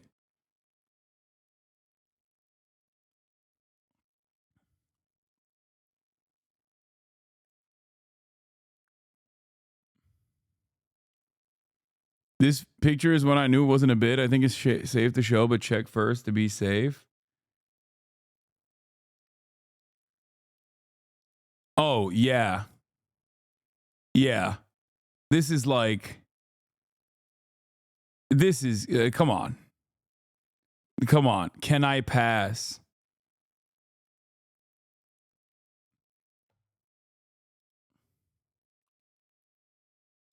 Sure. All right. And where do you keep all your makeup?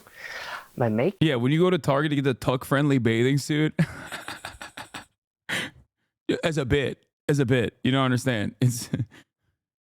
You don't understand. I got the tuck-friendly bathing suit as a bit, okay? It's just a bit. Calm down.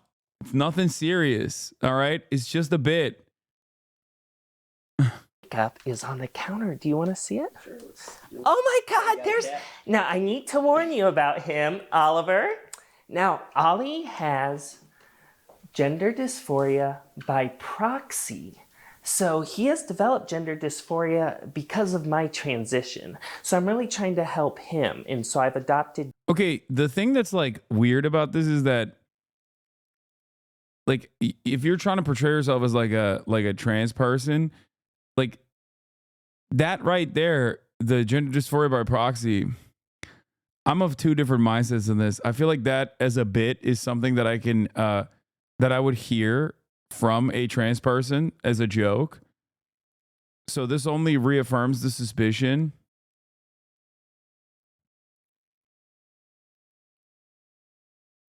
This reaffirms my suspicion that they are also, you know, kind of not. Yeah, I just I don't think I'm hearing this from a grifter. I'm hearing this from like a trans person making this joke. Gender neutral speech around him. And this is where all the magic happens and where I get all pretty. So I actually just got these. I really like these. They're my pride earrings. This is a cis guy, Hasan. You're being harmful right now.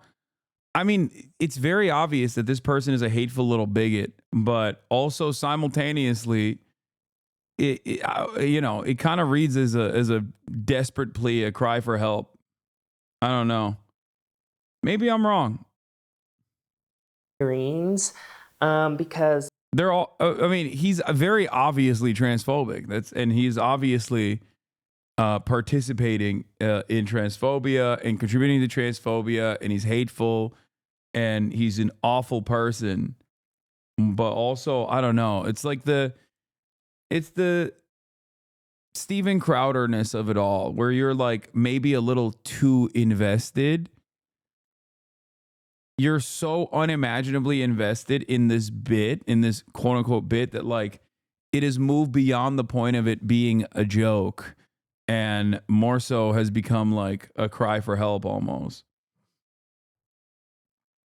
The correct term is egg. You know, there's Trans Remembrance Day. Yeah, I think he's just like he's a hater who's jealous that other people get to live their truth, and he wants to take it away from them because he can't, you know, he can't deal with it. And then there's Trans Visibility Day, and then there's Trans Week, and then there's Trans Month. And so I always try to represent. Okay. And when did you first start doing your makeup? Well, I first started doing makeup at the young age of 36. But again, I really feel like I'm lucky because I have some friends that didn't even start until they're 57. So yeah, I'm this is pretty young. Alex brought this up as well. Apparently, this man used to date Monica Beverly Hills and got dumped and is now just glitching out incredible work. Yeah, I saw this and I was like, damn, there's like real happiness in his eyes, you know?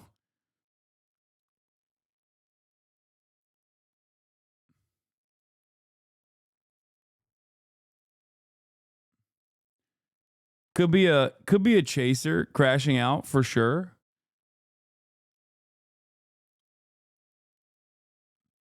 But at least in my conversations with many trans people who were very transphobic in their early development in their own personal journey, I feel like, I mean, this is not, I don't even know if he is salvageable. And it could just be a cis chaser losing his fucking mind. Or it could be the other thing. When I started doing makeup, I did get my girlfriend this book, A Straight Girl's Guide to Sleeping with Chicks, because she keeps arguing with me that she's straight, and me and my therapist tried to explain to her that she is a lesbian now, even if she doesn't know it. So I got her this book so she can come to terms with it. Now, it's gotten us in a lot of fights, but I'm trying to educate. Like, look at all this shit that he bought to just like, for this bid. Educate her and let her know, hey, stop being a transphobic bigot. So I'm hoping this book will help. So let me show you these book covers I did when I was a man. Big D. It's really been traumatizing for me to look at this cover. So I called the publishers and let them know, you know, hey, look, my manhood doesn't negate my womanhood. And even though I still have my bits and pieces, it's traumatizing for me to look at this book cover. And they've refused to change it. So I am actually suing them for misgendering me on this cover. And then I have another one that I did when I was a man, Arrogant Brit, a British bad boy romance. Transphobia is very common with eggs. I was in such denial I wanted any weapon I could wield against my own identity so I could shame myself to not transition. The dam breaks eventually. The shame that comes with the denial makes so many lash out against people they're jealous of. And so I let them know, could you call it a bad girl romance now that I'm a woman? And they've been very recalcitrant and they just don't want to change it. So I'm also suing them. And then I have a couple more that I did over here. This is a best-selling book that I was on the cover of when I was a man. I was 26 years old, and as you can see, I was a very attractive man, but I like to say I was an attractive man, but an even more beautiful and mentally healthy woman, and I think that's pretty obvious. I think I need to change.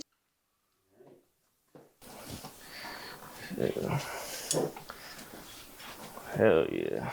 My name's Javante, bro. Man, hurry up, bro. I ain't got all that time, bro. I got you. Shit. So, what made you think that you're a black man and not a woman? Shit, I was watching the news and shit. They said you can change your sex. They said as long as you identify as another sex, it's cool. So I thought, shit, we made up of a bunch.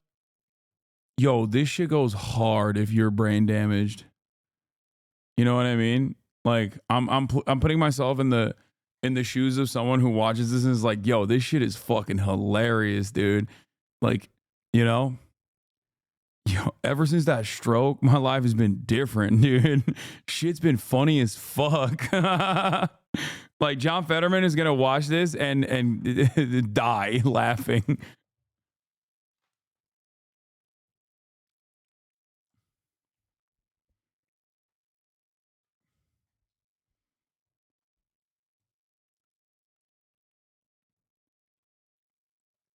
Also, once again, the investment to the I'm trans, by the way, bit,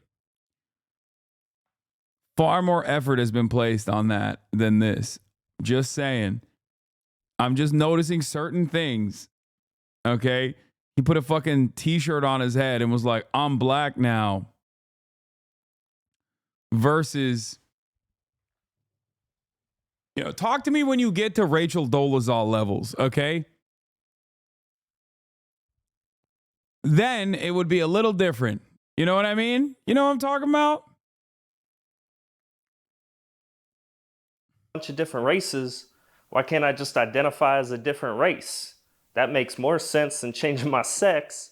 And I already changed my sex. So shit, I changed my race too. What do you have to say to people who would say that you're white? Say that I'm white? Bruh, that's racist, man. Anybody that tries to call me white, I automatically tell them they're racist. I ain't trying to hear it. I ain't trying to debate nothing, bruh. Straight racist. Is being transracial and being transgender the same thing? Bruh, they're the exact same thing. It's easier to change your race, though. It's harder to change your sex. You know what I'm saying? When you change your sex, you're mutilating your body. I don't got to do none of that. I just tan a little bit, throw on a do-rag, and I'm Gucci.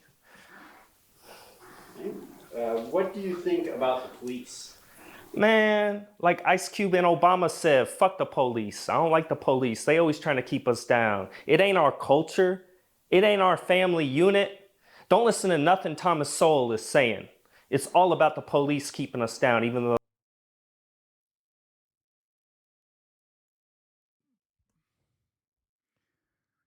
Oh, conservatives, man. They're so fucking stupid.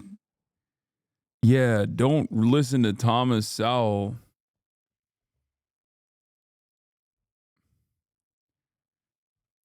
Yeah.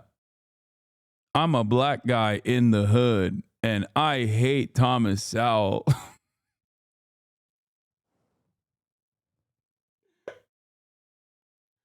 Yeah, fuck the police. Oh, God. Okay, nah. I don't give a fuck what this person's problem is. He needs to be jailed, okay? Tell a white dude he can't say the N-word one time.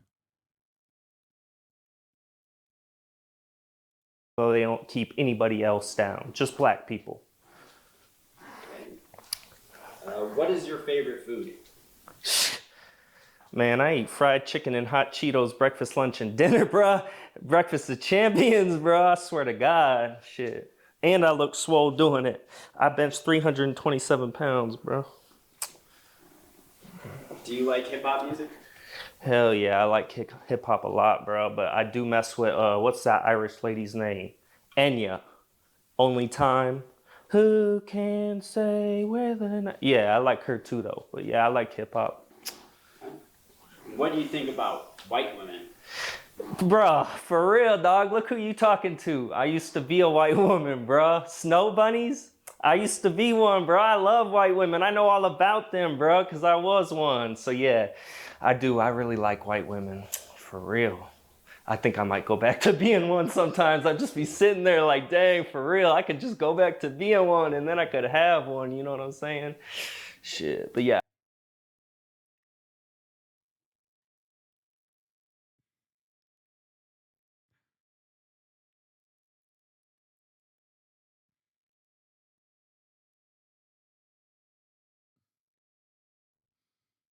Is jumping out again. Look at his eyes when he's. I think I might go back to being one sometimes. I'd just be sitting there like, dang.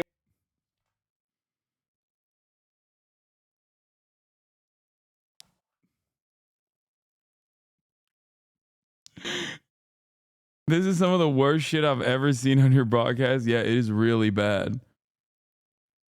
Are you really putting your black chatters through this? Yes. We all have to suffer. Sorry. And for real, I could just go back to being one and then I could have one. You know what I'm saying? Shit. But yeah, I like white women. And would you have sex with a trans woman? Bruh! That's nasty, bruh. Everybody knows trans women are just trans-identified men that have gender dysphoria and are mentally ill. I ain't trying to have all them crazy problems calling me 500 times talking about, I woke up with a boner. I woke up with a hard penis. Man, I ain't trying to date no trans women. They're dudes, bruh. And since you're a black man now, should you I think he just drops the N-word a lot. Nigga. Bruh, check it. It's like a trans woman using a woman's bathroom. As soon as you identify as it, you get to do whatever you want. You get a free pass, bro. You get all the privileges. Hell yeah. So as soon as I said, started going around like, what's up, nigga? If I'm really feeling it, I say it with the ER at the end. What's up, nigga? I'm black. G, follow the science, bro. Trust the science on that. Okay, I got the hard ER part at least. Oh no, he did. Oh no, he did. I censored it. Man, I'm for real still trying to get over that Kamala Harris loss. And you know what I'm saying? Because like me, she's transracial, bro. She's Indian, but she identifies as African American. So I feel like we have so much in common, bro. So I'm just trying to get over that whole thing. But now that the orange man's president, maybe we get the Cheeto man's president. Maybe we get some free hot Cheetos. You know what I'm saying? So anyways, man, it's all good. But yeah, I got to bounce. G, I got a meeting for the welfare office in about 15 minutes. All right, bro, bet. Shit. Bitch ass niggas. All up in my motherfucking crib and shit. Well, that was cringe. The day after the shoot, I texted Josh a short promo with the Daily Wire's graphics on it so that he could post it on his... Him saying he wouldn't date a trans woman who's always calling about boners or whatever proves the chaser theory. Yeah, he did date a trans woman. That is already something that he did. He did a black trans woman. Twitter and Instagram, which he did. But an hour later, he removed it. This is where everything started to take a really strange turn. He started rapidly tweeting and then deleting posts about getting pranked, seemingly getting his story straight in real time. At first, he only mentioned me as some weirdo. But then when the posts weren't getting as much traction, he had to edit it to be some trans activists. Then he started posting about how the Daily Wire were involved and were gonna take legal action against me. Which, by the way, they could have done that last time too, but you know why they didn't, Josh? Because we live in America. Yeah. Everything that I did was perfectly legal. It's not against the law to prank you for a YouTube video, you absolute snowflake.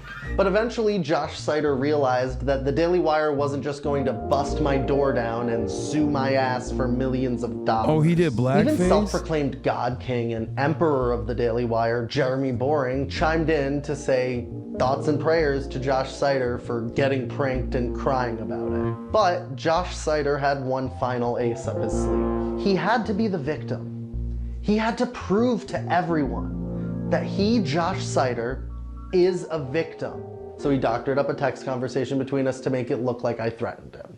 Lol, you really are an idiot.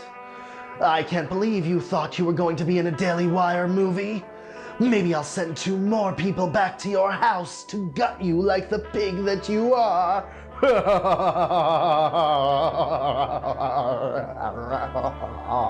Oh my God, this guy is so pathetic. Doing that, to me at least, was incredibly stupid. Because, like, Josh, what do you expect me to do now other than screen record our actual text messages to show everyone that you were being a liar? But everyone already knew that Josh Sider was a liar, so that's not like a groundbreaking discovery or anything. I mean, we're talking about a guy who faked his own death here. He doesn't care about being called a liar or having people flood his mentions because Josh Sider loves that kind of attention. He's a rage baiter. Through and through. My outrageous videos were indistinguishable from people who genuinely think they're trans women is an indictment on how ridiculous and absurd it is.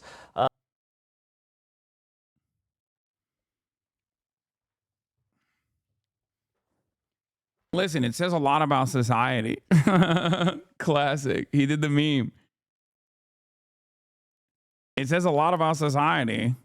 And so I just think that's a sad fact. We need to start dealing in reality, and the reality is men don't magically become women because they want to. Once Donald Trump takes office in January, he'll pass different laws and executive orders targeting trans folks that will be a looming threat on their daily lives. It feels like this culture war stuff has been a hot button issue for a long time now. But just like actual war, culture war never changes. Rage bait meant to trigger you into a response is powerless if you don't respond to it. And of course there's always gonna be blue checks in the replies and people in their echo chambers. But it's our job not to rage at that, but to dissect it and see it for what it truly is. A circle jerk. And circle jerkers will never stop gooning. That's just their nature. Asking a circle jerker to stop jerking is like asking a bird to stop flying, a fish to stop swimming, or RFK to stop talking like that. It's just impossible, and it's not worth your time. Banger. Actual banger. Alex Dunn did it again. How to successfully, let's watch. How to successfully cut off a Rogan rant. I love this shit. 2008. Hillary Clinton was more MAGA than Trump. She's always been a Republican. But how about that? Wow. More MAGA than Trump. And then it's you all couldn't believe a that if you watched the news. illusion. It's all a fucking illusion. All of them, when convenient, have said the exact same things. Dragons are real. 2008. Why is he so mad about the dragons are real shit? Is Alex a HasanAbi head? Yes.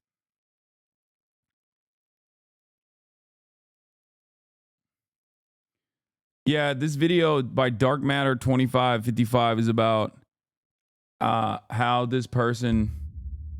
Please watch this. There's some like Republican guy. He's been like wearing dresses and makeup and being like, "See, I'm a trans woman too." And people have noted that like he has new outfits every single time. He's never worn the same outfit twice. And someone quote tweeted, they said, if a man writes a sonnet about you, he's in love with you. If a man writes 10 sonnets about you, he's in love with sonnets. And he's been doing it for so long. It's not like when some guys just put on a dress and it doesn't fit. Like, it's fit. And the makeup's, I could not do makeup even I love close. knowing this. Thank you. And there's something about it where I just go like, man, I know something about you likes this. You like this. And you'll never go to therapy and you'll never know. You'll just like do this forever. And then at 20 years in, people will be like, hey, are you a trans woman?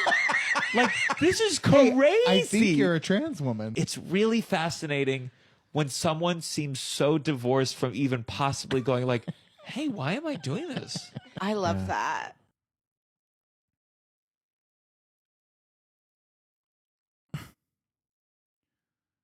The idea, Donald Trump took it to the Twitter streets to fucking go after the BRICS nations as well. But before we do that, here's a video from Cavernical.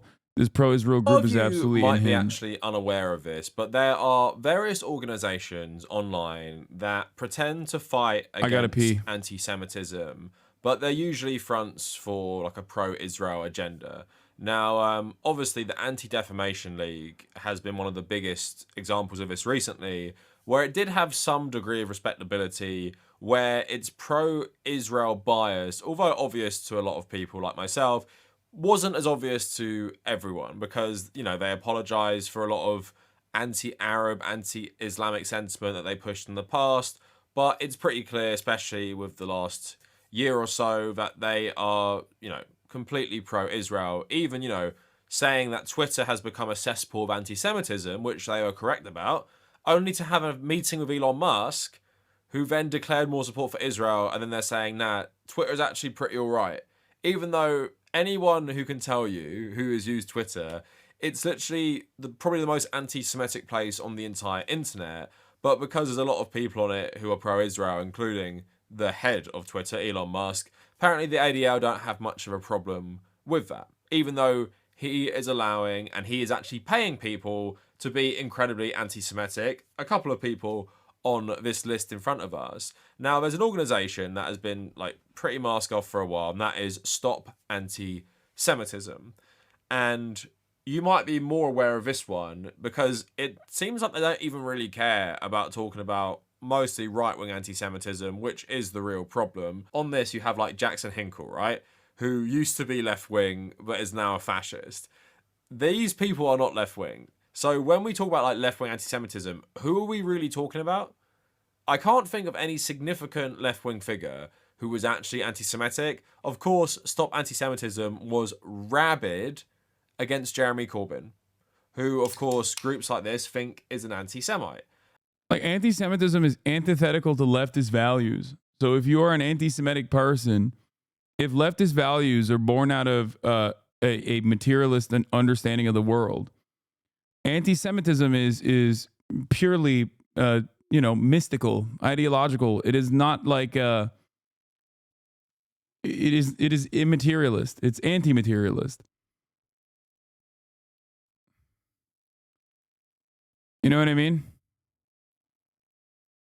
It's just not correct. That's why I get so fucking mad. Like, on top of it being a vicious smear, oftentimes like deployed by people who want to deplatform me, what I get really frustrated with the likes of Myron, for example, from Fresh and Fit, this fucking dipshit, who always is in my replies being like, bro, they're coming after you. Just admit that you're anti-Semitic. Is like, brother, why would I admit to something I'm not? Like, I don't agree with you. I don't know how to communicate this to people. You know what I mean? I just don't know. I don't know how to communicate this to fucking Ethan. And I don't know how to communicate this to fucking Myron either.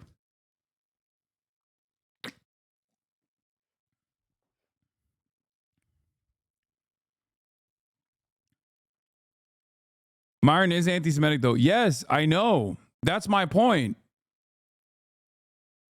Yeah, he is anti-Semitic.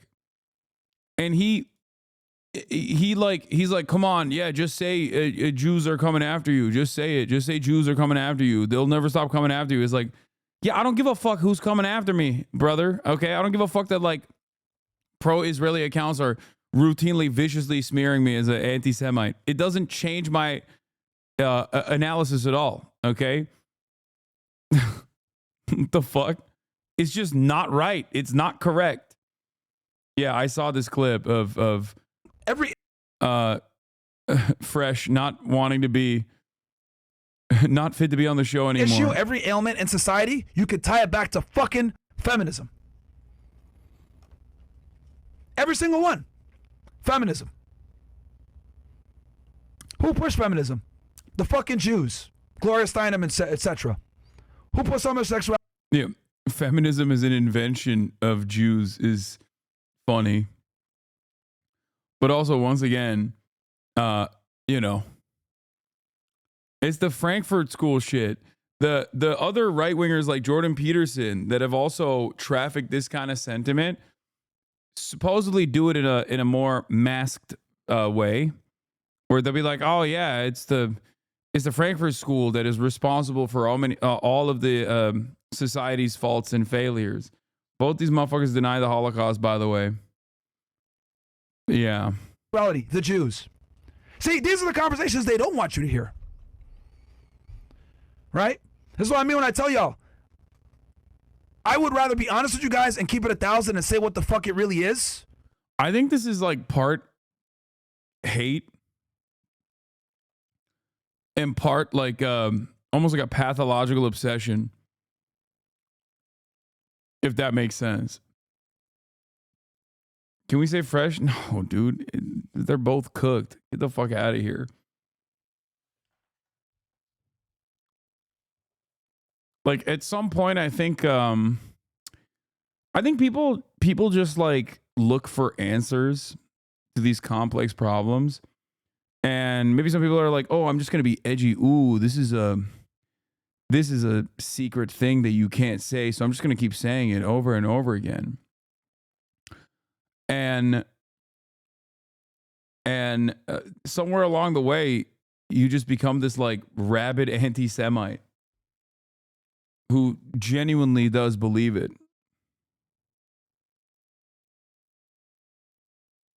Than having to bite my fucking tongue. I'm not biting my tongue for no fucking Jews, nigs, Asians, Pajeets, stinky Indians. Fuck that shit. Blacks, Arabs, even Arabs, I criticize them. I'm not biting my tongue. I call it like it is. Facts are facts regardless of who fucking says them. Anyway. Damn, his hairline restoration also didn't fucking work. He's balding again. That's crazy. That's crazy. Didn't he get like a fucking hairline restoration and his shit still fucked up? God damn. He did not mention white people. Well. Rant over. We could keep going on with this fucking stupid ass bitch. But I'm telling y'all, all the problems we have in society, you can always tie it back to fucking feminism. And then you figure out who started feminism, all the isms, communism, feminism, Marxism, socialism. Who always starts it? The dreidel spinners. So, anyway, we'll continue on. I just want to say, I love all my Jew friends. I love Jews. I love everybody. And I don't hate nobody.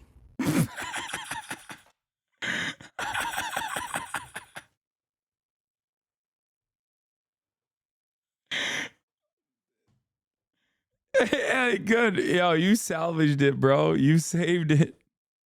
You saved it, dog, for sure.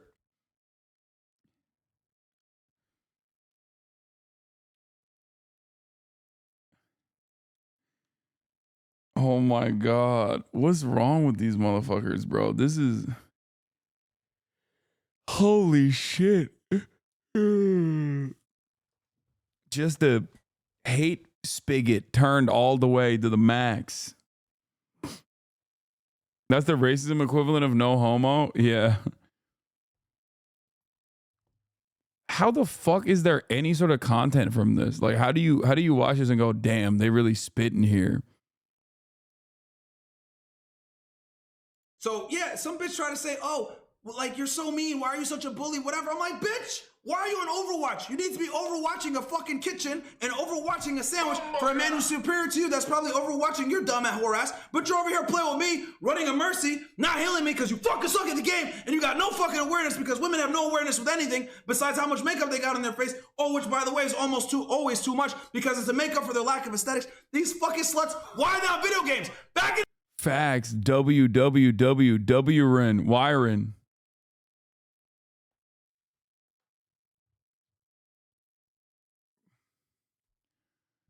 Yo, we have a real crisis of confidence in our youth, man. We really do.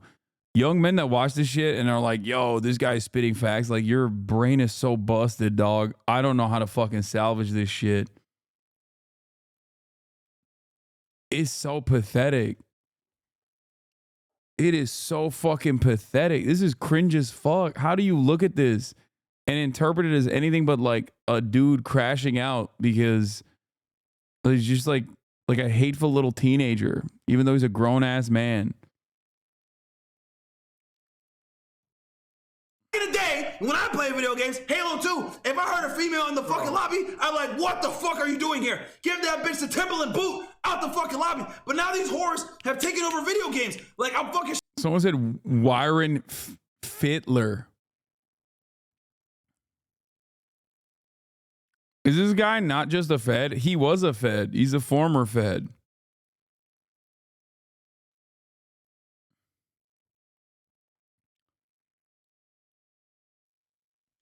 How many dudes feel that because it's edgy or controversial that it's correct? Many do. That I think is a byproduct of just everything being online and just only having a sense of community online, and you're increasingly isolated from your fellow man in the real world. This is the type of behavior. This is the only way that you interpret. This is the only way you interpret like interpersonal relationships. Like, you just straight up think like, oh yeah, when someone is behaving like this, that means they're being real.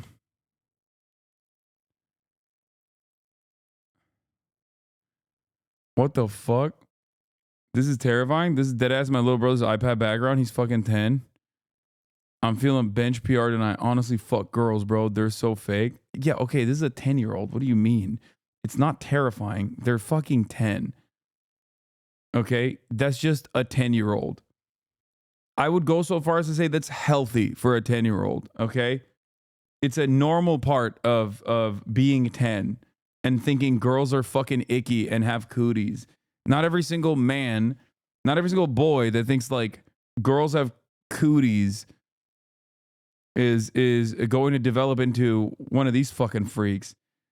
Oh, God.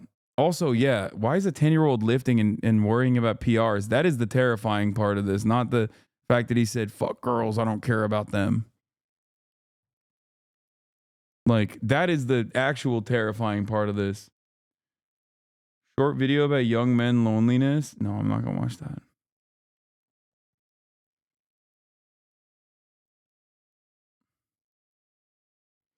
Okay, but I told my mom I was anti-feminist as a girl when I was at 10 after watching one conservative YouTuber. Yeah, okay, look where you're at now, though. You know what I mean? Clearly, you grew out of it. That's my point. She was made for the playground. She belongs to the playground. She got cooties.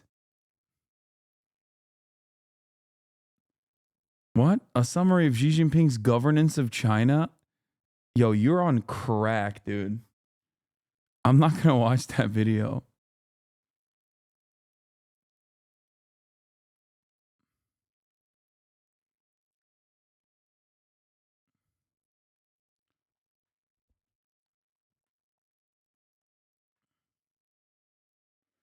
It's the way the older teenage edgy values have infiltrated in the 10-year-olds when they should be enjoying their childhood.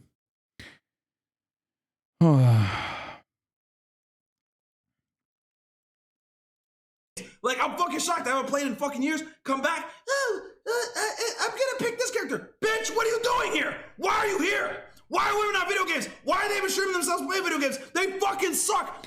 I wonder what that person who praised Myron and hanged up with some certain neo-Nazi and gave certain phone number and is organizing a hate campaign against you. Yeah. I mean, that dude is pathetic.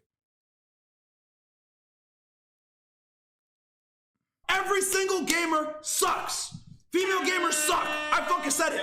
They're trash. They got no awareness. Nothing. They suck. They're saying call Nick, like Nick Fuentes.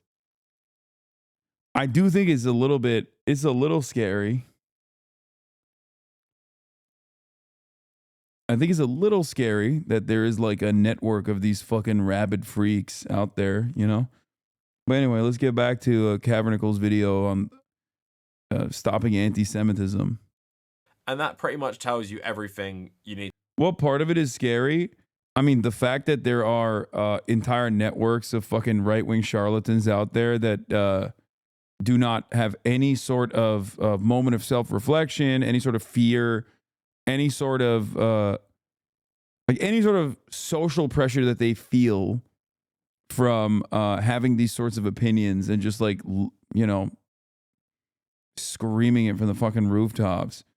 The fact that they can have a sense of community over these sorts of psychotic opinions is genuinely worrisome.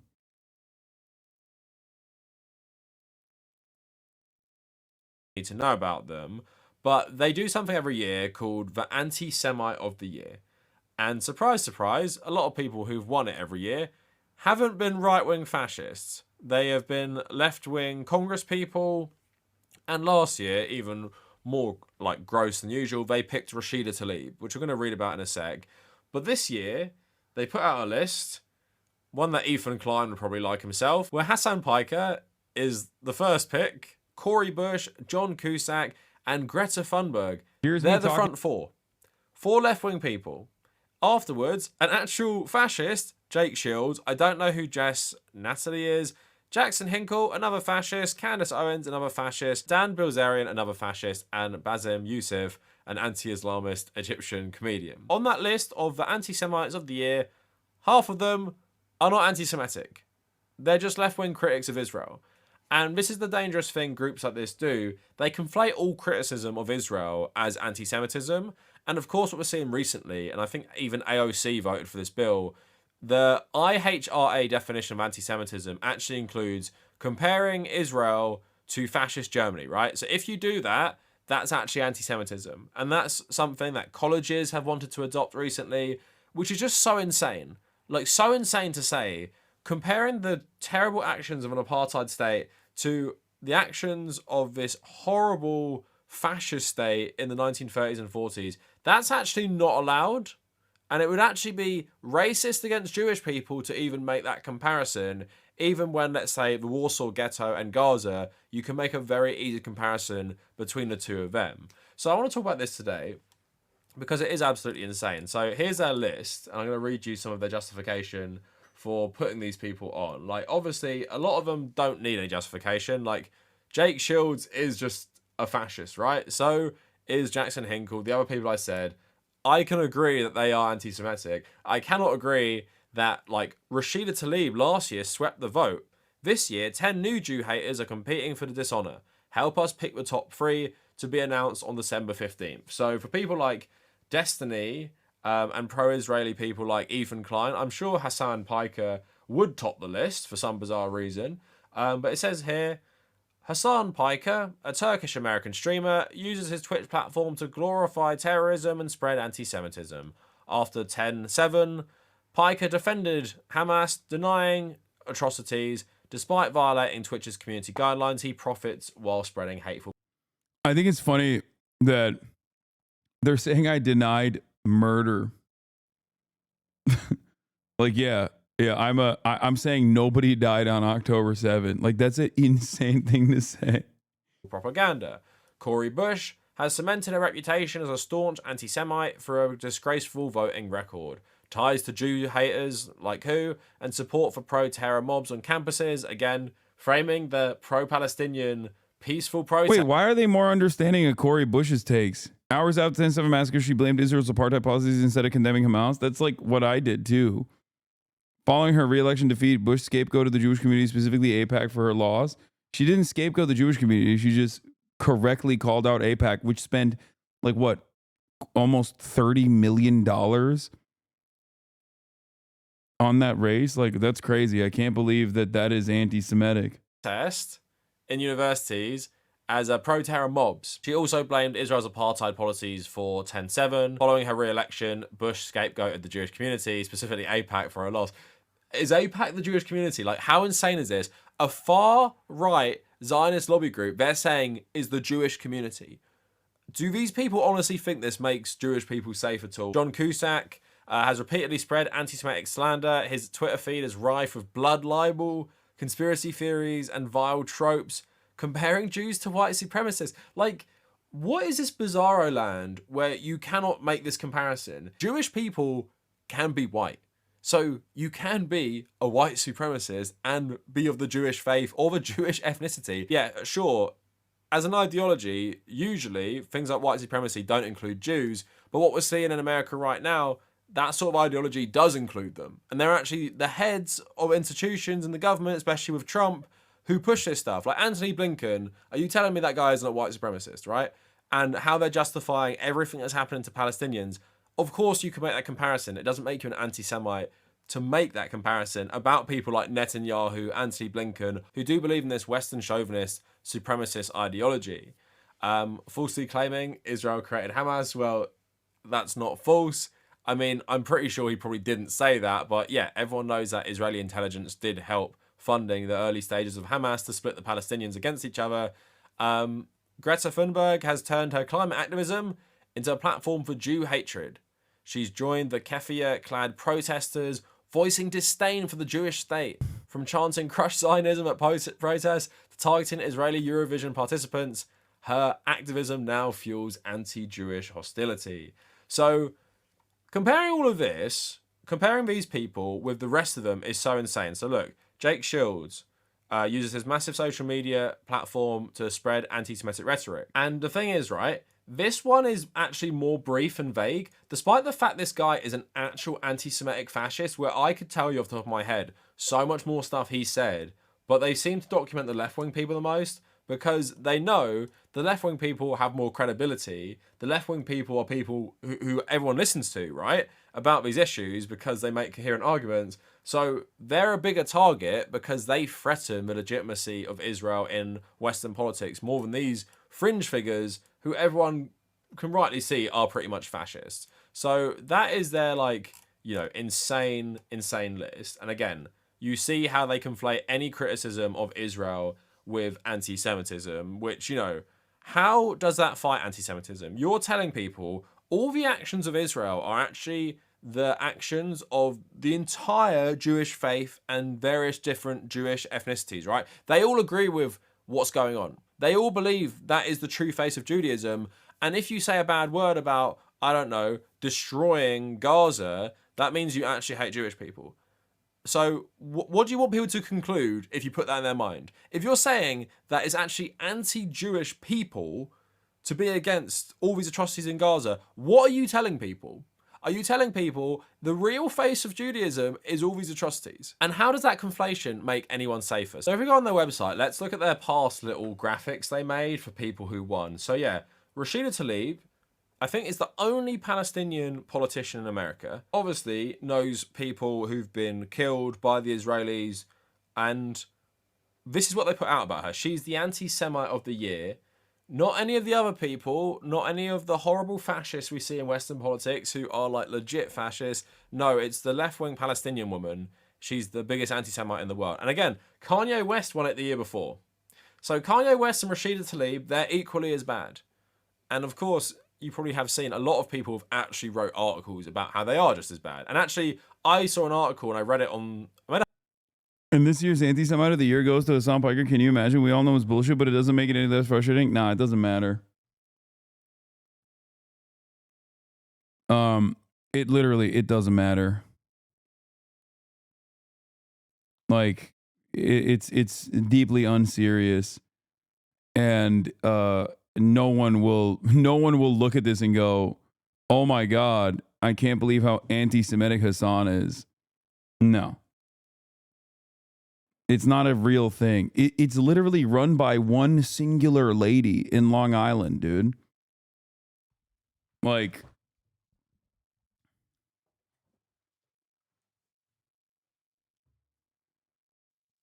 there are institutions that do matter in this situation. Like, the closest that this became a thing was when Fox News wrote about it and the digital team, but even then it's like it's negatively polarizing. People do think you anti-Semitic, not gonna lie. No, nobody fucking thinks I'm anti-Semitic. My friends do. Yeah, your friends are fucking stupid. Like, yeah, you got some dumbass friends, brother. What do you want me to say? No serious person. You are never going to find someone who is like pro-Palestinian or legitimately fucking legitimately pro-Palestinian, honestly pro-Palestinian, or like actually fucking progressive that will take that seriously. At most, they'll be like, wait, I actually heard some weird shit about Hasan being anti-Semitic, and then they'll, very quickly understand that that is not the case.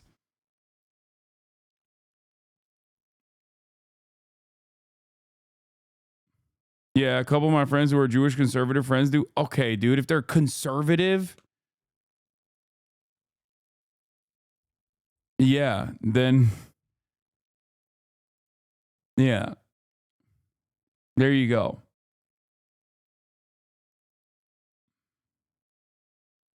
Is New York City? So what? What do you mean? Conservatives don't exist in New York City? Are you kidding me? I live in Los Angeles. Trust me. I know what it's like to be surrounded by conservatives in a otherwise liberal enclave, okay?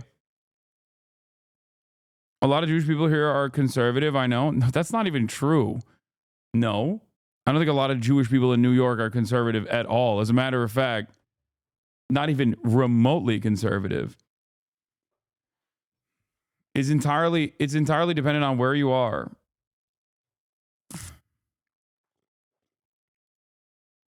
I had a whole video about it. They said Jenna Ortega, for writing something critical of Israel, was actually worse than Kanye West. I'm not even joking. So let's have a look at this quick. I'm not going to play the audio. It's just like some weird song. So here are a few reasons why the Congresswoman is long overdue for the crown. As soon as she took office, she replaced Israel on an office map with Palestine. Is that anti-Semitic? Just saying, this whole territory used to be Palestine before an entire new country was built on top of it. So it keeps on going to say she was barred from entering Israel due to her support for BDS. Like, supporting boycotts on goods and businesses that do business in Israel, that's anti-Semitic. Again, as a result, she shared an anti-Semitic cartoon that depicts an age-old trope insinuating Jewish control. So Netanyahu and Trump are silencing Ilhan Omar and Tlaib. That cartoon is somehow anti-Semitic. Wait, what?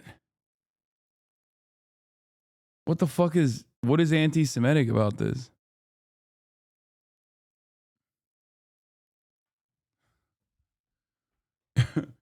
Are we now moving on? The pro-Israel groups are doing Islamic tropes where it's like any depiction of someone who is Jewish is instantly anti-Semitic. You cannot draw Jewish people? Like what?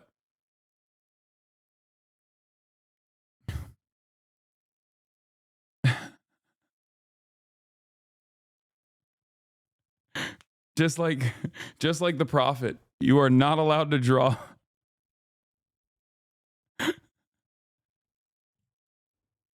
No cartoonish depictions, please.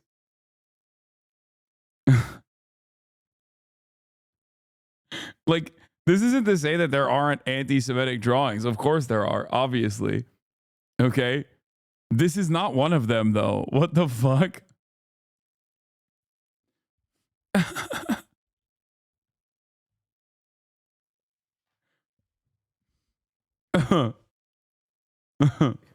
Again, yeah, it's just not. It's not like a Groyper cartoon or one of those like, ooh, these are the puppeteers type shit. Not. Tlaib defended the BDS movement and suggested Jews prioritize Israel over the US, invoking the anti-Semitic trope of dual loyalty.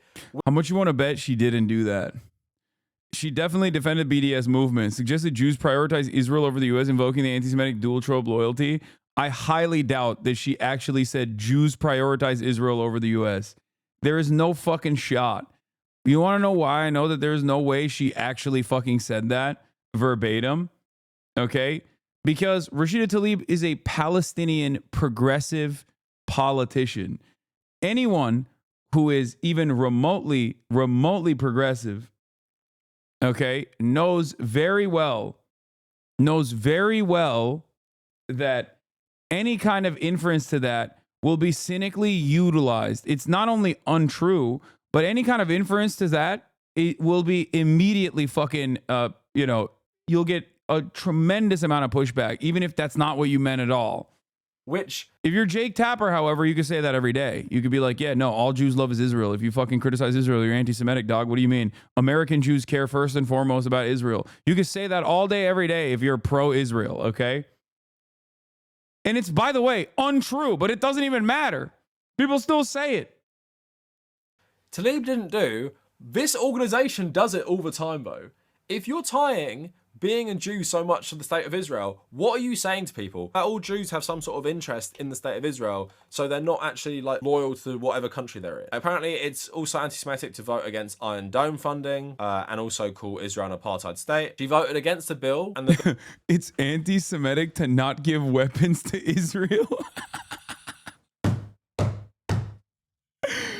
Yo, this is amazing. Excuse me. No, I know I make this joke all the time, but like Estonia immediately comes to mind, and I'm sorry for the Estonian chatters, but it's just such a funny analog to be like, dude, the anti-Estonian hatred that you've demonstrated is unacceptable. Okay? Like no other country.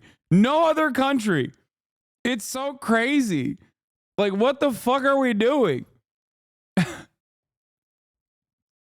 It's like, imagine being like, yeah, this year Congress decided to lower the amount of weapons that we're sending to a valuable NATO partner in Estonia.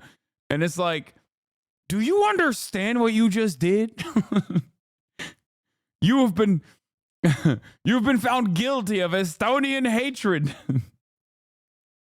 The bill asserted that Israel is not racist or an apartheid state. The bill also expressed rejection of all forms of anti-Semitism and xenophobia. So again, they're saying she's an anti-Semite because she thinks Israel is an apartheid state, something that is very well documented. It also says here she's an anti-Semite. They forgot what country they represent. This is the U.S. where boycotting is a right and part of our historical fight for freedom and equality. Maybe a refresher on the U.S. Constitution is in order, then get back to opening up our government instead of taking our rights away. It's absurd that the first bill during the shutdown is legislation which punishes Americans who exercise their constitutional right to engage in political activity. Wait, what? How does this have anything to do with Jews? Yeah, she's saying American legislators that are not allowing, that are trying to fucking legislate away BDS are actually un-American. That's not how shit works in America. And it's additionally funny because she's also in the process of agreeing with a, Jewish person, but what the fuck? You can't even criticize. Dude, I love this. I love this so much because it turns into like everything is Jewish, actually. You don't understand. Like, if you're an American congressperson and you're criticizing your colleagues, you're actually criticizing Jews. That's right.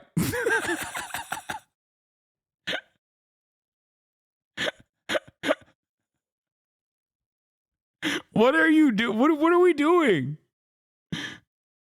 Like, this is such a weird way where it just like loops back around and becomes indistinguishable from like the shit that Fresh and Fit says. Okay? Like, what are we doing? It's basically a handshake between The guys who are like everything in society is Jews. Jews did that, okay? Jews control the Congress. Jews control this. Jews control that. And then you got like a fucking pro-Israel group being like, no, you don't understand. Actually, if you criticize Congress as a member of Congress, you're actually criticizing Jews because Congress is Jewish. What the fuck? Because she accused Israel of bombing hospitals. This is back in 2023, right? Which we already knew they were doing this. There can be no argument they've done this now. So it's anti-Semitic that she told the truth. And remember, people like David Pacman were also saying this about her.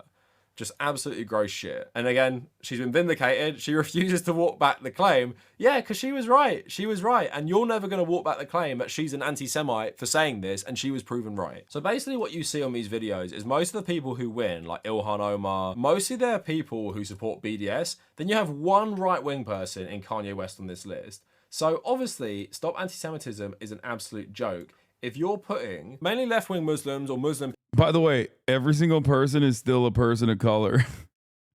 You know, I did notice that when I first saw the list. Most are women of color. One actual anti-Semitic person is a bipolar a black man. Just interesting. People's. I'm about to be the first white man to win this goddamn thing, baby. Let's go. On your anti-Semite finally some fucking representation of the year list, purely because they oppose Israel. Also putting a fucking like an out and about neo-Nazi next to fucking Gigi Hadid. Dude. Be for fucking real, dog. That's crazy. Like, she's just a Palestinian. That's it. That is her crime. Okay? Her crime is being a Palestinian.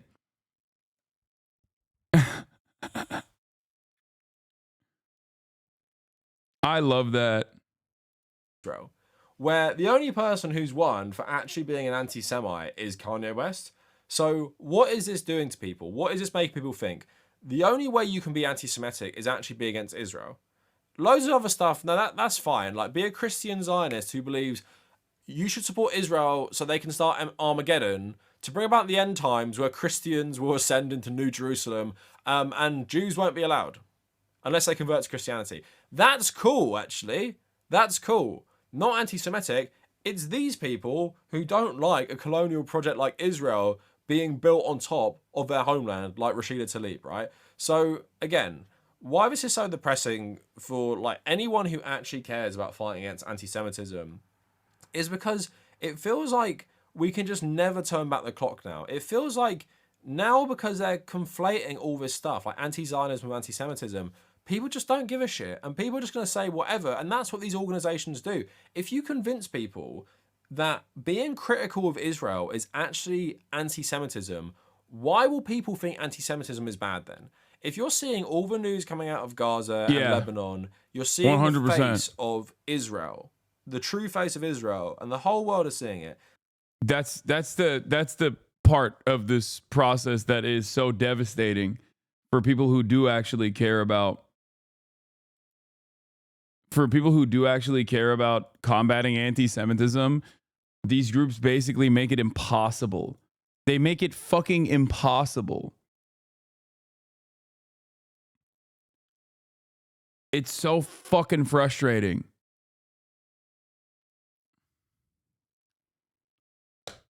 They dilute it. It's like claiming... Ben Shapiro did this to me once. During the Black Lives Matter protests, I was talking about how if you're wondering where like American domestic police, like American domestic law enforcement learned the tactics of kettling and corralling, they learned it from the IDF. And Ben Shapiro said it was blood libel to claim that the Israeli occupying force had trained American local police departments and taught them some of their tactics that they use on Palestinians in the West Bank. He said it was blood libel. Bro, that's just fact. That is a fact. You can't dilute blood libel by saying factually accurate things are blood libel. Like, that's an insane thing to say.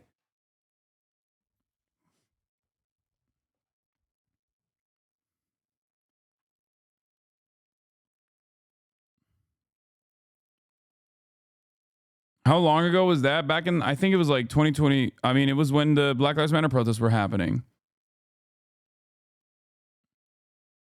Yeah, and he retweeted someone, I think it was like Neon Ass Taster or whatever, Neon Taster, who said it was blood libel. He retweeted that person, and I replied to it with, what was it? I think it was like,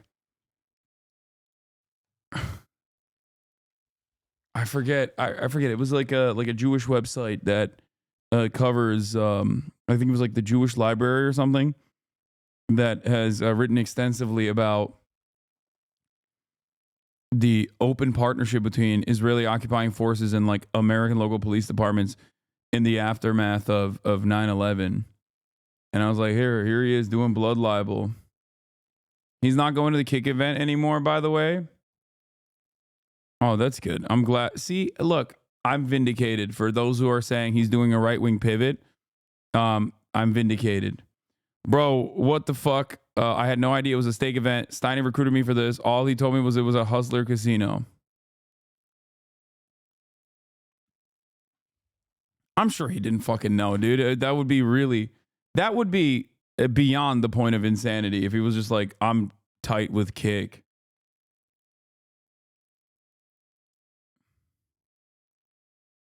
His next post was about you. Wait, what?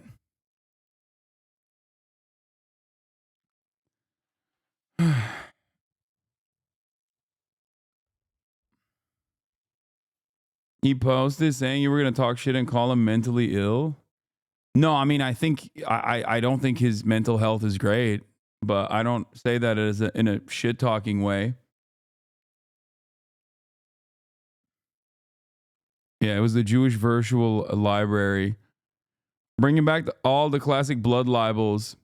If you have BLM in your bio and shocked by the kettle and corral strategy you saw the American police engage in where they push protesters in the pockets and gas them, you should know they learned that from the IDF.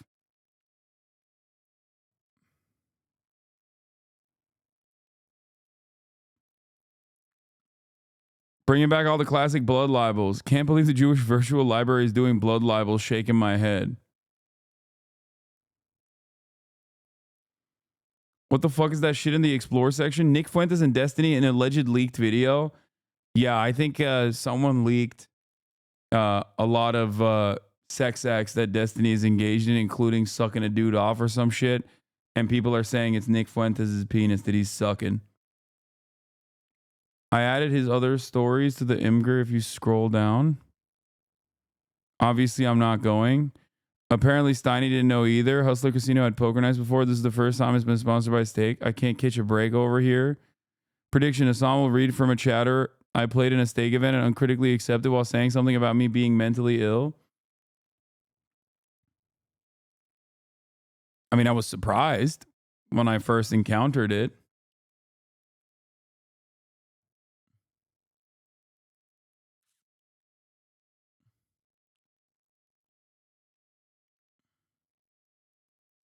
That's cool, though.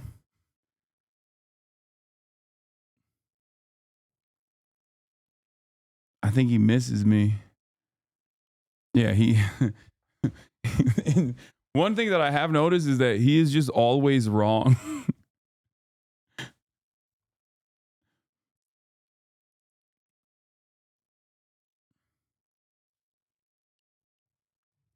It's so funny. He accuses you of uncritically accepting info about him while he posts stories about you nonstop. I don't think you've posted one story about him.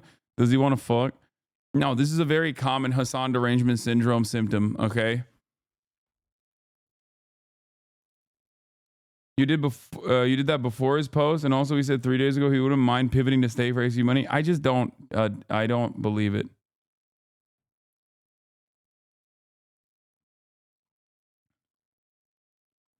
Yeah.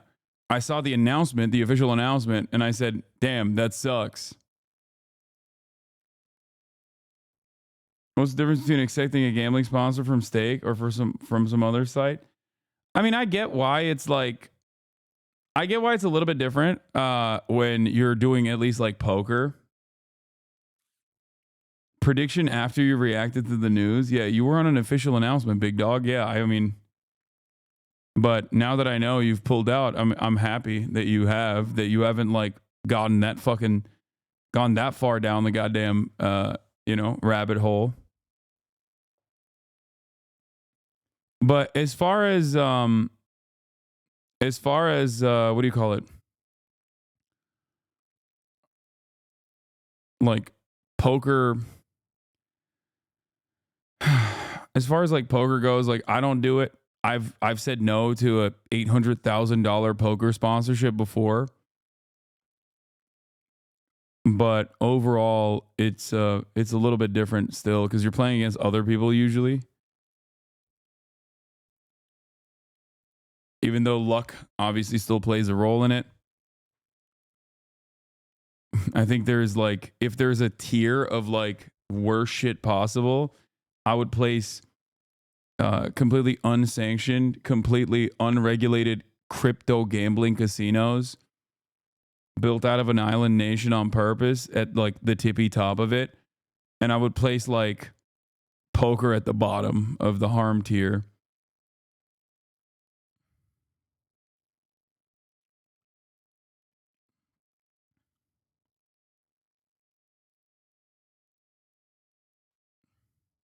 I remember when the Fed posted about you at 3 a.m. and called you the F word in the gym. He has been evoking that energy for the past 2 months. Yeah. The mighty have fallen. The mighty have fallen. Unfortunately. For crime reacts, when a killer thinks he's a genius, but he's an idiot. I didn't know what to do anymore, so I just... Oh, no, I think I watched this before. You're sending me shit that I've seen already.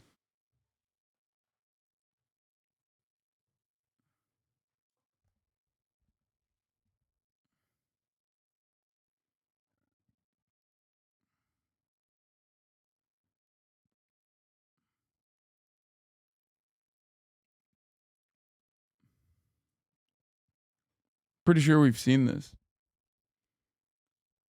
No murder, please. It's too sad. I kind of want to dive into this like guy talking about how he became anti-woke, but it's 55 minutes long and it's like terrifying to watch this man. Think it is simply Vince Vintage, America's Dumbest Heist. Did I watch this one?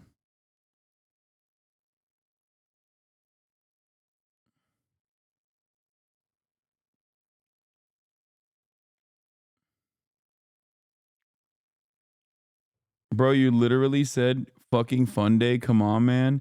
Y'all are so goddamn annoying. I should never say fun day ever again.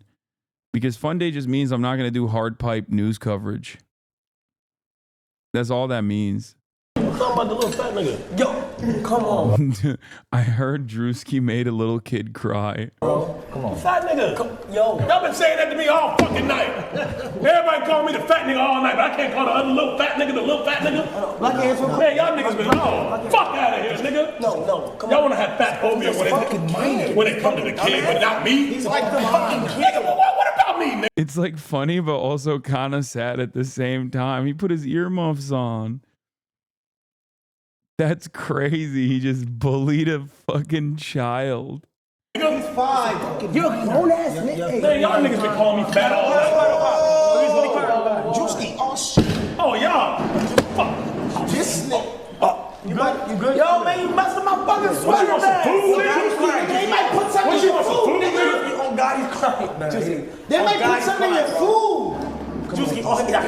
That shit whack, bro. It's sad because like, you know, in a sketch format, in a controlled environment, this is objectively hilarious. Okay? But that is the problem with Twitch streaming. It's not a controlled environment. And it's like a real person who's like crying. Does that make sense?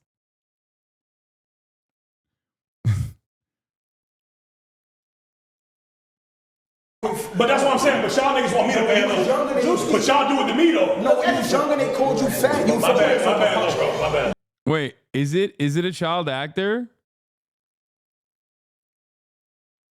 Is it actually Is he actually a child actor? Is it fake? Good. My bad. Well, he's crying. He's dead ass crying. You fucking Oh, thank God. Look how his father's looking at you. Look how his father's looking at you. So he's not actually crying. Like he. Damn, this motherfucker's got range. Hi. This is my little boy that was at Christ's house last night. Hello. So I was sitting there, you know, in character because, well, I'm supposed to be Pugsley from the Addams Family, so we mostly don't talk. Then he insulted me, Drewski.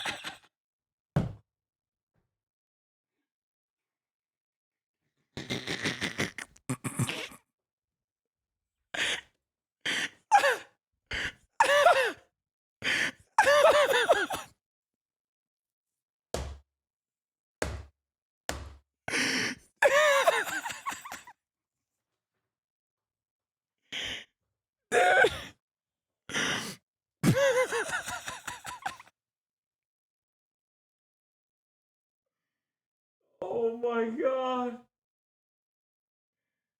Yo.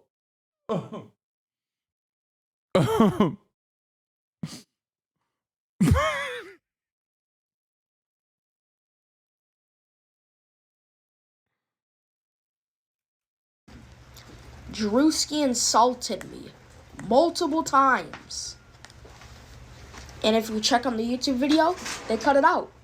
You can only see me hugging LeBron James Jr. and Kai.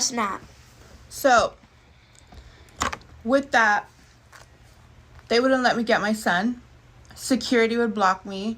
The person in charge of telling me what's supposed to go on was saying that my son was crying because he didn't get no food, which was a lie. A older person, Drewski, was physically and mentally assaulting my son, calling my son a fat ass nigger, whatever he was saying. But he's a big ass. So.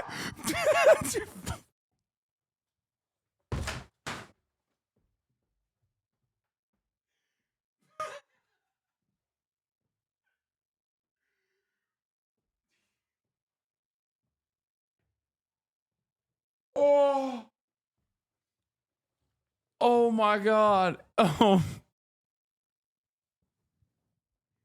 Yo, this is chef's kiss, dude. That's crazy. That is excellent.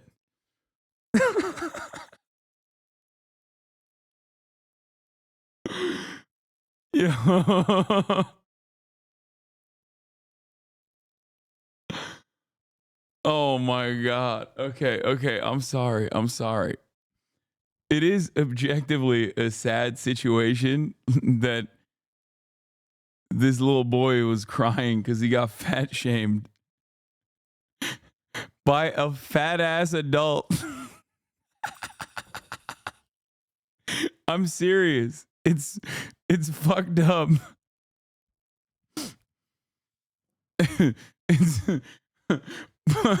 But in the process of defending his honor, her mother ripping an N-word. I mean, this is perfect. Like, the events that are unfolding is perfect. I got a couple drinks for you, but that ain't no excuse, bro. For real. Like, I'm a bigger dude, you're a bigger dude. We on the same page, and like, I really do apologize. I understand. We got the same mindset. I'm getting a little ahead of myself, getting excited in here, you know what I mean? But I rock with you. What's your name? Joseph. You're a good dude, Joe. You're gonna go far. I got a cousin named JoJo. Oh my God. Silverback gorilla. He had no business talking. What?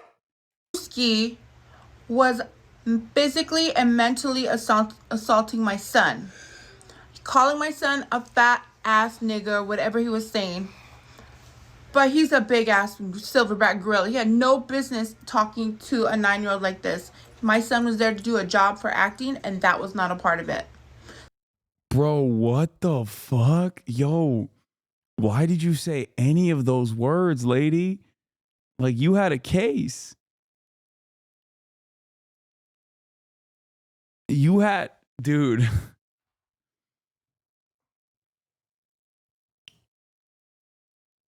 I mean, God, that's an iPad kid if I ever did see one. So everybody's saying like, oh, wow, it's a skit. No. That was just abuse you were watching. That they wouldn't let me get to my son. And once our son came out crying and told us everything, my husband called out Drewski, and Drewski wouldn't come outside. Then 10 securities came. We got our stuff and we left. I cried with my son in the car because they were holding this from me. And we crowed. They let this happen to my son. And it's really damaged him. I don't think anybody should put their child in this. I don't think anybody should have their kids around drunk men. Oh, which is something that they didn't tell me was happening. Something, Mom. What? They broke the law. Oh, they also broke the child permit laws. Very unprofessional. We love Hasan. We worked with him before. But ladies and gentlemen, no. Drewski, you are not it. You are not. This is a kids show with Hasan. And I don't think like for Kai to be having somebody like that, I don't think like that's a part of his criteria. Like I'll never want to work with them again. You have anything else you want to say? No. He hurt my baby's feelings, and he wasn't genuinely sorry about it either. He was faking. He was all cap. You know, he was just a mean person, and you shouldn't have mean people like that around your kids or your child actors. Kai. Drewski and Hasan have. What? What is the end of this clip? Wow. This was incredible. Hasan's response, he calls it forced. Drewski is being called out by the mom of the kid he called fat, accusing him and Hasan for letting her son get bullied. Drewski was physically and mentally assaulting my son. That was abuse. No one should have to kiss.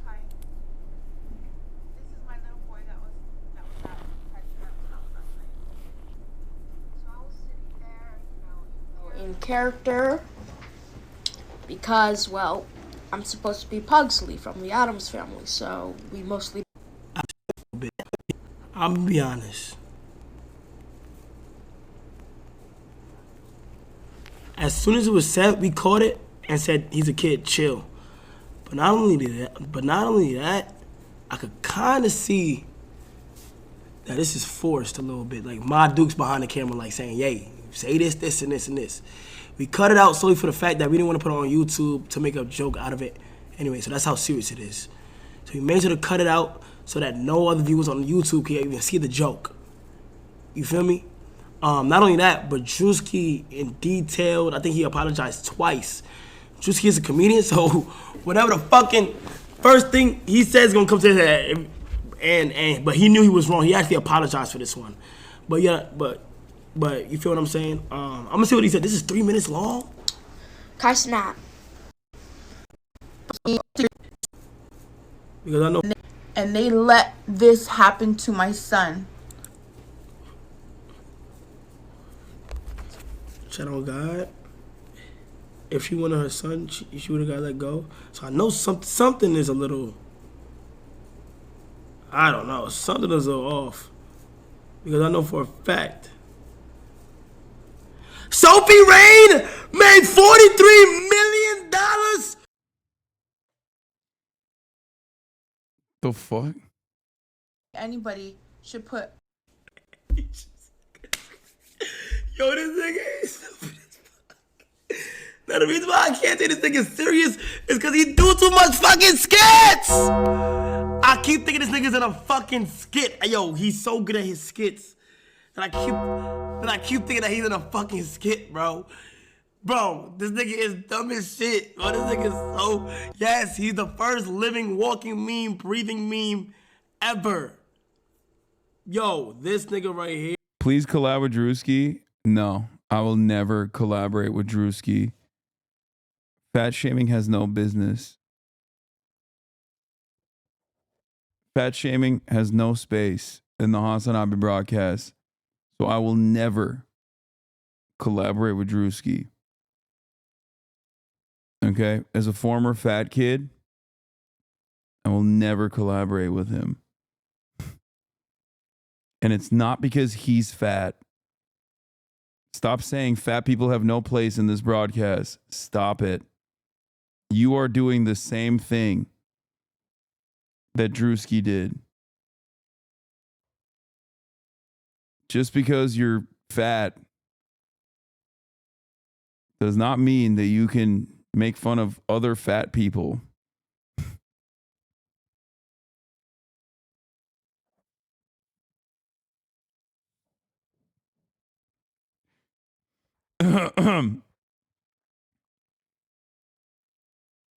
Oh, God.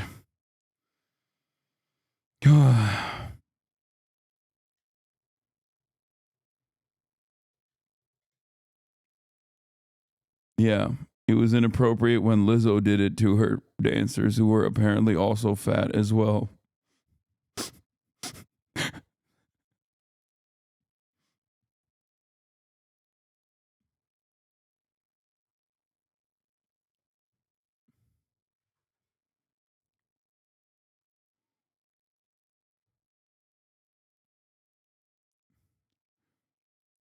It is an objectively funny situation. Why is your goat always pissed? And LeBron. Because Dalton wouldn't give him a bounce pass. Duh. The fuck?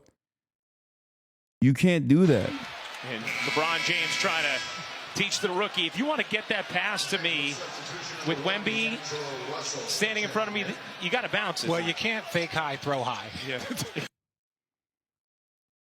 Yeah, see, the announcers are also in agreement. Unc is pissed. And he has every right to be. It's an educational moment.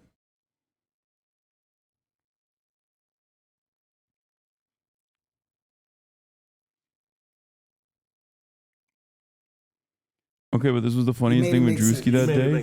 Who'd you vote for? Trump. Okay. All right. No, I well, we knew, but come on, Willie, sit. Yeah, Wait, who is this guy? Who's Willie? Well, Willie, we kind of knew. Yeah.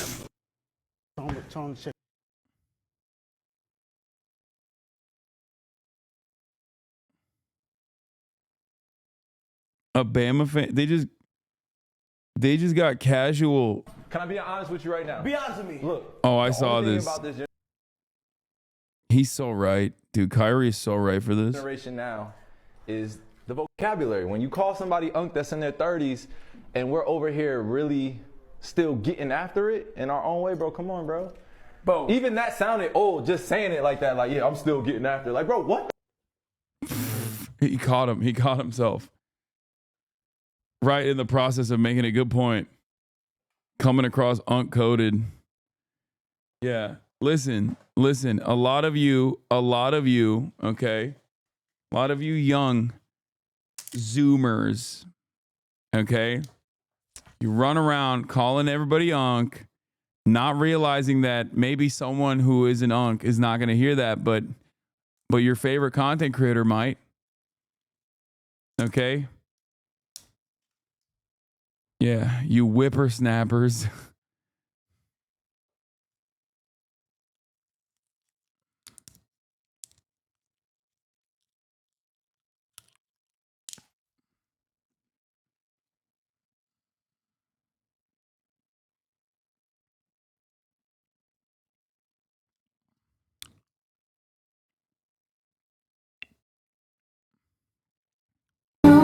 Fancy as you do,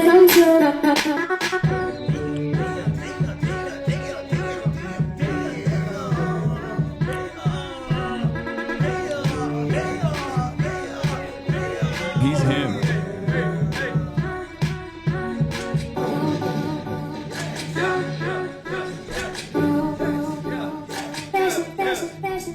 LeBron dropped 12 points the other day. How are you going to cope with that? His career average is 27 points. Shut the fuck up.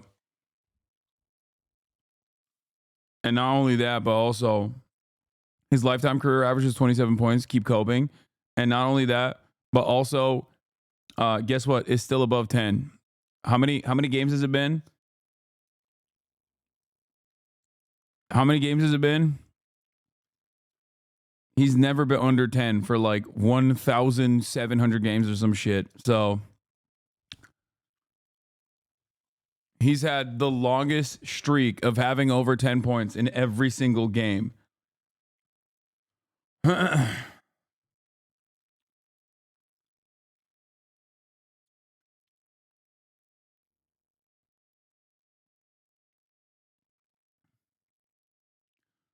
Bro's doing tricks on it, goddamn. Okay, that's a crazy thing to say. This is the problem with people that say glaze, okay? This is the problem. Let me explain something to you. This is the problem I have with people that say glaze. You can't say I'm glazing if I just give you a factually accurate point. Okay? Like, it's glaze if it's not true and I'm just lying, okay? Like, at a certain point you got to realize, like, yeah, maybe you should be glazing him too. Maybe you should also be blowing bubbles on it.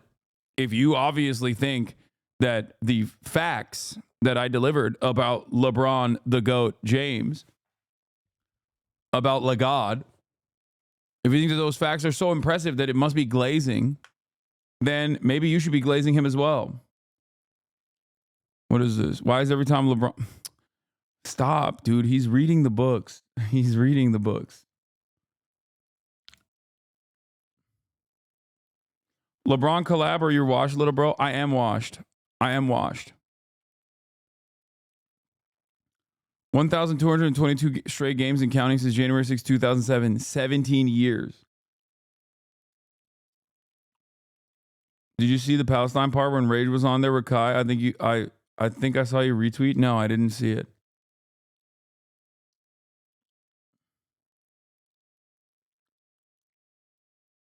I'm sorry I ever doubted your baller credentials, King. Yeah, I quote retweeted this. I quote retweeted this earlier today.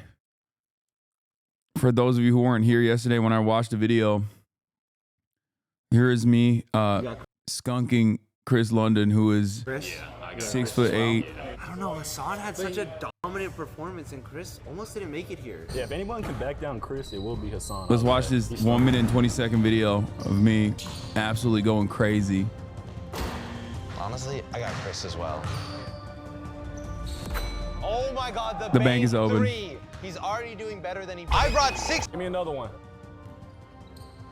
Top shot. Another bank! No way!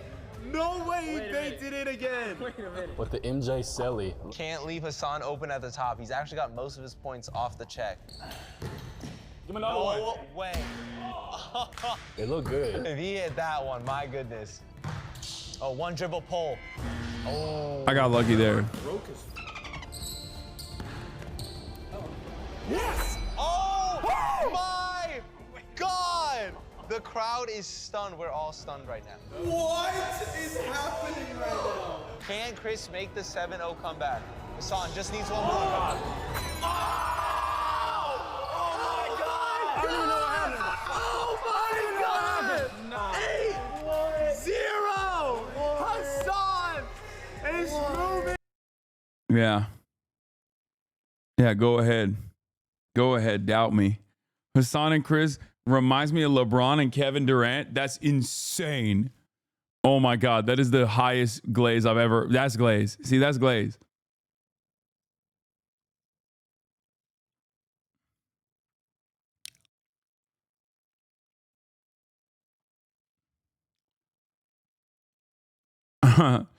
Wait, what is this? Is pure luck you cheated by doing the LeBron satanic pregame ritual? I did. I was like hitting the fucking Naruto style hand signals before the game.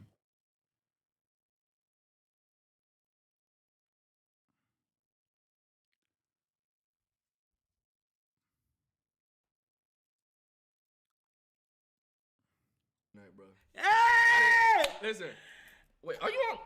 Oh, never mind. I thought we was on the same type of timing. You know, Oh, it was some Palestine. Okay, I was a free Palestine shit. Free okay, Palestine shit. I'm also. I got some Kai Mafia. Look, That's tough. Who made that? No. Over tonight, bro. Hey! Wait, I thought he did say free Palestine. I got excited. In honor of your performance, huh? Yes, sir. Get up, bro. Got you, big dog. Got you, big dog. Got you, big dog. Everybody was wondering where the hand was at. There's the hand.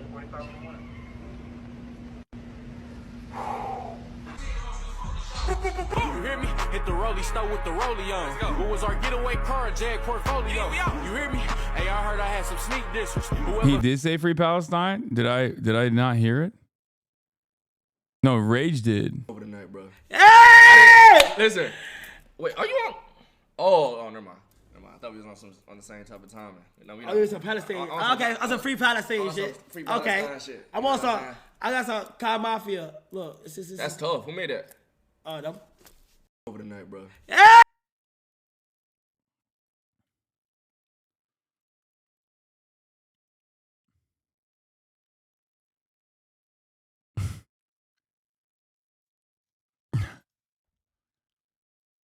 I think Chat's a little desperate here.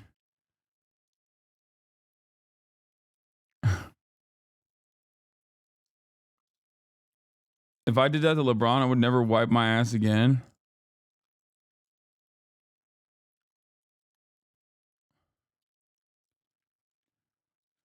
Yeah, he's not.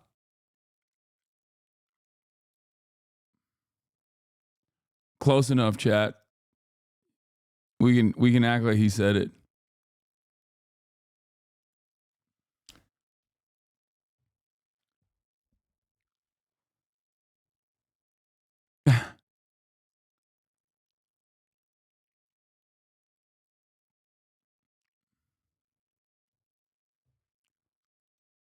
Mom and child, dude. There's a lot of there are a lot of people in here being like, you have to watch this crime video. I should have never said.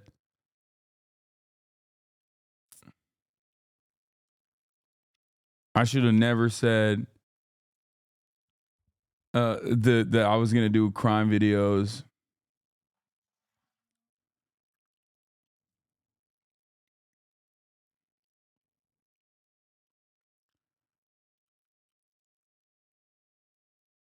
Because everyone's going crazy. No, we're not gonna watch. I'm not gonna watch that. I'm gonna watch this. I'm only here because we used to watch JCS. Stop sending me dark matter videos, bro. They're fucking all 50 minutes long, and it's just him talking to the camera. Like, it seems like this is good. Like, he seems like a cool dude. Okay? But this is not conducive. This is not a dynamic enough video to watch on a broadcast. Okay? I love you guys. And I'm sure this guy's awesome. It seems like he's got a lot of great videos. Well thought out. But you just don't understand how content works. Okay? For a stream. That's the type of video that you put on, okay, when you're, I don't know, doing some other chores or something and you want to keep your brain busy.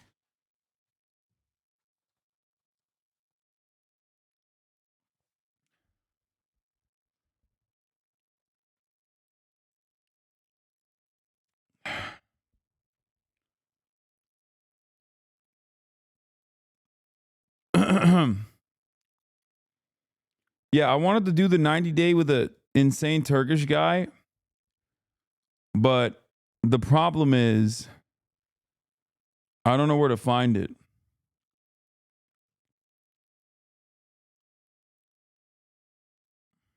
Safe for sponsoring this video. There's no safe like Simply Safe. Inside the bank vault, security guard David Gant had to make the biggest decision of his life. Commit the largest bank heist in history, going on the run as an internationally wanted fugitive, evading the FBI, Interpol, Mafia, and even Mexican hitmen trying to kill him, all to get in an old co-worker's pants, or just go back home to his wife, who was making hamburger helper for dinner. it was so tempting to David. Living paycheck to paycheck, he could use that money to solve every little problem he had, he thought. And even better if he took the cash, he'd get to leave his wife and never see her ever again. And although David hadn't even stolen as much as a pen from his work, on October 4th, 1997, David grew a pair of steel huevos and took the money and ran, stealing $17 million in a heist where every little thing went wrong. The Loomis Fargo heist is one of the most insane stories I have ever read about. So enjoy.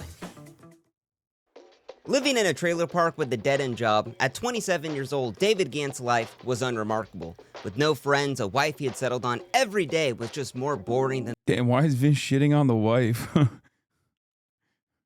Uncalled for. the last. While he was surrounded by millions as an armed guard for Loomis Fargo, he only made $8 an hour. And with no benefits or pensions, everyone there joked about robbing the place just to get their retirement pay. And then one day someone actually did. Philip Johnson, a Loomis employee out of Florida, stole $20 million while closing a shift. He shackled and kidnapped his co-workers, cleaned out the bank vault, and went on the run to Mexico. And it got David thinking, how the hell would he pull off a heist? Now, David had never been a criminal, but he loved true crime. If he really wanted to, he could outwit the FBI, he thought. But fantasies of life on the run felt like buying the winning lottery ticket. You know it ain't gonna happen, but it's always fun to dream. But as the manhunt for Philip Johnson turned up nothing for months, it looked like he was gonna be the next D.B. Cooper, but with $20 million. And that's when David got a call from an old crush that would change his life forever. Picking up the phone, David was excited to hear Kelly Campbell's voice. His old co-workers and close friends, David had a huge crush on Kelly, and she knew it. She chugged beer, she was bold, she was everything David's wife was not. But Kelly said times were tough. She was broke, trying to divorce her husband, and David could relate, being up to his knees in debt. And after talking about Philip Johnson's heist for hours, she just straight up asked him, how would you feel about robbing Loomis Fargo? That's a sick shirt. Milwaukee Vibrator. That's a tough ass shirt. While they were both desperate for cash, I mean, there was no way she could be serious, but he listened in. Now, Kelly said she had a childhood friend in the mob, Steve, who would help them out, and it was a real simple plan. David would just steal the money from the Loomis vaults, hand off the cash to Kelly and Steve, the money would get cleaned by the mob. With a fake ID, David would escape to Mexico, where his share of the heist would be cleaned and wired to him over the course of months. And assuming the haul was $5 million split 3 ways, he'd be a multi-millionaire sipping Patron on the beach, while the FBI would have no idea where to look, because the money would be held where it had no connection to David. It was enough to set him up for life. It seemed foolproof, they thought. What would it take for you to do it? She said. Now, David knew there was no way in hell he was doing this. He had never been a criminal. He had a family to support. But Kelly's question slapped him in the face. You see, growing up, David's dad had given him the American dream. A suburban home, trips to Disney World, Wonder Bread, all on a trucker's salary. But as an Army vet with no degree, the best David got was a minimum wage, dead-end security job. Working 80 hours a week for $8 an hour, he didn't even have a life outside of work. At 27 years old, he could barely afford rent on a broken-down mobile home. And once he figured it would take him 30 years to pay the minimum payments on his credit card, David wanted out of the system.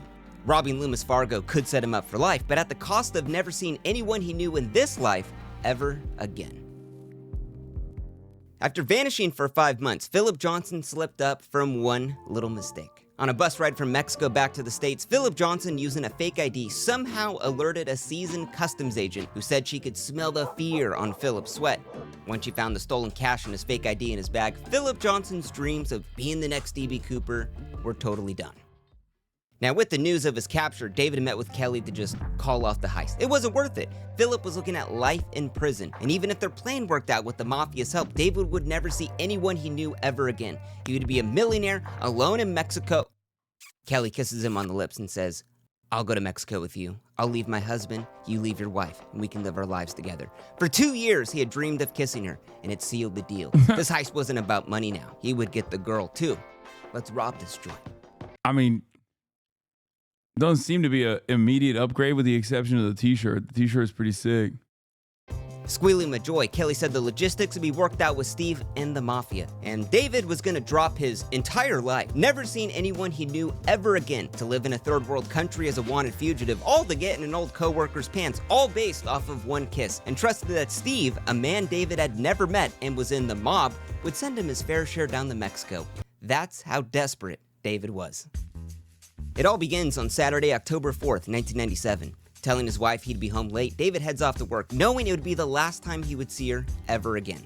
On the drive over, the song Take the Money Run plays on the radio, and for David, it was a sign from God. Now, October 4th was not a random date. That night, David was closing with a trainee who didn't know any of the security protocols, double checking locks, vaults, alarms, which was huge. Because when Philip Johnson robbed Loomis, well, he had to shackle and kidnap his coworkers because, they knew what the hell he was doing. And that kidnapping made Philip Johnson look at life in prison. So as David's closing, he forces the new hire to go watch training videos in the break room, while David's helping set up one of the biggest cash robberies in the United States. At 6 p.m., the two clock out, and smoking a cig, he watches the new hire head off home. And across the street, he winks at Kelly and 3 men parked in their car and heads back in to do the heist. Inside the vault, David knew the second he put that first stack of cash into his van, there was no going back. Whether he stole $1,000 or $1 million, he was going to give either way. So why not go hard?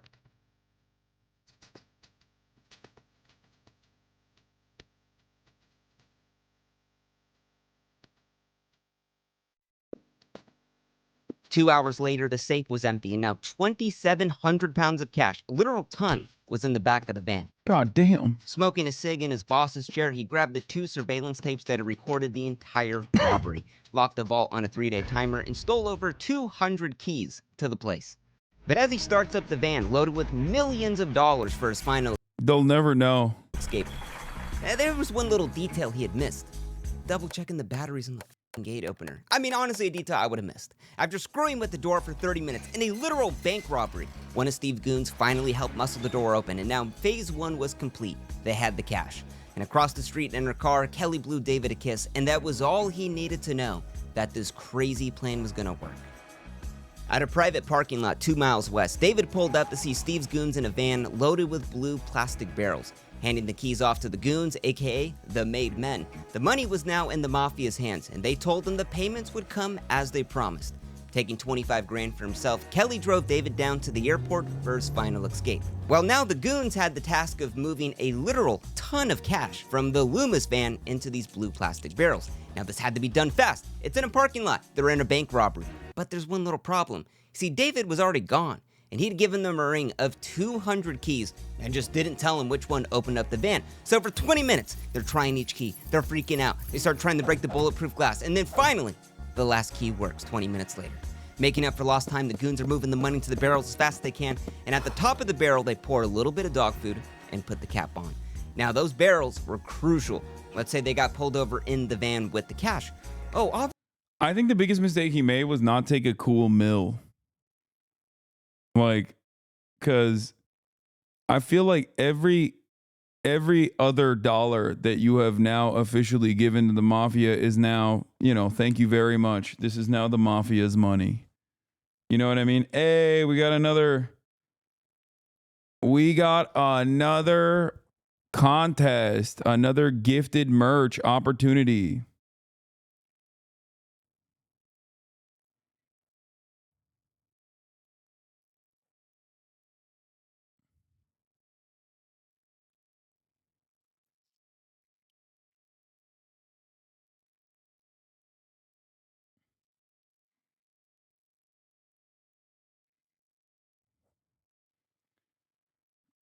Hopefully this time the bot works. Is it not working?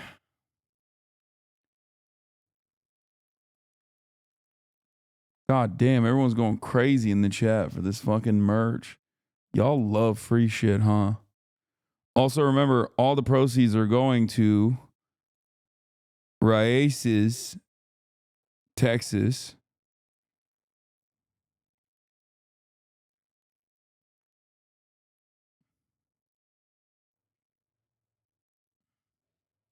officer, it's just barrels of dog food. It was genius, almost too genius. With 25 grand strapped to his chest, David hops out at the airport. Kelly hands him his new ID, Mike McKinney, and gives her a kiss goodbye, but something was a little off. Now, David had assumed that Kelly, Steve, or the mafia would buy him a plane ticket to leave. I mean, that's the least they could do, right? He had just robbed the literal bank. But no, they hadn't even checked the airport hours. It was fucking closed. And even worse, the closest airport with a flight to Mexico was a 5-hour drive away. But Kelly ain't got time to drive 5 hours, so she buys him a bus ticket to get to that airport so David could go buy his own flight to escape the country in this grand heist. And David, with rose-tinted glasses, thinks it's totally fine. As the barrels rolled into Steve's mobile home, the stench of grimy cash filled the trailer. Steve, Kelly, Steve's wife Michelle, and the goons were going to count it all one by one. Now, they were expecting $5 million, but hours later as the sun rose, Michelle makes an announcement to everyone in the trailer. They had just counted $14 million, more money than any of them had ever seen in a lifetime. While everyone cheered and clapped, saying the things they were going to buy with their share of the fare, one of the goons screams, "We're going to get fucking caught," and darts out of the room. Now, Kelly thought this was a bit odd. Weren't these hardened mafiosos who had chopped off fingers and took people to swim with the fishies? Well, no one really knew it at the time, but Steve actually was not in the mafia. He just said that to freak people out. In reality, he was just like a small-time crook who wrote bad checks and watched Goodfellas one too many times. Close enough. Steve's goons? Those were all kids he knew in high school. Mafia banks up north? That was his parents' house. But as long as people thought Steve was in the mafia, people wouldn't with him. But in celebration of a successful heist of $14 million, Steve took everyone to Denny's for grand slams and to give them the talk.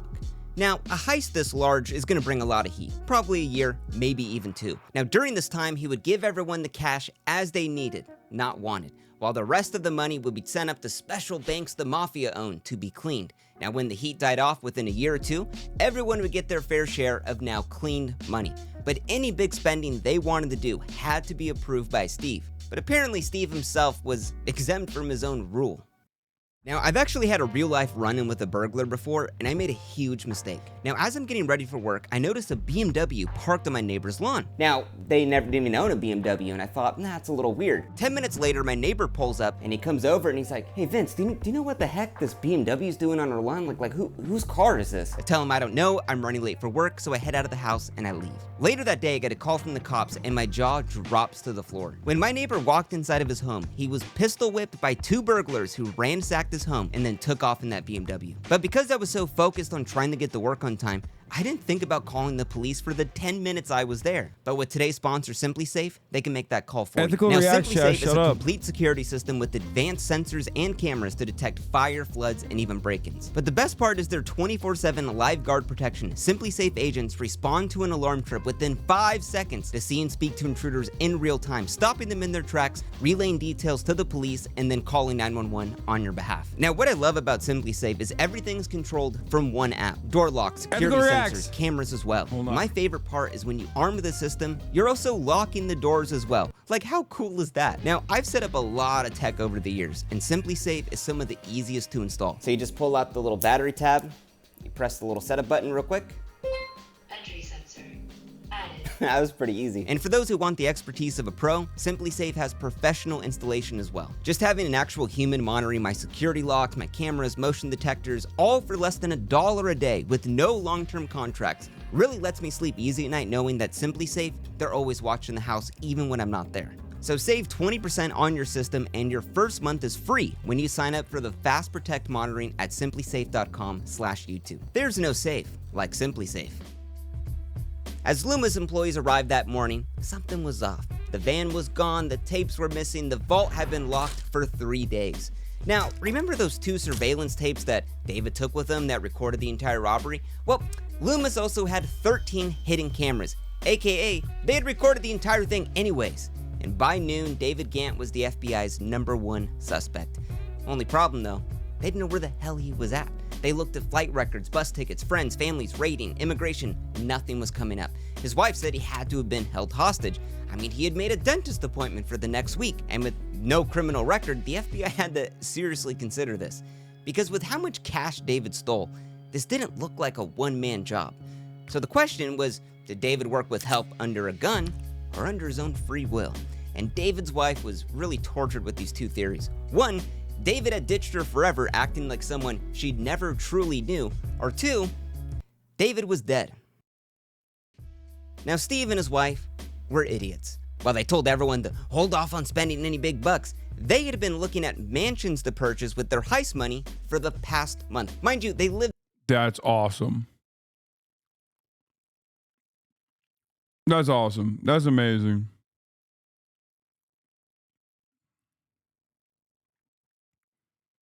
Just straight cash, dude. Buying a fucking house with straight cash after living in a trailer park, that will certainly not ring any alarm bells, dude.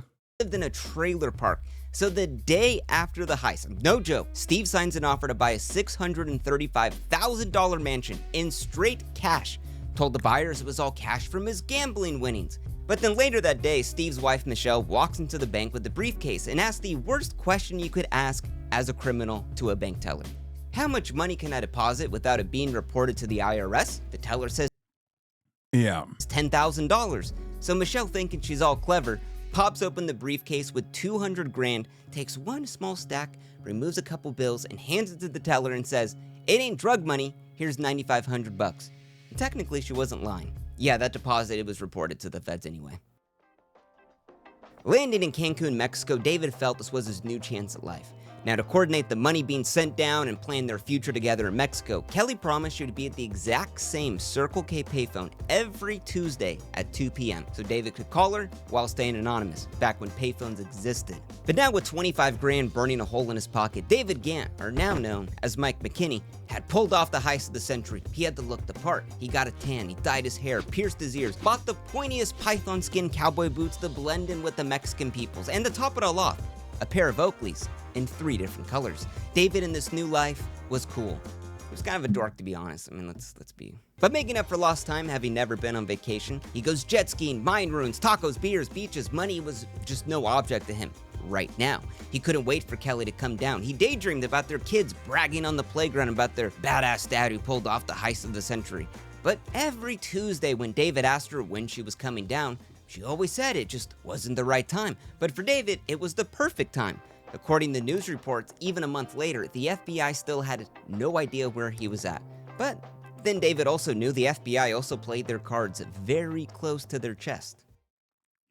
Now, all the FBI needed was just one thread to lead him somewhere. They had nothing. They'd put up a $500,000 reward, blasted his face on TV, nothing. But that one thread would actually come from a coworker who said David's only true friend was Kelly Campbell. Rolling up to her mobile home, Kelly told the FBI she had heard all about the robbery, and she was so shocked because, oh my god, David was such a close friend. She said they hung out and they smoked weed, but the last time she'd ever talked to David, well, it was 3 weeks before the heist. And while the feds insisted she do a lie detector test, Kelly refused. They knew she was hiding something. Was it an affair? Maybe it was the weed, or maybe she was involved with the robbery. But it wasn't just the FBI breathing down Kelly's neck. David demanded an answer to when she would come, when he would get more money, so Kelly just goes to Steve to figure out what to do next. In Steve's new mansion, he had all the accoutrements of excess. I mean, just surveil Kelly at that point.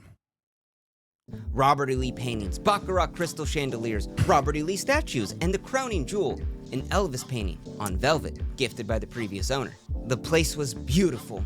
Yeah, the place was gaudy as shit. Now, with the money being controlled by Steve, Kelly visited weekly to get cash for, bills and rent, and somehow just saw no problem with Steve's excessive spending. I mean, he was a mobster after all, right?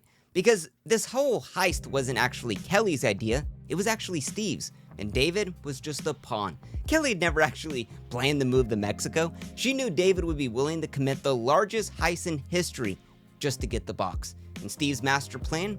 String David along for as long as possible. A month later in Mexico, David had nearly spent all— Yeah, he's so fucking dumb, dude. Only 25 grand is the dumbest thing he could have done. Thinking that he's like aligned with the mob, even if the guy isn't a mobster, still dumb. Like, you just stole $14 million. You stole $14 million for someone else at that point. That's it.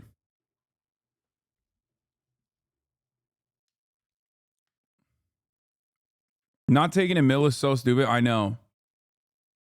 At least a mill. Isn't there a limit to how much you can bring cash on an airplane? First of all, this is like way back when. Okay. Secondly, who cares? Just lie. He had already gone over the legal limit of how much money he can bring into Mexico to begin with.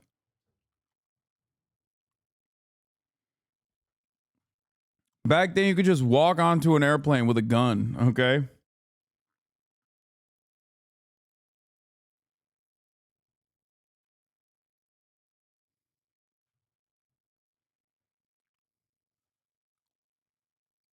He was over the limit of money he could steal from a bank, too. I know. It seemingly was not a concern for him when he went over the legal limit of how much you can steal from a bank.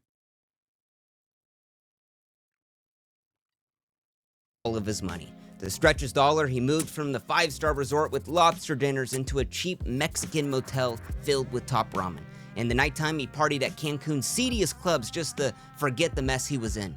Desperate, he demanded 50 grand from Kelly, but her story was always the same. She'd talk it over with Steve, maybe next week, she said, and David, a man who had left it all behind in dreams of getting the girl becoming a millionaire criminal, was now going broke in a third world country. Wherever you go, there you are. And David was now forced to penny pinch just like how he did at home. Now, Steve felt like Kelly deserved the treat, and that for her was a brand new minivan. So he picks one up, and Kelly's totally stoked on the van. But Steve actually did one of the dumbest things you could do as a criminal. He bought it under his real name, and even paid for the van with cash. But it didn't matter. With Kelly in a good mood... Bro, this guy is the dumbest... Oh my God, bro. Honestly, not to sound like jank, but back then, crime was free. Okay? I swear to God. I guess it's kind of comparable to like doing crime in crypto now. You know what I mean? It's like straight up easy mode. Law tip: Trump should pardon these guys. They're very January 6th coded. True. Steve has her over to his mansion to talk about David being a liability. I mean, if David got pissed off, he could just turn himself in and bam, they were all toast. David, he was just a risk straight up. So after pounding his... He was a risk. He's the guy who did the whole thing. Assuming he's the liability is crazy. Bitch, saying that in the fucking mansion that you bought with straight cash is crazy, okay? Fourth, Mike's Hard Lemonade. Yeah. The point in that situation is like you're supposed to drip feed him some money so that he doesn't actually turn around and fuck you over. Steve actually lays it out to her that he's actually wanted David dead this entire time. There was no way, she said. They were close friends. I mean, she couldn't be a killer. Steve tried to lessen the blow, saying David could die peacefully being injected with bleach, even though that doesn't kill you. Kelly refused, but I mean... Yeah, that's right. Vince is a Trump truther. It doesn't kill you. It actually makes you stronger, especially against COVID. Would it really matter if she said no? I mean, Steve was in the mob and they always got their way. So backed into a corner, she just told Steve, do whatever you need to do. Giddy with joy, Steve offers the hit job to an old friend from the army, the man who could take him out, Bruno. But you see, Steve didn't want Bruno knowing that he or the man he was supposed to murder were involved with the Loomis heist, so he lays out an intricate lie. A man named Scott was in a shooting in the United States and forced to flee to Mexico. While Steve had been giving him money as a part of their mob relations, Scott was now a liability. So Bruno would go down to Mexico to give Scott cash at the Rainforest Cafe, befriend him, and then murder him when he got the chance. All for 250 grand. And Scott was really David. A hit job at the Rainforest Cafe. I don't know much more 2000s you can get than that. And Bruno was totally down. Now, while thousands of tips about David Gant's location came in from America's Most Wanted, all of them led nowhere. But 3 months into the investigation, they finally got that little thread. Now, Kelly had told the FBI that she had last talked to David weeks before the heist. But according to her phone records, the girl was lying.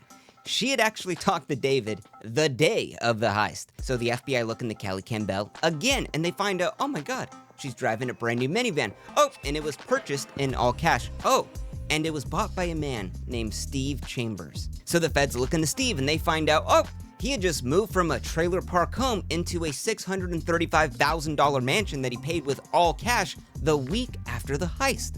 They knew that Steve, Kelly, and David were all in on the heist, but they needed more evidence. Because number one, they didn't know where was the money or where was even David Gant. Or was he even alive at this point? Inside the Rainforest Cafe with $10K in his pocket, Bruno, he had a little problem. You see, he didn't even know what Scott looked like. Oh, that's amazing. Oh my God. So they sent a busted ass hitman who's not even a real fucking hitman without telling him what his target is supposed to look like. That's amazing. In a rainforest cafe, this is perfect. Yeah, the profile of the types of people that are doing these sorts of crimes are fucking hilarious. Like, it's just, they're so dumb.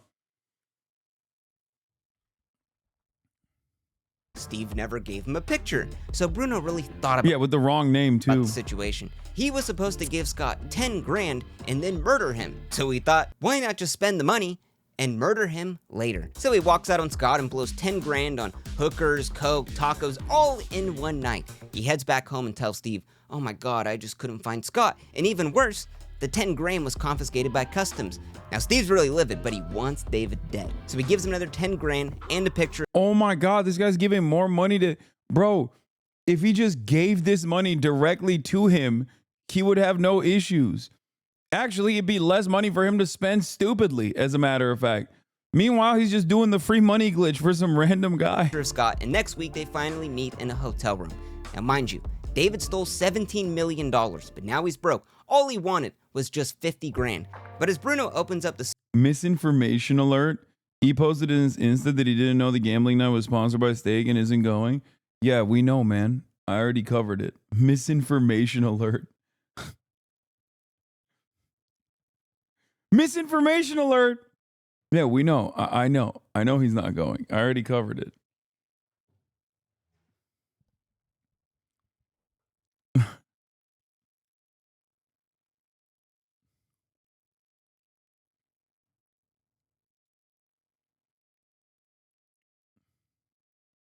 Sorry, I am behind stream. suitcase, he says, here's 8,500 bucks. It's all they gave me. Bruno took 1,500 for himself. Pissed off, David grabbed the suitcase and just left the room. Then for the first time, he began to doubt this entire thing. Would he really have to live his entire life begging for money like this month after month?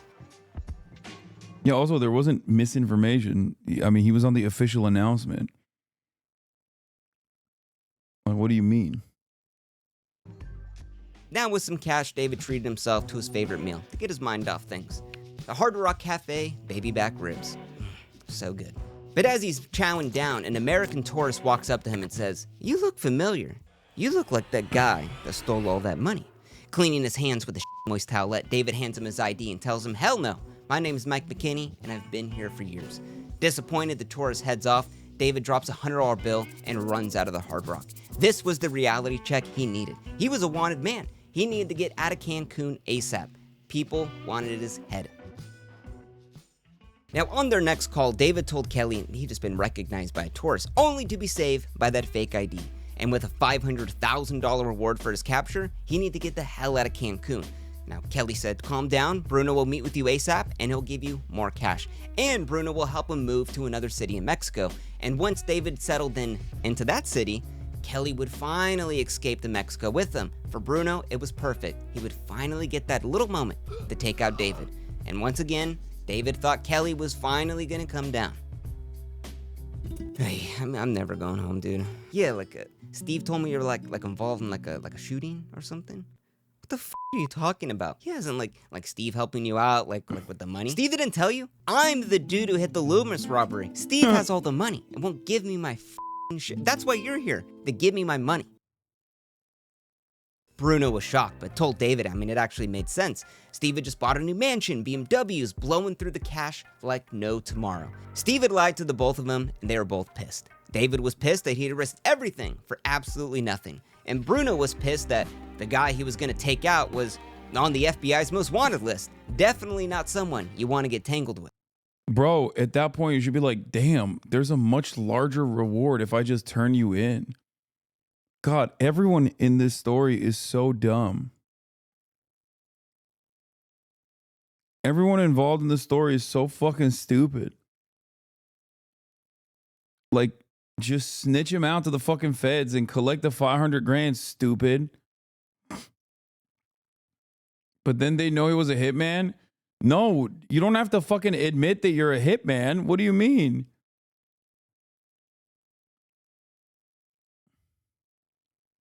Just be like, this guy, worst case scenario, you could be like, this fucking guy offered me 10 grand. I was like, okay, sure, I'll take the 10 grand. I didn't actually end up doing the job. I just ended up spending the 10 grand because this guy was a real dumbass. I didn't even know he was being serious about it. You know? Worst case, if they catch you, you could just be like, if they're like, excuse me, what do you mean it says here they're saying that like he took a hit out. Hasan for Prez 2028? Yeah, that's not gonna happen. If you found this dude in Mexico, would you personally snitch him out for the cash? No, but I'm not a hitman. I assume he has a very different moral compass. But it got Bruno thinking. Steve wanted... Bro, if you were going to kill the guy, you might as well fucking give him up to the feds and get 500 grand. What the fuck?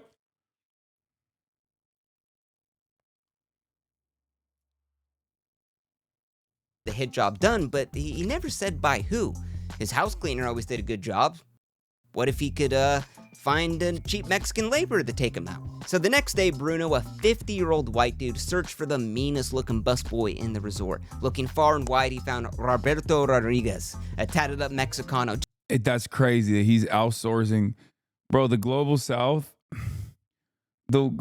can't catch a break. Mexico's included in the global south, okay? Can't catch a fucking break. Americans always got to outsource it to some Mexican dude, bro. That's fucked up. Just trying to provide for his family. Bruno asked him if he wanted to make some fast cash. Roberto, thinking this was some weird sex stuff like he had in the past, said no. But after flashing the cash, Roberto knew he was serious. I mean, he could use that money to take his family out of poverty. It was more money than he'd ever seen. So he agreed to take out David Gant for $30,000. Bruno was like a Jeff Bezos, knowing how to perfectly exploit the poor to enrich himself. Now the plan was Roberto would meet with David to give him some cash, get him all liquored up, become friends with him, and then do the deed when the timing was right in a little private area. It was foolproof, although Bruno had missed out on one little detail. It was Monday Night Football, and David was a huge fan of the Steelers, and Bruno had happened to hire one of the only Mexicans on earth who was also a Steelers fan, Robert. Showing up in matching Steelers jerseys, instantly the two become friends. They're crushing Dos Equis, eating taquitos, and when the Steelers win the game, Robert just straight up levels with him. His life was in danger. Bruno hadn't brought him here to give him money. Bro, they're fucking, they bonded over Ben Roethlisberger. They were like, listen, dog, Steelers fan to Steelers fan, we got to have a heart-to-heart. But paid him 30 grand to murder him. But Robert had a conscience. He couldn't kill a fellow member of the Steeler Nation. I mean, he loved the team. He considered him now a friend, being the only other Mexican who liked the Steelers. And David was furious. I mean, he should have saw this coming from a mile away, getting involved with the mob. So he gave Roberto $3,000, thankful that a Steelers jersey saved his life. But what pissed David off the most was, did Kelly have any part in this murder plot? Now, at the start of the new year, Steve was living life full throttle. Exotic vacations, throwing elaborate parties, inviting old friends from high school to show off all of his newfound success. Life could not be any better. In contrast to David, who looked behind his shoulder everywhere he went, was running low on cash, Kelly kept blowing him off, tourists were now recognizing him, the FBI was now hunting him, and now Steve and the Mafia wanted him dead, and his only friend was the man hired to kill him. He missed the routine of his family, his wife, eating hamburger helper on Sundays. Stuck in a motel, he was listening to the Eagles, eating peanut M&Ms by himself, bored out of his mind. Life sucked for David Gant. That next Tuesday, he made an ultimatum to Kelly. He was going to turn himself in if he did not get more cash now. Now, by the new year, the FBI still had no evidence of Steve Chambers' involvement with this heist. They knew they were all connected. I would watch the movie. I think they made a movie of this, by the way. Someone was saying in the chat, Zach Galifianakis played a role in it. But they didn't have the pieces of string that tied all together. Yeah, movie's called Masterminds. You know, because in 1998, when constitutional rights still existed, a judge said they did not have enough evidence to get a wiretapping warrant against Steve Chambers. But all they need... That's crazy. Pre-9/11... Pre-9/11 shit was different, dude. God damn. post 9/11, you can still do all this shit. You just have to be rich.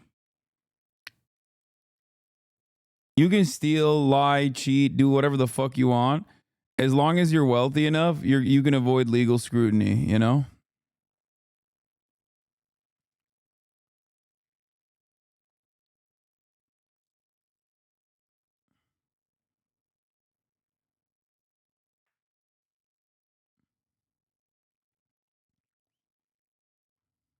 Needed was 34% on Rotten Tomatoes. I'll just take the YouTube video. Goddamn. just one more good piece of evidence. 1991 to 2000 God mode era to be an adult. Honestly, only if you're a white guy, I think. It was like I feel like that was the peak. White guys were truly on top. Evidence. And then finally, they could listen in on all of their calls. Now, the FBI knew every single Monday his wife Michelle went to the bank to deposit $9,500. While very sketch, nothing illegal. I mean, she's been doing this for months. But that week, Michelle deposits her $9,500 and just forgets to take the Loomis band off of the money. No. Bingo. It was the final piece. That was the final piece? Oh my God, dude. Bro, this is an era I feel like that could be defined with you're stupid for not doing crimes and schemes. Honestly. America was truly fucking free, dude. That's crazy. That is actually crazy. Like, they basically telegraphed exactly what they did. They were like, we did this. We did this, officer, right here.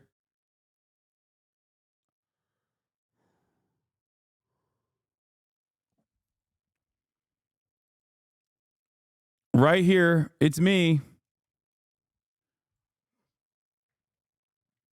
Piece they needed to get those wiretap warrants. They had the money, they had it somewhere, and now they needed to find out where was the cash and where was David Gann. Outside the Circle K, the FBI van listened in on Kelly's Tuesday call. Now, they knew she had been making these calls for months, but now finally they could hear who she was talking to and what about. It was a man demanding more money, or else he would turn himself in. Kelly told the caller that a man named Bruno would give him more money ASAP, and then she hung up the call. And while this man didn't give any details, everyone knew it was David Gann. And after tracing the call, it led back to the Hotel La Tortuga in Cozumel, Mexico. Later that day, the FBI listened in on Steve's call to Bruno, assuming the two were connected. They began talking about decoys, guns, Mexico, bleach, getting close to somebody. It looked like Steve was trying to kill David, and Kelly... Bro, Bruno is not killing David, dog. Free my man Bruno. He didn't do nothing, okay? He is too incompetent to be an assassin. Like, it's one of those weird cases where, like, I know it's still... Like, you are still trying to attempt to do a very serious crime. But I think he might be the one guy who's so bad. He's so bad. He's like worse than Ryan Ruth. Okay? Like, as you guys know, I've talked about how, you know, Ryan Ruth should walk a free man because he didn't do nothing. Like, he literally didn't do anything. You know what I mean? He had the... Seems like he might have had the intent, but we don't know. Okay? But like this man Bruno, he should walk free. Like, he is literally not a threat to public safety because he's that fucking stupid. Okay? Like, it is, you're just using state resources for no reason. If you're prosecuting this man, if you're putting him behind bars, you are wasting limited state resources at this point because, like, what is the deterrence? He's stupid. He's too stupid to know he did something wrong. And it's not like he could do it anyway.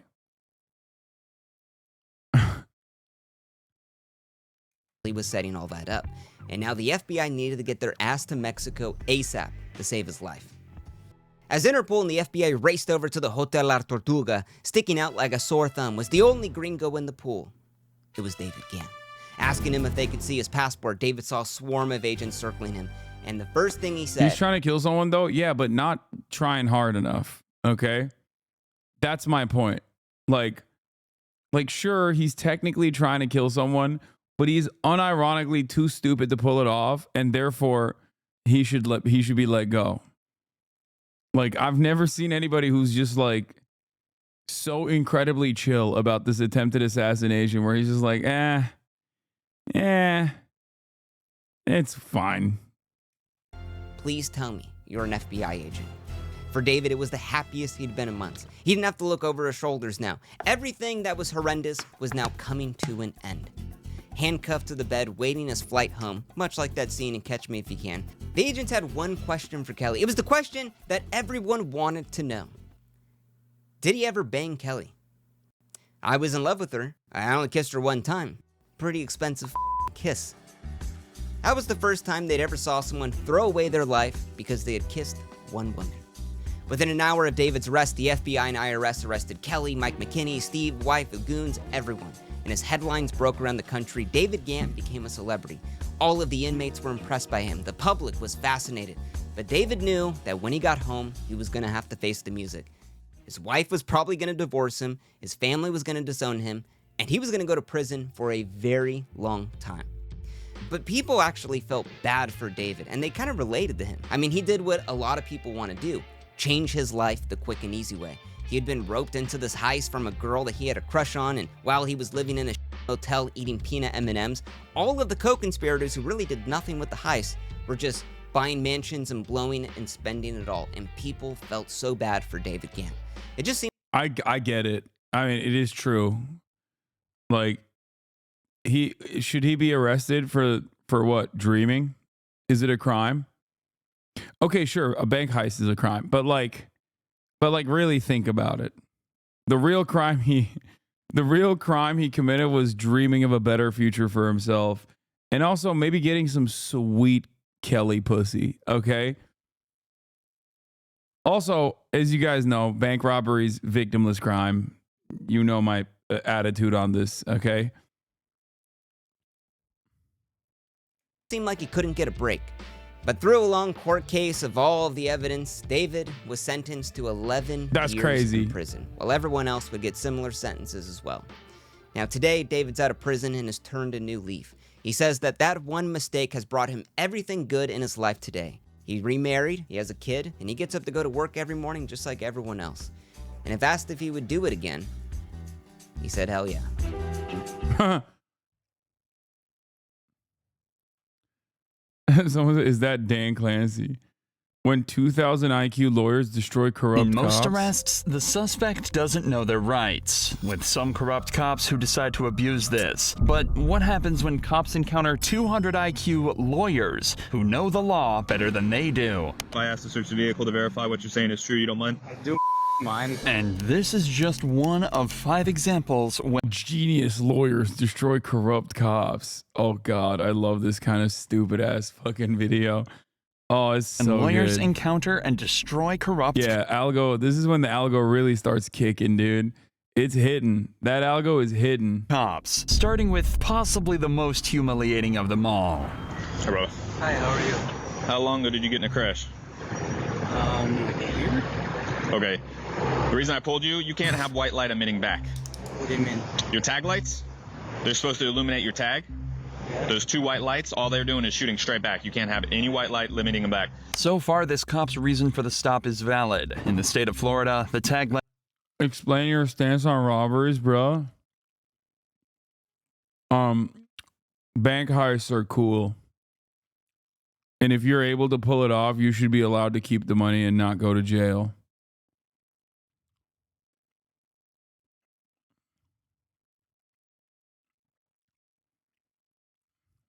W crime.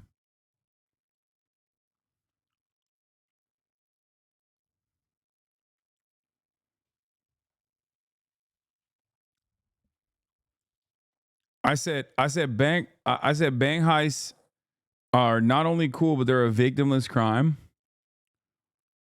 And yeah, especially if you're able to pull it off without hurting anybody, you should be able to keep the money.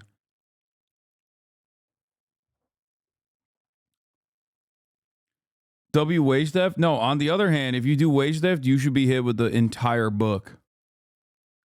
throw the kitchen sink at it. If you do wage theft, on the other hand, you should go to permanent prison.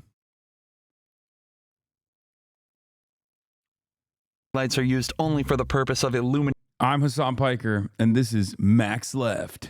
The tag, and it's considered a traffic violation if they were instead shooting white light. The officer hasn't necessarily done anything wrong yet, but that would change in a matter of seconds. Or you can still weapon. That's a very dangerous statement. Wait, what? The statement about wage theft? Yeah. Wage theft equals 1 life sentence plus 1 life sentence for each person you stole from. Yeah.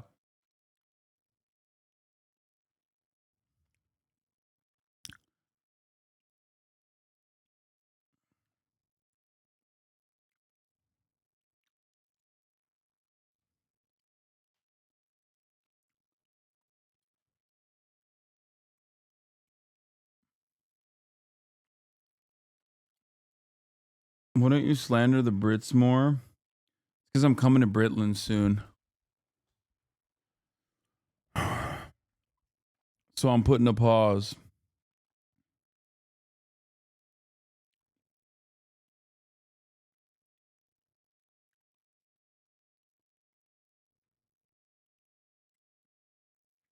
My dad robbed the same bank 3 times with water guns and a wig.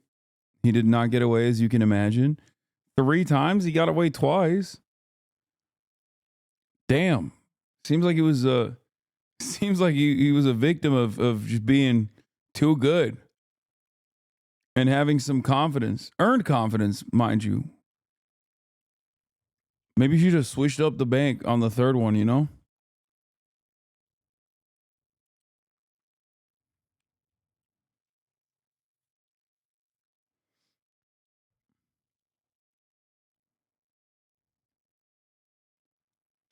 I still do respect it that he was like, this is my territory. Like, you know what I mean? It's a bank I'm familiar with.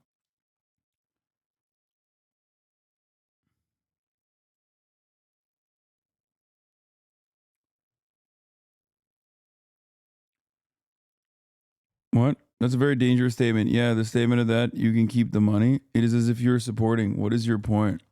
Dude, come on, get the clip out. Come on, just clip it. Yes, Hasan loves bank robberies. Okay.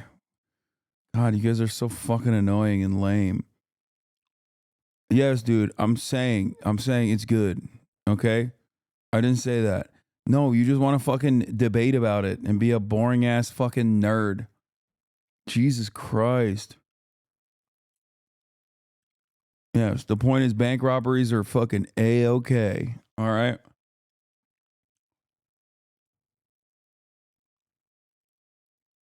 Hold there any weapons in the vehicle I need to be aware of? Nope, nothing illegal in the car. All right, so after I'm done, if I ask to search the vehicle to verify what you're saying is true, you don't mind? I do mind, but it might be because I'm a lawyer. Okay. So you know what consented? That's what I'm asking. Yeah. So you have nothing in the vehicle? I have absolutely nothing in the vehicle. Okay. And you don't mind confirming that by allowing us to look and make sure there's nothing in the vehicle? As you can imagine, we hear no all the time as they have nothing and we find stuff. I'd rather not search me. Okay, cool. Just hang tight, brother, okay? Even though the officer attempted to trick his way to search the car, this lawyer knows exactly what's going on and refuses the search request. Police officers need to have... You're underestimating the trauma a bank heist can cause to the bank or to the cashier. That's why I said if it's not, you know, if he's not harming anybody in the process.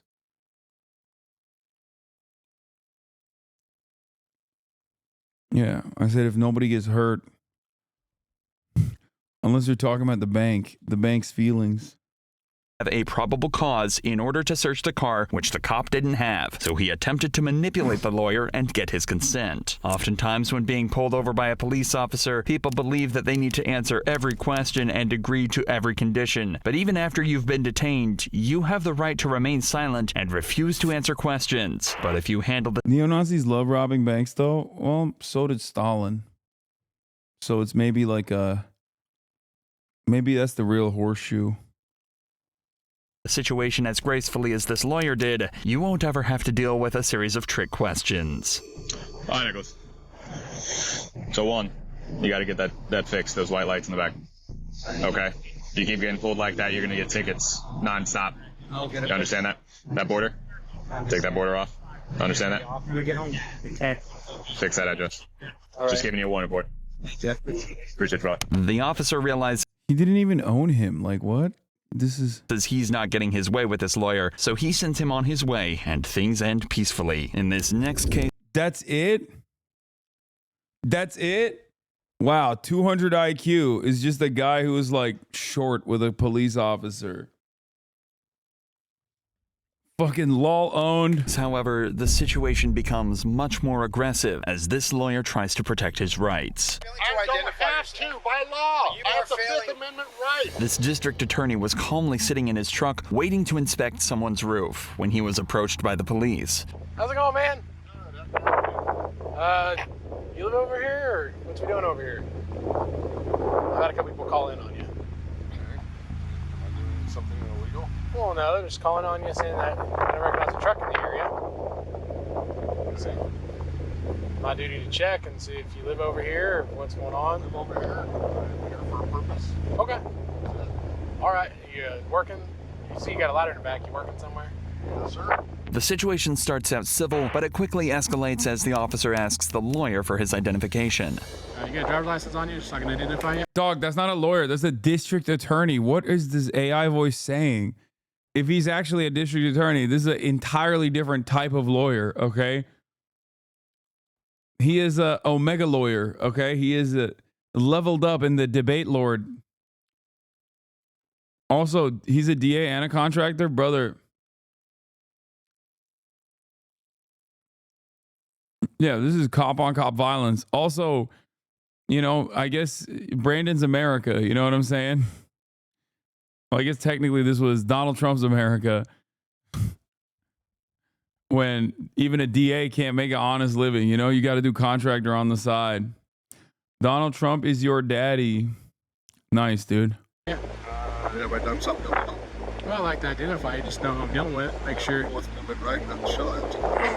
Well, if I make a contact with you for a reasonable suspicion call like I am right now. Being suspicious is a misdemeanor and felony. I don't know if you belong over here. You said you don't, so I don't know if someone over here's got a veto or something against you, and if you got your ID Did or I something. say I didn't belong over here? You said you had purpose. I don't live over here. Okay. Okay. I do belong Okay. here. All right. So that's as far as I'm willing to take it. So you're not willing to give me your ID? I don't have any reason to. Okay. The lawyer does not have to show his ID unless he is stopped on suspicion of a crime or traffic violation. Sitting in his parked truck does not fall into either category. So if you're not from here, I'm not sure if you are or not, because I don't know who you are. Okay. My plate's right back there. I'm sure you can run it. Yeah. Okay. So is that how you want me to identify you, through your plate? If that's what you have. Are you the owner of the vehicle? Do you suspect that I'm not? I have no reason to believe you are. Well, I'm sitting in a truck in front of the house, waiting. For what? Keys right here. Okay. That's none of your business. It is my business. No, it's not. Now, why is... It's funny because, I mean, this is the one guy that knows that it's not your business. Like, genuinely. Like, he is a cop lawyer. Okay? He's not just a lawyer, he is a cop. He's a cop lawyer. God, cops are so fucking annoying. Jesus Christ. Is it your business? Because I want to make sure you're not going to break into these houses or anything like that. That's crazy, man. I don't know. You have a ladder. You have a ladder. Now the cop is starting to get more aggressive. You can tell that he's upset that the man won't listen to him. Sometimes cops just expect everyone to do what they say without question, but this lawyer is not about to let that happen. You already ran my plates. They gave you the information that you needed. You can ask them to go ahead and run me through NCIC or... Do you have a date of birth then? Because I have to run it with a name and date of birth. I'm not going to answer that question. So you're telling me how I should do my job, yet you're not allowing me to do my job. I'm standing up for my rights. And I understand that, like I said. I haven't done but anything wrong. I'm doing my... This is the day he became a woke. He became a woke DA. This is the day that this guy turned into a fucking George Soros DA, dude. My job, conducting an investigation. I haven't committed a crime. I'm sitting here in front of...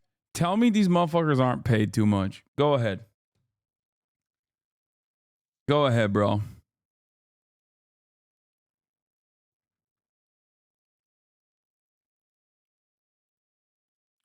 Go ahead. I'm sorry, but like, this does not strike me as a profession that is in a dire need for more funding. Okay? It just doesn't have those vibes at all. I feel like they just sit around and twiddle their fucking thumbs all goddamn day and annoy people. The house, which is perfectly legal.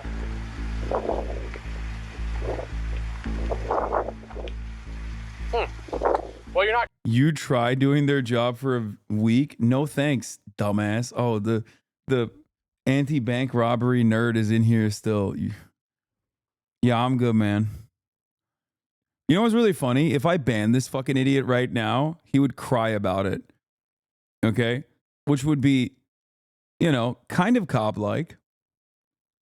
He'd be like, oh my God, I would not. Yes, you would. Shut up. Here you go. Okay? Well then, bye-bye. I do still want to unban him because, you know, I want to hear him chirp. Meanwhile, these guys get to ban you from life with no repercussions. He said, try harassing fucking law-abiding, tax-paying citizens for a week, dude. Then you'll understand how difficult it is. Not completely on the roadway there, sir. Okay, has anybody asked me to move? If the DA was 200 IQ, he would say what he's doing instead of being a debate lord. No, he has every right to fucking push back against this kind of shit. I'm fully in favor of this police-on-police violence right now. Do they have to ask you to move if it's private property? Okay, but there's also a public easement right here. Oh, is it public? Because this is the city of Blanchard Road, so it's a public easement? No, the side of the road is. Oh, because this is the city of Blanchard Road, so therefore make a city easement of a city road, right? What are you trying to accomplish? What I'm trying to, all I want to do, sir, is identify you. The cop is getting more and more ridiculous. He's obviously just trying to find any excuse to charge the man with something just because he is annoyed with him. And if that isn't scary enough, it starts to get worse. I haven't done anything illegal. Okay. You understand that by not identifying yourself appropriately. Like, the only crime in so many police interactions that the civilians commit is just the crime of annoying a cop.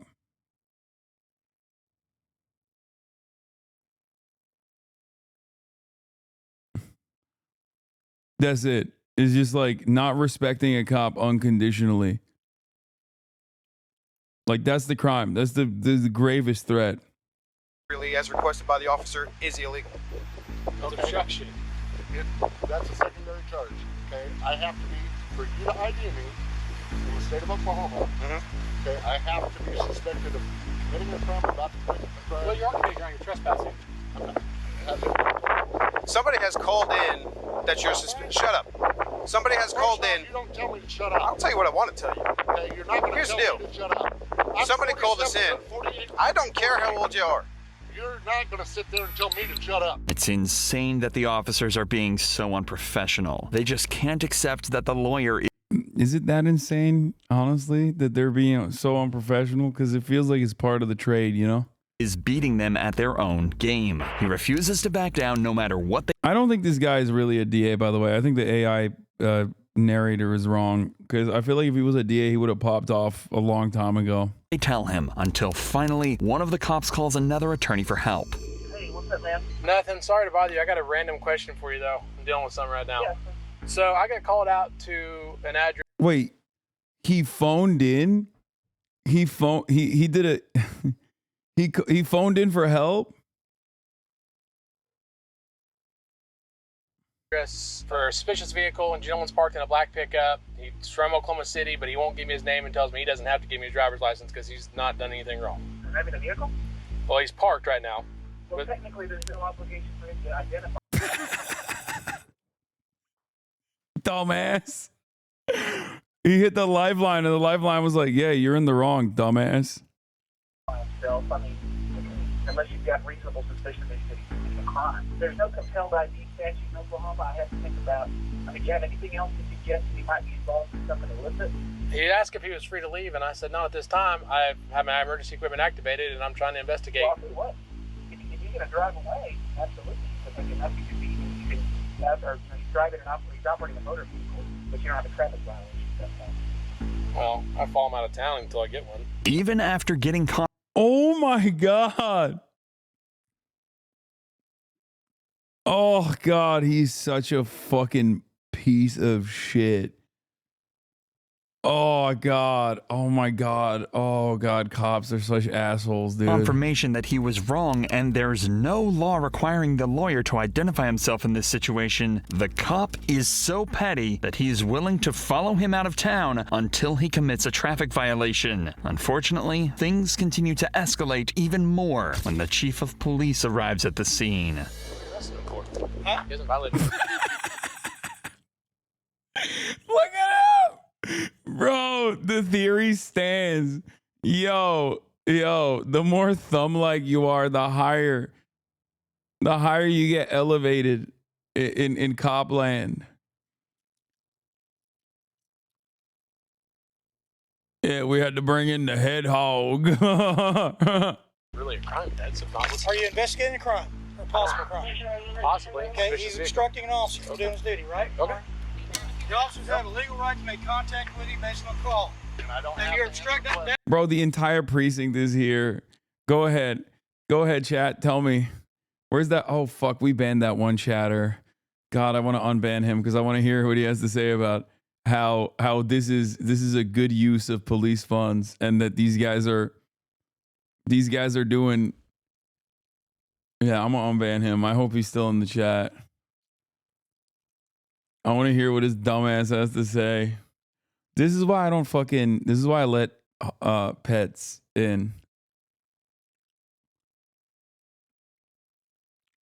Bro, they brought the entire precinct. They brought the entire precinct. Yeah, I am here. They brought the entire fucking precinct to investigate these matters. Okay. Oh, excuse me, sir. We're about to call the FBI.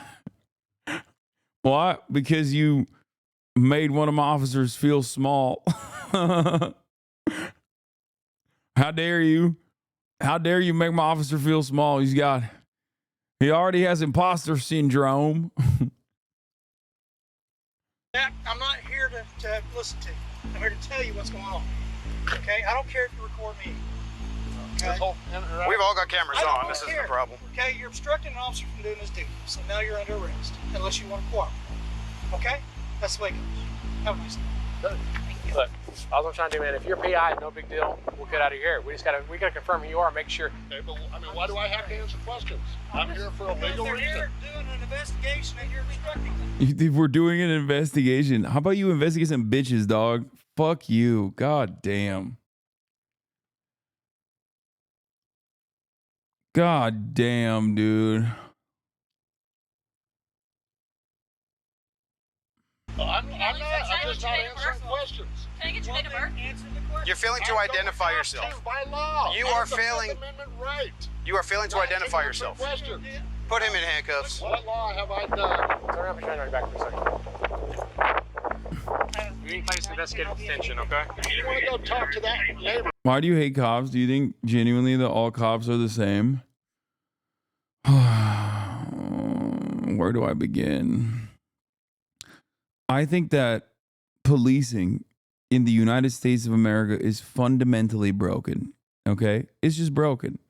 We just let them loose, and it is entirely a corrupt institution from top to bottom. The system is just broken. You might be like a guy who is like, oh, I want to fucking protect and serve. I watched a lot of Hollywood movies, and I think this is the best job for me. You know, oh man, I can like help my neighborhood. I can save people's lives or whatever the fuck. And you join, and then you go through the academy, and then you become a full-fledged cop, and then you realize slowly but surely, no, you can't do any of those things, because the job is directly created to not do those things at all. Okay? Do I believe in theory or just in practice in general, like that there is no need for cops? Of course not. I do believe that there is a need for some semblance of law and order, okay? And a group of people that are going to investigate crimes, okay? I do. The problem, however, is that that's not what the cops do. Their clearance rates are dog shit. Most of the job is just like harassing random fucking citizens. And also, they have no accountability. So the entire culture is busted. They constantly escalate instead of de-escalating. They never talk to human beings like they're fucking human beings. They have a sense of unearned superiority over other people. And also, they never get any accountability. And also they're armed to the fucking gills. Like do you really think that we should let the dumbest, most low IQ motherfuckers roam the streets with arsenals of weapons? Like, do you really think this is a good, solid system? We have the dumbest bullies on the fucking planet roaming the goddamn streets with weapons, and they have a license to kill. They got military equipment, and they literally can just kill you or just take away your freedom.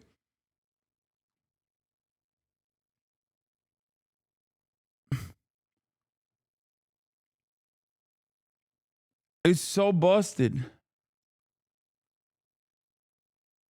It's so busted. It's so busted. Like, look, I'm a white dude, okay? And in spite of that, I never feel safe around cops. I don't know how people will be like, no, I don't understand. I feel super safe around cops. Like, I don't. I'm always thinking, that's a motherfucker right there with a gun on his hip, and he could just kill me and probably get away with it. That's the way I think about it because, I see the reality.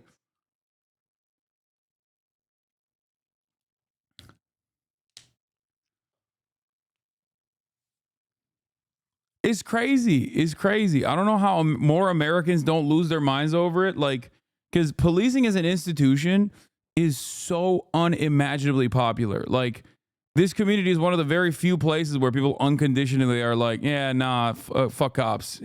Cops are shitty.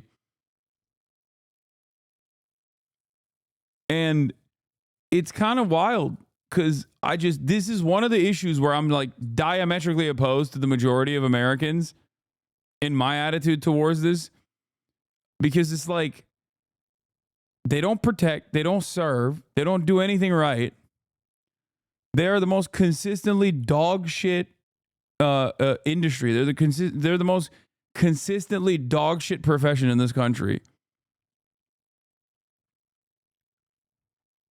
I'm not even talking about like the history of policing and how it was created to protect trade, and it's always main priority has been commodity extraction, slave catchers, that sort of thing. That's not even like, I'm not even doing the Marxian analysis here, okay? Even though it is objectively correct, that is what they were designed to do, and that's kind of what they do now as well. But like, I just want cops to do their fucking jobs. You know what I mean? Just do your fucking job. And they never do. If a motherfucking fry cook had the same level of failure rating as a cop, they get fired. When you're a cop, if you're fat enough, they make you the fucking police chief. So yeah, I don't really like this, okay? I think this shit is fucked up. It doesn't make any sense to me. And I don't understand how people turn around and be like, nah, man, I feel super safe next to the most racist guy you've ever seen. Like, the dude that you go to school with, okay? The dude that you go to school with, like the high school bully that you went to school with, that is the dumbest fucking guy, just dumb as bricks, okay? That guy now has a gun and can just fucking kill you and get away with it. And you're over here being like, nah, this system is great. I don't understand. This makes me feel very safe. It's ridiculous. And there's still motherfuckers in the chat chirping at me, being like, dude, I don't understand.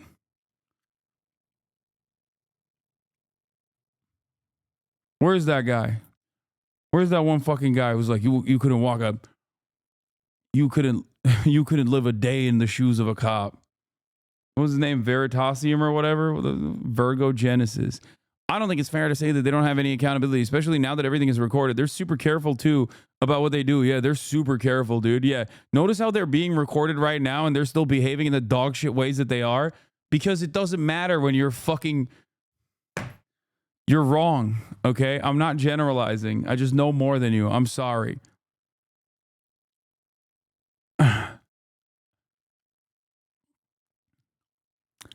They're super careful about what they do. Yeah, they're super carefully fucking brutalizing teenagers. You know what I mean? It's a shit job. Okay, then quit. Oh, it was a shit job? Quit.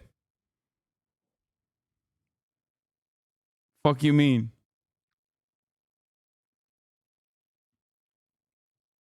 I think you just see the extremes and base your opinion off that. Yeah, extremes.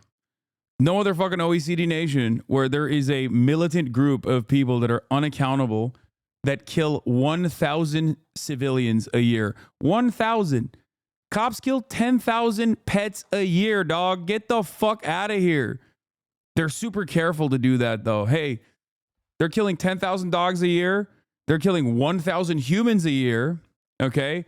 But hey, that's just, you're being extreme. You're being extreme. It's not even in the top 20 most dangerous professions in the goddamn country. Not even in the top 20. They barely make it into the top 20 on bad years where they get like 17. Okay? 17, number 17. If you had a system where landscapers, the number one most dangerous profession in the United States of America, could just be like, sorry, my job is real dangerous. I could just dome you. You'd be like, this is madness. This is chaos. We can't ever let this happen ever again. Can you imagine if pizza delivery drivers could just be like, I felt unsafe, so I just shot him in the head? They have a significantly more dangerous job than cops do. Where's that statistic coming from? Bureau of Labor Statistics, motherfucker.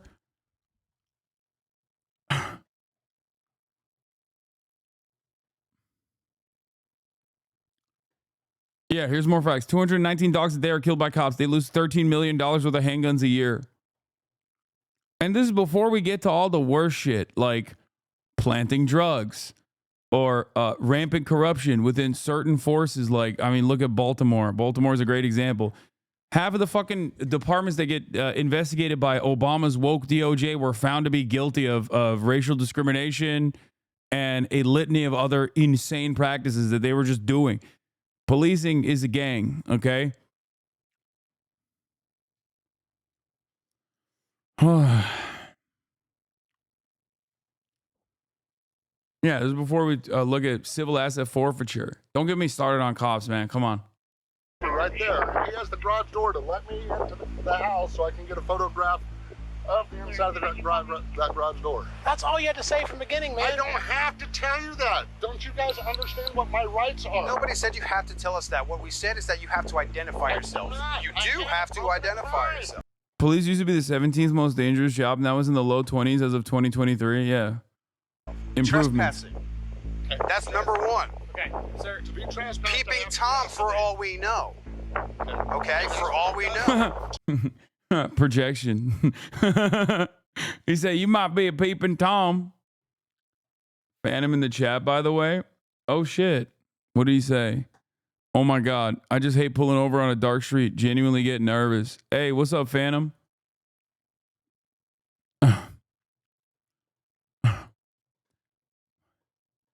He saw me fucking talk shit about cops and dipped out. And he's like, never mind. That's right. And in doing that, we have to identify you. No, you don't. Yeah, we do. No. You didn't ask for my identification. I am not legally required to give it to you. Except that you are. No, I'm not. Shortly after this, the lawyer was released and no charges were brought against him. It is only because of his clear knowledge of his rights that he was able to get out of this position without being arrested. Yeah, June 28, 2005, Supreme Court ruled on Monday the police did not have a constitutional duty to protect the person from harm. Even a woman who had obtained a court-issued protective order against a violent husband making an arrest for a mandatory violation. Yeah. That famous Supreme Court case came after cops refused to stop a stabber in a fucking in a New York City subway station where the dude was getting stabbed in front of cops and they got too scared to do anything. Okay? And he had to literally stop the stabber himself. He got stabbed in the fucking hand in front of cops. And they didn't do shit. They were too scared. And the Supreme Court was like, oh, you have no constitutional duty to fucking protect and serve. You don't have to put your life on the line. Then what the fuck are we doing? What are we doing? Yeah, he got stabbed in the head.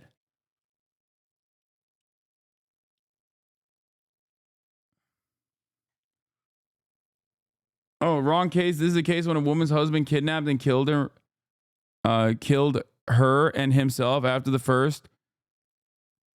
Told him he was going to say, what? Dude, you got so excited to type this, you just fucked it up. I don't even know what you tried to say here.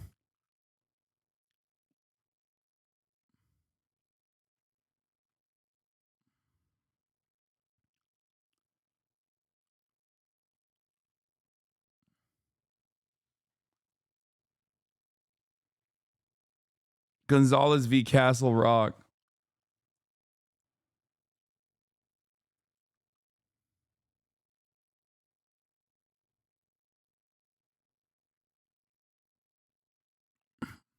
But in this next case, the lawyer even has to go up against other attorneys to make sure that his client is protected. After being charged with a DUI, this individual decided to fight against it in court. As his defense attorney prepared to handle this case in court, the prosecution questioned an officer involved in the case. Would you estimate how many DUI stops or investigations you've been a part of? Oh my God, I forgot to mention DUIs. Cops fucking love DUIs. That's the other thing. That's another fucking famous... Yeah, none of these lawyers are a 200 IQ, by the way. They're not even owning the cops. I wanted to see some real fucking police ownage. Since being with Radcliffe, at least. Approximately 25. Okay, just over the past year or so that Yes. you've been. All right. Now, did you have specialized training in DUI investigations? No, No. no, Okay. just what they have at the DOC. At the academy, though? Yes, just Yes. the All right. 2 weeks of DUI training. Combining the simple questions with the officer's ability to answer them so easily, the whole situation starts to seem incredibly suspicious. Witnesses aren't typically this fluent and relaxed, which makes the defense approach this cross-examination in a very direct manner. Officer Sutherland, did you, prior to your testimony, which began at approximately 3:10 p.m., have you had any conversation with the prosecutor? Excuse me. I can't see the witness. The prosecution quickly asks defense attorney Larry Foreman to move the podium right as he asks if the officer had talked to the prosecution beforehand. Though this could be a genuine request, it could also be an attempt at throwing Foreman off by interrupting his hard-hitting question. Sorry, can you say that one more time? Have you had any conversation with the prosecutor? Yes, I have had conversation, and he made it very clear that we are not to discuss anything that was happening in here. He doesn't let their request deter him, though, as he repeats the question incredibly slowly to show just how serious he is about this matter. The fact that the officer felt the need to clarify that, though she had spoken with the prosecution earlier, they hadn't discussed the trial is a major mistake on her part, as all it's going to do now is make Foreman even more suspicious, which is exactly what it does. While you're outside, how many additional police cruisers arrived on scene? I don't recall any other cruisers that were on the scene. I've looked at our dispatch calls for service logs. I didn't see anybody else call out there, and we have a very strict policy. If your boots hit the ground, radio better know where you're at. And I don't recall anybody else calling out there. I don't remember seeing any other vehicles in the area. So it is your testimony to these ladies and gentlemen of the jury today that there were only 2 police cruisers at 1204 West Lincoln Trail Boulevard at 3 o'clock in the morning. Yes, that's what that's. Thank you. Do not recall any other vehicles out there. While being questioned by the prosecution, this officer was able to remember a majority of the details that they asked them to provide. But suddenly, when the defense approaches and starts to ask for specifics, the officer cannot recall them. She continuously uses the word recall to ensure that if it is revealed that she isn't telling the truth about something, she can simply state that she didn't recall that. It's a flimsy mechanism, but she might believe that this ensures her safety in case the prosecution's case. This video's kind of dog, dude. Like, yeah, I mean, it's classic. Completely falls apart, which is exactly what Foreman is trying to do here. I'd like to discuss very briefly, you have followed Lieutenant McLeod's SUV as he was leaving, correct? No. You were not at the scene where the field sobriety tests were conducted by Mr. Symington. Shut up after. It was, I don't know the exact time. Thank you, bro. Bring back JCS. I can't. We don't have JCS. I've already watched every JCS out there. But I stayed behind while he left, and I had heard his location on the radio. So shortly after he had began his traffic stop, I had headed in his direction. Did you? Evidence. While the conclusion to the arrested on previous cases dealt with somewhat reasonable interactions between lawyers and police officers, the case of Beatrice Bijou involved cops dealing with a completely insane attorney. I can try and kill you. That's not going to go well. Yes, it will go up. Bijou's was arrested on February 22nd, 2022 after running over 4 individuals with her car. What? When the police Bro, what do you mean 200 IQ lawyer to show his corrupt cop? Is this person even a lawyer? They're like a serial killer. started interrogating her, she surprised them with her overwhelming confession. What are my charges? Probably 4 counts of aggravated battery and another count of aggravated assault. Okay. I attempted to murder that woman. Well, conferred with the state attorney and they don't want to charge attempted murder. What is happening in this YouTube video, bro? What is going on? What? Right now. Yeah, that's not a 200 IQ move, but let's see how this goes. But if you're adamant, you know, you can always explain that to your defense attorney, but I'm sure they're going to. No, I want the attempted murder charge. You want the attempted murder charge? Yeah, because I tried to kill her. What? We are documenting. And I would like to walk out of here right now. Well, the two don't go hand in hand. Okay? What? You can't try to kill people and then just walk free. So, we fed you lunch. I can try and kill you.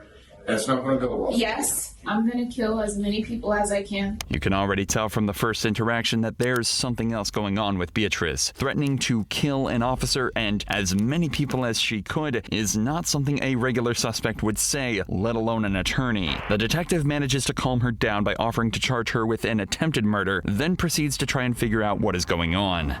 We've had a big day today. One of the things that worried me is someone said that you heard voices. What can you tell me about that? Oh, 200 IQ. Watch this space, Chaz. She's going for an insanity plea. Yeah, I've been hearing voices telling me to kill myself and to kill other people. I have a gun at my parents' house right now. Okay. And my brother took it away. Okay. He put it in his safe. Okay. I've been trying to kill myself for quite some time. I moved to Texas. And I tried to kill myself in Texas and it didn't work. I tried to shoot myself and the gun didn't go off. Okay. And then I tried to do it again. How long ago was that? Last year. Okay. Around April 2021. What was that The noise? fact that Bijou feels the need to turn herself in. What the fuck was that noise? And express just how unstable she is right now to law enforcement shows that, thankfully, she's not too far gone. As she continues to tell her story, it becomes even more clear just how badly Bijou needs help. I got diagnosed with bipolar and schizophrenia. Okay. When was that diagnosis? 2019. Okay. And it ruined my life. Okay. I've been in and out of mental institutions. I think this is the last year was the 4th one and they locked me up for an extended period of time. Where are they going to take me after this? I'm not sure what's going to happen next. Bro, this is not, and I mean this in all sincerity, a 200 IQ move. I'm not going to lie. This doesn't come across like a 200 IQ move at all. I'm really not sure. Okay? I want to take my own life right now. Oh, that's not good. And I would like to talk to you, but like I said, when you... Can I speak to a doctor? We're probably going to get you a doctor to talk to, at least to start with. The fact that Bijous is taking the initiative to get treated for these illnesses is interesting at this point, as she continues to show how she's completely willing to cooperate with law enforcement. After spending a long stretch of time trying to make Bijous feel comfortable so that they can continue to hear what she has to say, the investigator starts to get a better understanding of her state of mind. The voices told me to do something to my little niece this morning. Did you? Good. I didn't touch her. Good. Well, you have control over it. You got to keep control over it. I don't know what all the answers are. This is, you know, I'm not a doctor. I'm not a psychologist. Bro, it's crazy. If you just tell cops that you got the ultra instinct and you got a taste for blood, they become so much more reasonable and amicable with you, it seems. What is happening? This is the most like cops like me too, man. You know, honestly, I can relate to that. I can totally relate to that. Who amongst us has not seen red, you know?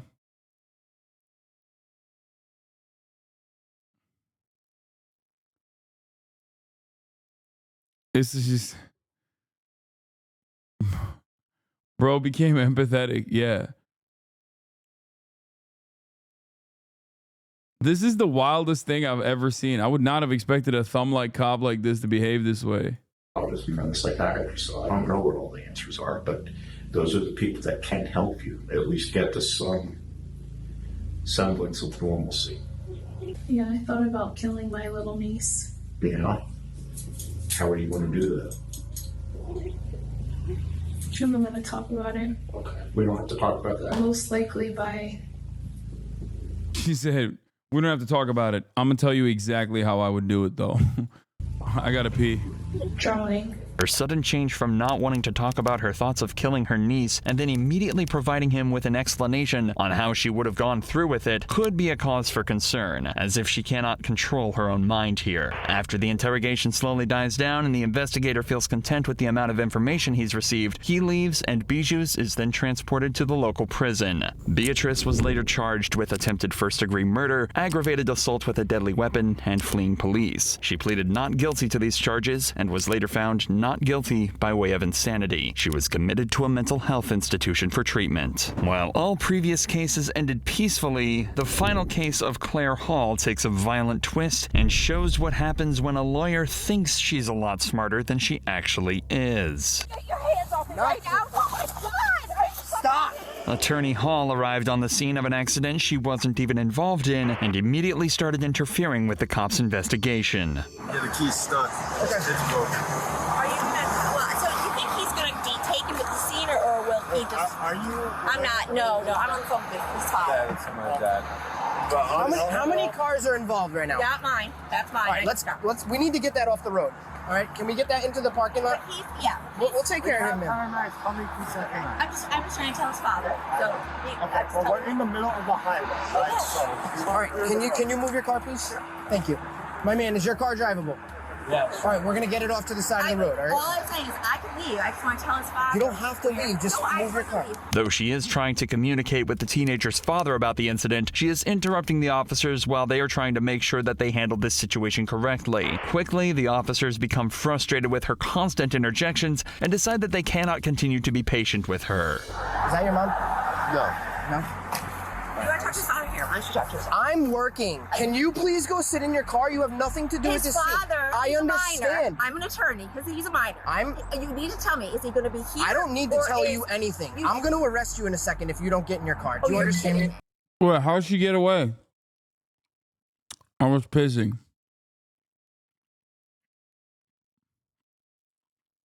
Wait, she didn't even get away.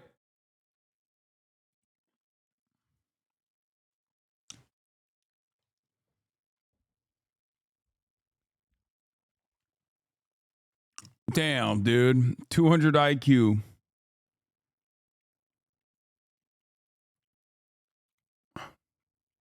This video sucked.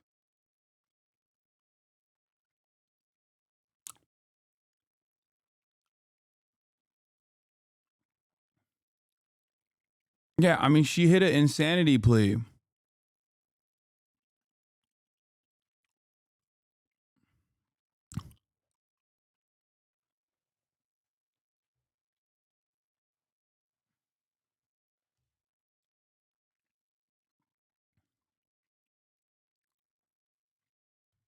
I'm done. I'm done for today, chat. I'm tired.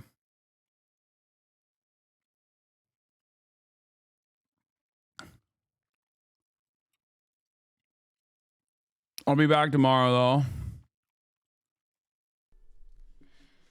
Sorry, I'm not doing the Karen lawyer. Anyway,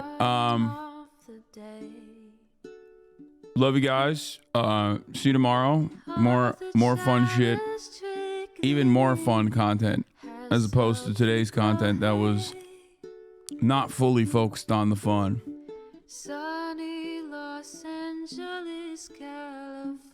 And then regular news day on Monday. And then on Tuesday, I'll be fucking live from England, lads. Live from England. Already know it. Kaya immediately wakes up, perks up because she knows. Okay. She knows is the ending song. Good girl. Good girly. Anyway, love you all. Yeah, a Pavlovian response, I guess. She knows the music. But yeah, love you all. And I'll see you tomorrow. Peace, everybody. Reviewing the P.O. box, Uncle Uger's face.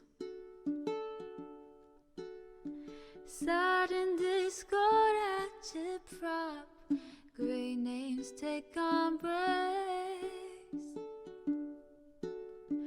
Tiny Bernie Sanders, LGBTQ Air Force. The whole left at your fingertips, Ane at your door. The H3 crowded debate, the Young Turks online show. 3 full fucking years of this, plenty more to go. 90-day fiance, talks of champagne bourgeoisie. A Trump rally live reaction, a mass riot at DC. There he is again, Hasan is streaming. Hasan is streaming. There he is again, Hasan is streaming. Hasan is streaming. Reading live stream fair comments, Austin show chat advice. And all the ways the right-wing pipeline can suck you in online. JCS react, Lord frame gets broken, cover blown. A full-blown mass pandemic, monster streaming at your home. Total radicalization coming out to find. The system you were taught to trust in was broken the whole time.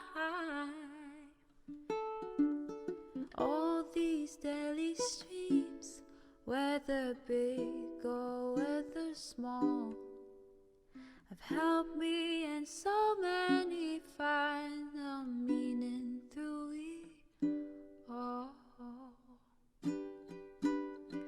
There he is again, Hasan is streaming. Hasan is streaming. There he is again, Hasan is streaming. Hasan is streaming.